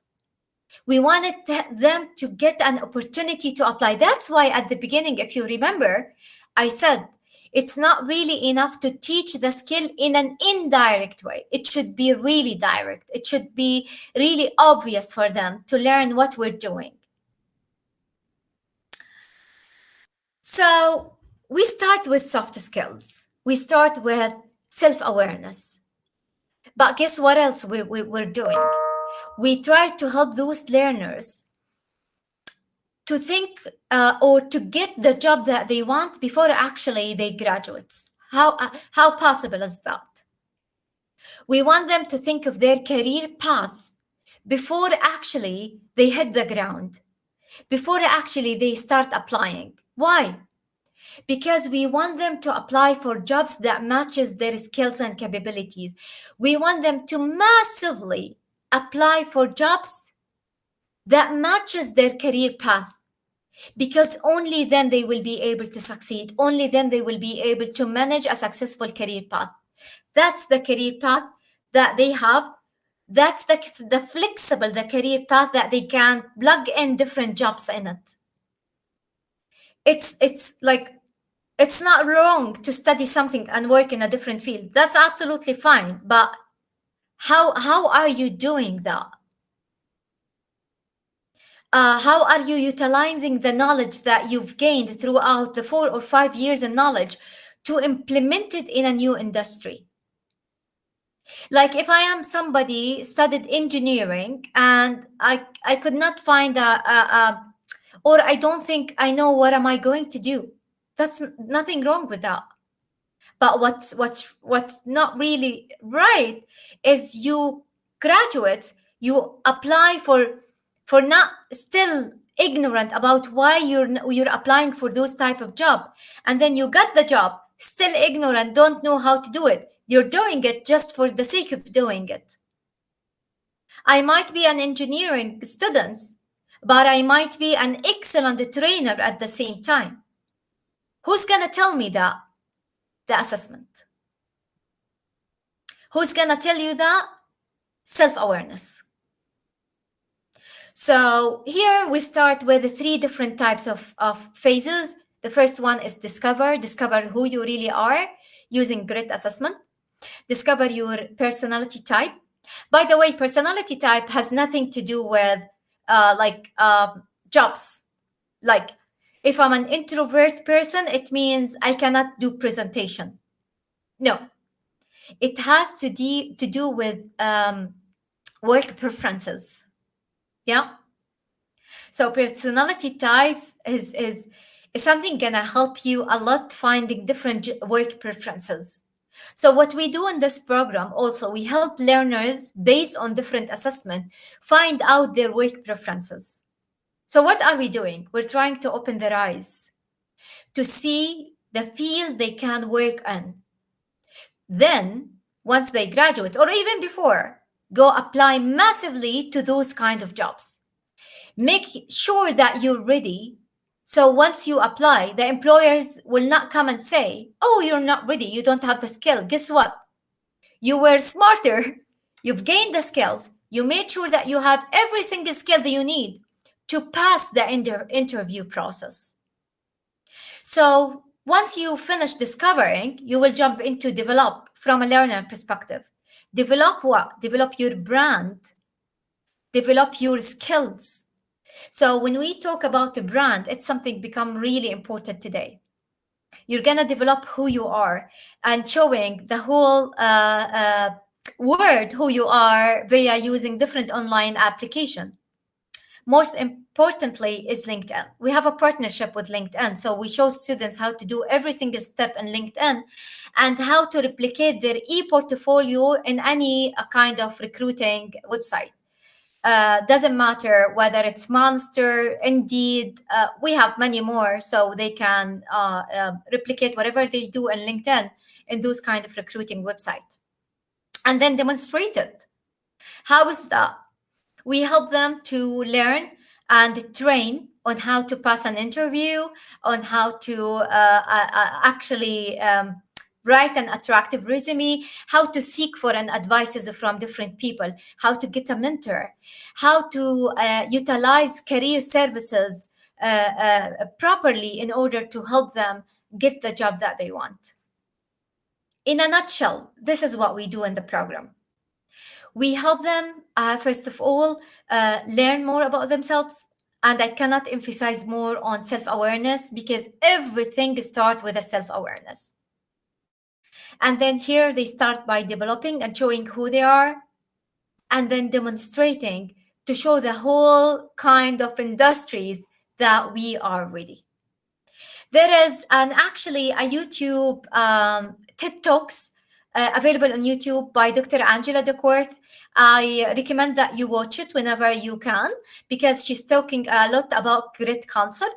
She's talking about being persistence and how would that help you achieve your goals and reach where you want it to be. Of course, the program, as I said, supported with body of evidence. Our learners gonna get certificates and they receive badges. They can share on any social media. They can, but mandatory for them to share it on LinkedIn, but they can share it on any social media. This is what we call a badge. This is what we call a proof to industries to show the whole kind of word that our learners did not just go through knowledge, but they also went through skills. So I wish that after that, in 2 to 3 years from today, employers no longer coming to say that your graduates are not ready. Instead, what we want, and that's the concept and the mindset we actually we're partnering with different education system, different institutions around the world to help them providing opportunities for their learners to show employers that our learners are ready, and instead of learners applying for jobs, employers are coming to look for your graduates. That's actually what we're looking for. And here we come to the end of the session. I want to leave the last actually 10 minutes for Q&A. So happy to take any questions. Thank you so much, Ms. Lamis, for such an incredible talk. And I, as a as a host and as an academic, have learned a lot from you. And you're absolutely right that most of the times the students are actually focusing on the grades and other cosmetic issues which are there. Of course, grades are part of your development. I wouldn't deny that. But on the other hand, we need to equip our students with life learning skills and real life marketing skills as well. Because at the end of the day, we're aiming for a better professional environment where our students can grow and in terms of learning and academia and professional life as well. So I have got this one question from our audience, and I would like to ask you, as you mentioned that there is this concept where we believe that there are certain online platforms which are actually providing our students and learners and amateur learners and professionals for that matter with developmental skills, right? So as an academic, I do understand that the importance of the digital certifications and e-learning platforms is really important. So do you think that the post-pandemic employer will be able to trust the employee who comes from a background of online education? Do you think that the you could say the new employer, the post-pandemic employer, would be able to trust an employee coming from such an online education background? Question. I thank you so much for asking it, because let's talk a bit about, before I answer it, let's talk a bit about online learning. Actually, Okay. online learning from different aspects provided learners with different learning skills that it was there before pandemic, but they were not utilized in the right way. So what online learning have done to our learners, actually, it helps in switching the mindset from receiving or passive learning to taking an ownership of their learning. Our learners used to a system where we provide them with everything, but with an online learning is a bit different.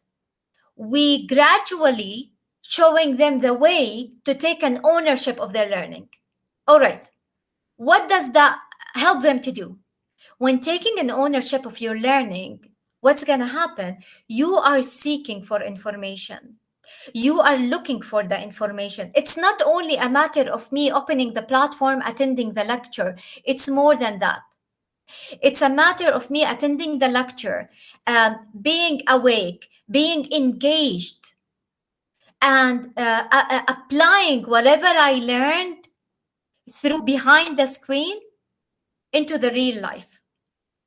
So receiving my education through online, actually, from a personal and professional perspective, it changed our learner in a positive way. It changed the fresh graduates to become more ready.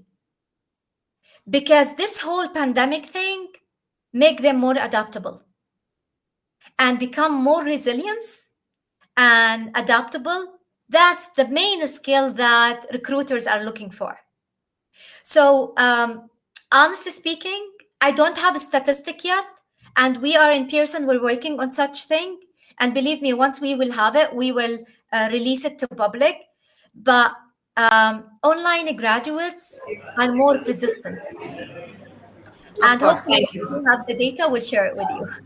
Of course. So I have another question if you're okay with it. So basically, we have got another question. Are you aware of any cultural constraints associated with the development of these abilities in learners? More on your question, please. Sorry, could you repeat the question? Would you be able to elaborate more on the question, please? Okay, so as you were telling during the presentation that the global job market has actually changed, I agree to that. But in Pakistan, we see multiple problems in terms of job market because at times the employer is not ready. At times the employee doesn't really know that which job does he or she want. So in that term, do you think that culture has an important role to play? Do we have cultural constraints in that domain? Absolutely. This is a great question. Absolutely, there are. Like there are constraints everywhere, and there are culture constraints. How do we remove it, or how do we eliminate it? That's something. First of all, it comes with a self-awareness. One of those constraints, actually, we were discussing that last week. I'm based in Saudi, by the way, so we were discussing female constraints. If you look in the Saudi market, or if you look at the Saudi market 2 years ago, you would not see any female working in retail industry. Nowadays, this industry is like filled with female employees. So we were talking about the constraint and the culture change. Those kind of constraint, if we're able to change it, and it's still culturally acceptable, we can do that only with awareness. So it becomes, first of all, with cultural awareness, citizen awareness, and then gradually employees or employers' awareness as well.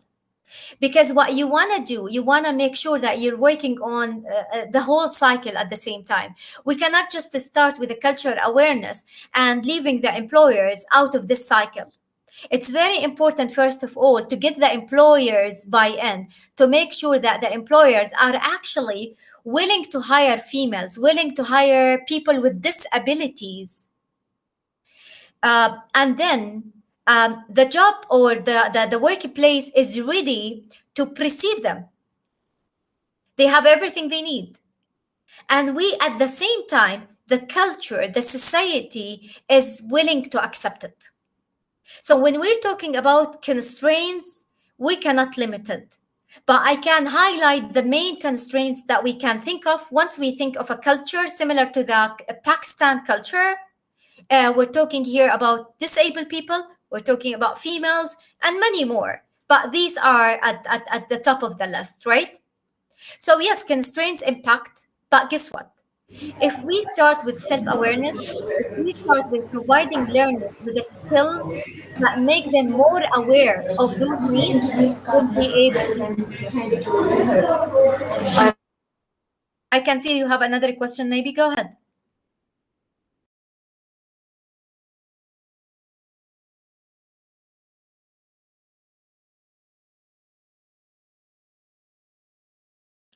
Is there another question?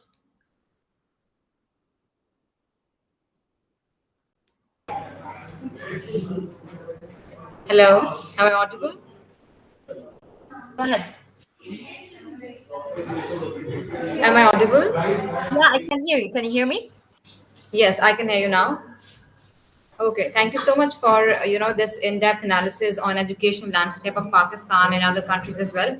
So we do not have any question at the moment because you were so clear and you were so sound in your argument, and we really enjoyed your session. We talked about the very important aspects of job market and keeping the cultural aspects as well. So it was quite an insight into what you mean by soft skills in 21st century workplace. Thank you so much for that, Ms. Dames. And now we'll move towards the end of the session.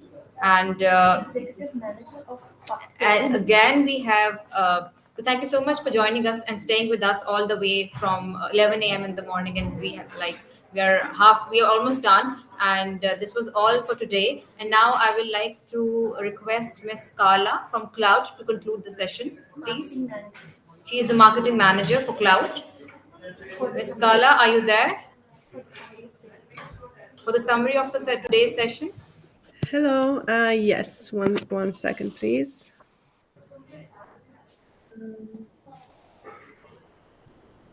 All right. So I will just upload my file as well. Hi everyone. All right. So Joining us today. yes, thank you so much. Really enjoyed listening into the sessions. So yeah, I will be doing a recap of all the sessions that happened today, and we'll have some interesting discussions and a panel of experts who are joining us today as well. So just bear with me so I can upload my presentation.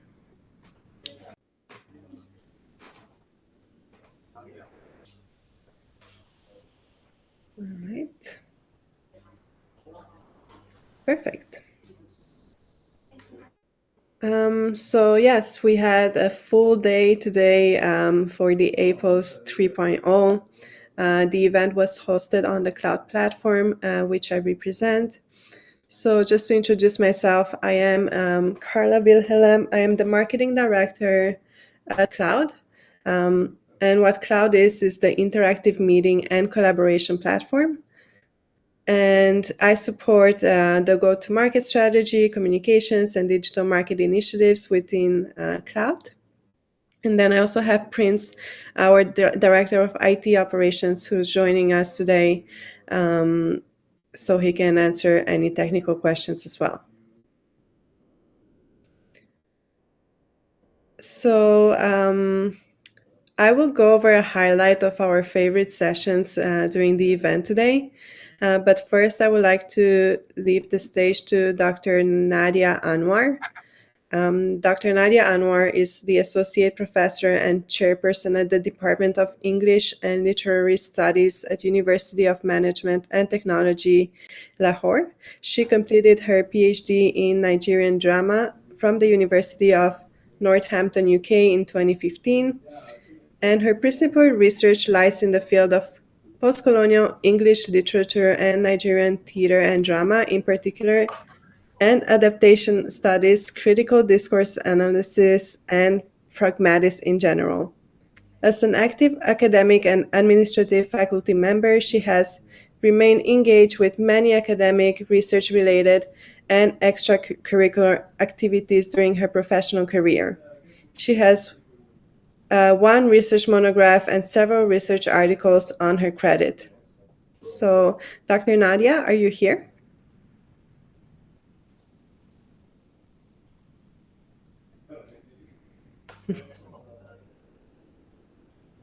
All right.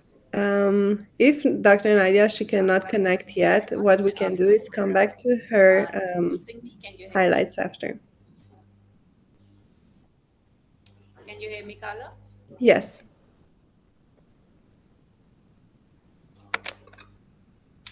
Can you hear me? Highlights after. Yes, I can hear you. Can you hear me?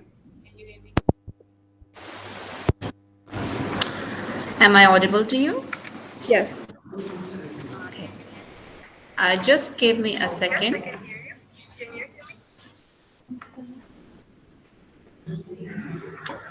Am I audible to you? Yes. Okay, thank you very much. I think, Just give me a second.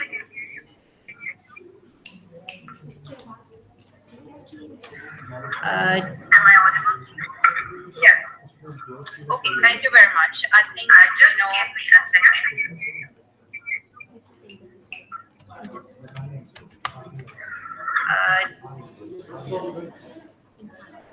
Yes.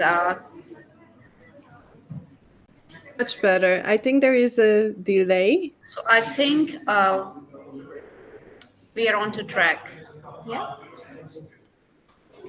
Okay. Yes. There was an issue with the volume, and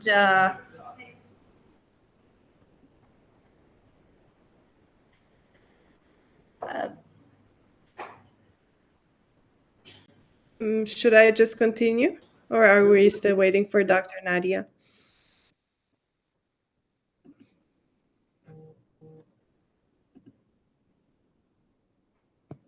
All right, just give us a second meanwhile we hear back from our main speaker. May continue and then she can join later on. Thank you. You're welcome. All right, so here's a quote that I really like during this presentation, during the presentation today. So every challenge or misfortune has the potential of harboring exceptional lessons. Our job is to uncover and distill such lessons. I believe with the global pandemics that hit us, it was definitely a big challenge for everyone. But everyone had to adapt very quickly, and it led to new discoveries, new technologies being built at a super extra fast pace than before. And we even see universities and schools adopting technologies at a way faster pace than they used to. For me, witnessing that change, it was really impressive, seeing at the pace at which students and teachers and schools all together adapted to this change and embraced online learning has been really inspiring. And especially at Cloud, we do offer new technologies that enable that online education to be more fruitful and more interesting for students. We really enjoy working with schools during this time and getting their feedback and working with them to provide better solutions for online learning. Right. Akala, can you hear me now? Yes. Okay, that's wonderful. I've just, switched my place with another colleague, and I think it's better now. Yes. Yes. So should we continue? And thank you. Yes, I wanted to just say my regards to you and greetings to your panel members. But of course, this project is very dear to me because I've been working for it since March 2020, March 2019, in fact. So a few things that I've been noticing this very day, which obviously is the first day of Apoes, and we've been, uh, you know, listening to many edtech experts, academics, educationists, and many people who have been important and significant part of uh, this post-pandemic age. And also during the pandemic, they did some phenomenal, actions that changed the lives of many students and faculty members.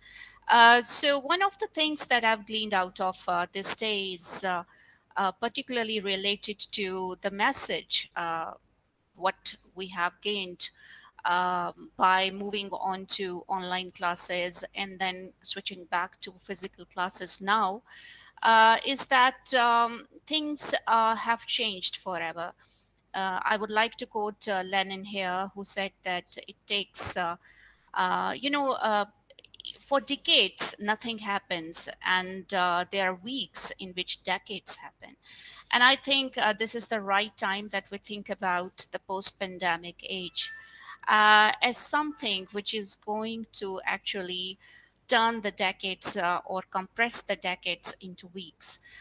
Because this is the time when we are going to accumulate all the knowledge that we have acquired during crisis. And the crisis has left some leftovers, remnants, which are going to become now a permanent part of our lives. And in fact, the pandemic has gone, but there are features that are going to keep on evolving, and how we are going to be able to survive with them and by adopting them and by implementing them is what is required now. Um, I would also like to share my opinion about cloud, but perhaps later. So today I'm just going to say a few words of gratitude for you and for your team for being able to be with us and conducting these sessions. So thank you very much, Carla, and hope to be in touch with you time and again. Thank you very much for the wonderful words. I think you are so right about your remarks. It's been so amazing to see the change, and I look forward to what the future holds. And I think your event has done a very good job at outlining what the future could look and how do we prepare for that. So some of the sessions that I really enjoyed was on adaptive smart apps, how to get personal when we educate and when we teach, how do we personalize the experience for each student, which technology enables us to take that to another stage, which was not possible before. Again, the lab exchange, who focuses on personalization, but also what I really like, it's the STEM. So starting science, technology, and math education at an early age, as soon as 4 or 5 years old. This is what we'll see more and more happen, where we educate our young generation how to use and how to build and how to create using new technologies.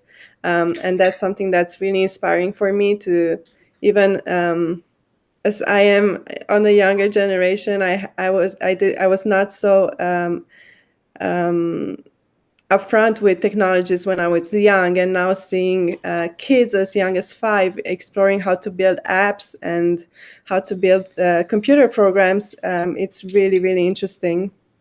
And it really unlocks a lot of opportunities for them as well in the workplace. And then this one was really interesting to me as well, because I am curious how we will continue to develop virtual worlds and virtual environments to better support education and to better support the journey of our students. So right now we do notice something like Zoom fatigue, right? Where we have to sit for long hours in meetings and it's just always the same format. So it really limits the creativity. And also like the experience that you get from actually meeting in person. So although we will see a lot more meetings in person, how can we also, while we are at home, create experiences that are online, such as 3D rendering, maybe games, to create a more fun experience overall.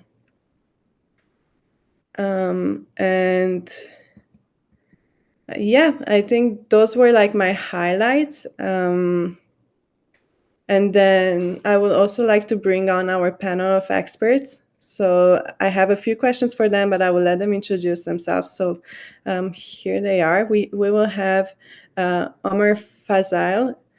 Sorry if I don't pronounce the names correctly. I'm trying. So from Regional Development Manager, Higher Education and K-12 at Pearson, we have Mohammad Youssef Tafhim, Full Stack Developer and IT Department at International Open University. And we have Syed Hassan Nakvi, Full Stack Developer and IT Department at Technolight University. Are you here with us today? And if yes, Yes. you can open your microphones and you can join us here on the stage.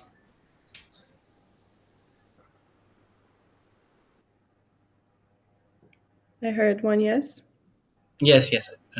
I'm here. Can you hear me? Yes. Can you please introduce yourself? Yes. My name is Mohammad Yusuf Tafim. I'm a full stack developer at International Open University. I have been there for the last 7-8 years, and we are in a virtual university. So we have been online for the last 10 years. So Amazing. basically, all our education is online. So it did not affect us that much when due to COVID. But we are the, I think, very few people who started and believed in this method of learning for and teaching. So that's about it. We are actually online university, but our base is in Gambia, which is an African country in the west of Africa. Great. That's really interesting. So you've been providing online education for 10 years. Um, did you see an increase in your number of students during the last years? Maybe did you get more interest for your services? Did you see it pick up faster than before, or anything that you noticed that would have changed in the last years? In the last year, actually.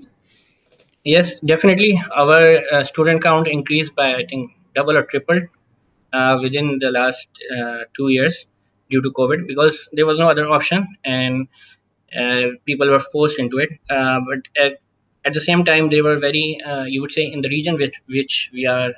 Actually, we are like it is open for all over the world, but still, those areas, especially the you would say third world countries, so they were not very open and had very negative, you would say, connotation or negative impression about online studying. So they got their first impression of how online teaching and studying takes place. So that barrier has, I think, has fallen, or you say that barrier is decreased. So they are more accustomed and more open to learning online. That's amazing to hear. So we raised awareness, and I guess people get to experiment with it and see that it's, after all, not so bad, and it can actually benefit them, right? Yeah. How about do we have Amr and Syed here with us today as well? I am here right now, listening to you, enjoying your wonderful ending remarks. Great, thank you for joining us. So please introduce yourself. Sayed Murtaza here, working as manager operations in UMT Connected department. I think this is the first time that we're interacting, although you were talking to my team members, and I was actually hosting today's summit as well. Oh, great. Yeah, so you were in talks a lot with our team previously, Yeah, Pierre and Amy. yeah. It was a wonderful event. We actually had, a chance, an opportunity to talk to many guests today. Even the patron chief of this Apoes, our worthy director, he started today's event. And then Mhm. we had a chief guest from a ComSat university as well. And then multiple international speakers. They've shared their insights, their valuable information, knowledge with all of us. We had multiple live streams going on different social media pages, multiple pages on the Facebook and on our website as well. Overall, yes, there was some challenging challenges as well, but I believe we learned from our mistakes, and that's the best part. So we Yeah, look forward for the next 2 days as well, and I hope that we'll continue receiving the support from your team as well. of course. Yes, definitely. There's always challenges when we're starting something new, and I will address some of the those challenges that we ran into today and how we can improve tomorrow. And Sure. definitely looking forward to the next days of the summit. Perfect. Perfect. All right. Then, would you like to say something, and then we can conclude the session? Yes, do you have Mr. Omer as well, or he will be joining us tomorrow? Mr. Who? Sorry, Omer Fazail? Omar Hassan. Yes, from Let's quick. Pearson Education. Let me quickly check.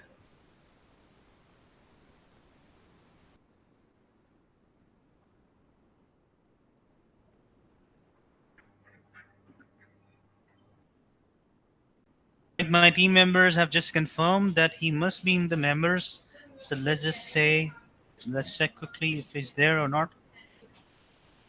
Okay, let me see. So we have you, we have Muhammad Yusuf, and we have one student, so he must be there.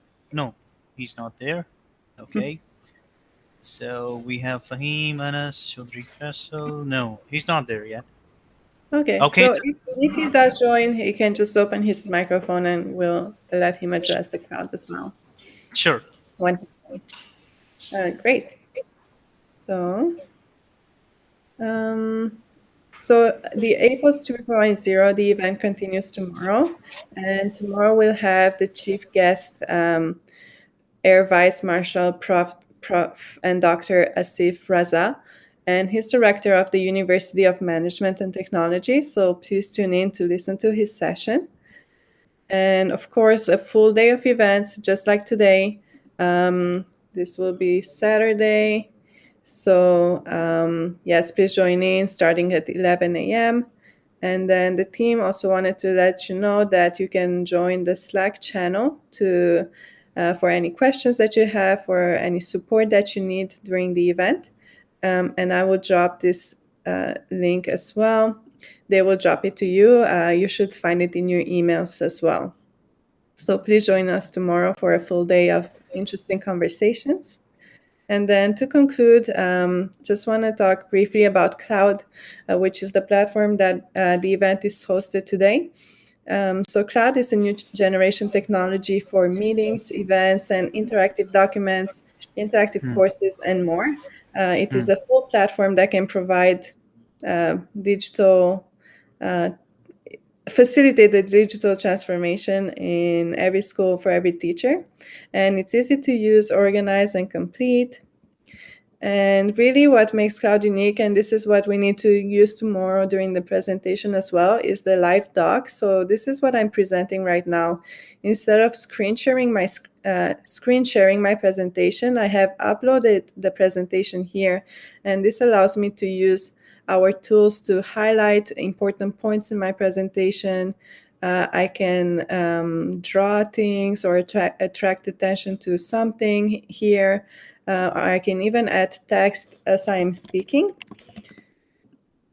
So this is make it a lot more interactive and easier for our attendees to follow the conversation and be captivated by what's being presented. And then if you have videos, there is a button to add a video link from YouTube. So to make an easy stream, if you have video content to deliver that is on YouTube, you can just insert it as such. So I will just demo it quickly.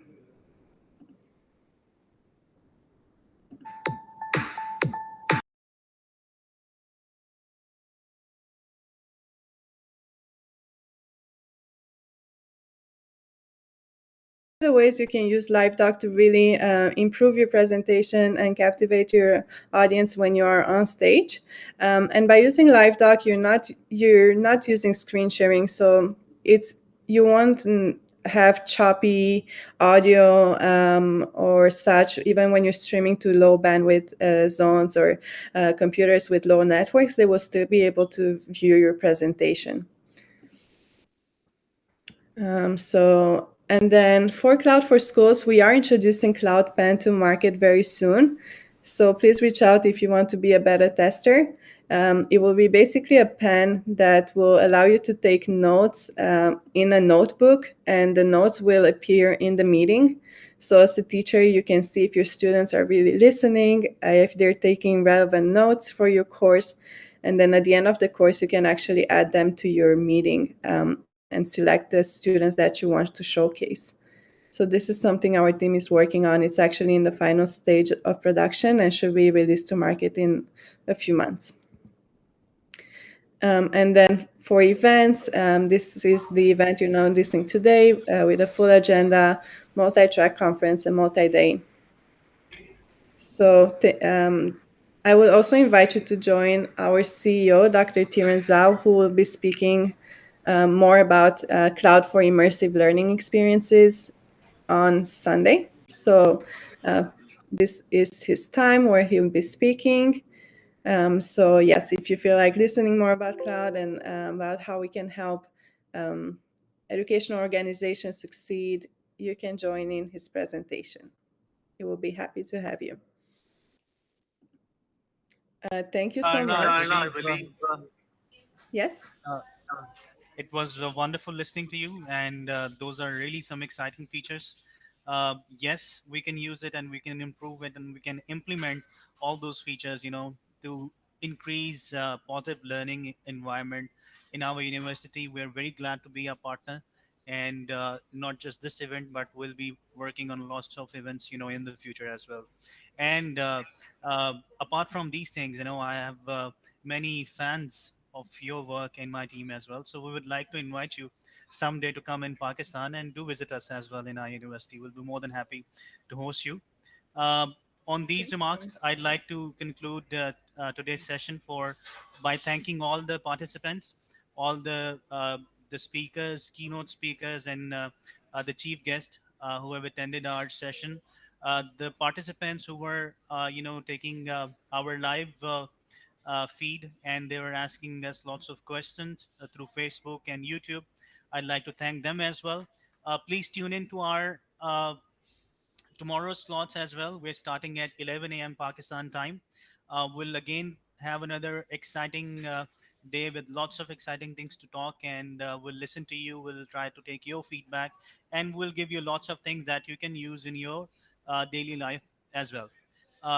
On that note, again, thanking you and all the Cloud team and all the participants once again. And I'd like to thank the wonderful team of Dells from ILA UMT and UMT Connected, and especially our Hybrid Institute, and all the sponsors and organizers who have participated and made this event possible. So thanks once again, and I'd like to sign off. And I hope I'll see all of you tomorrow. Thank you. Amazing. Thank you. Yes. Thank you, everyone. Thank you. Enjoy the All right. rest of your day. Take care. Allah Hafiz. Take care. Bye.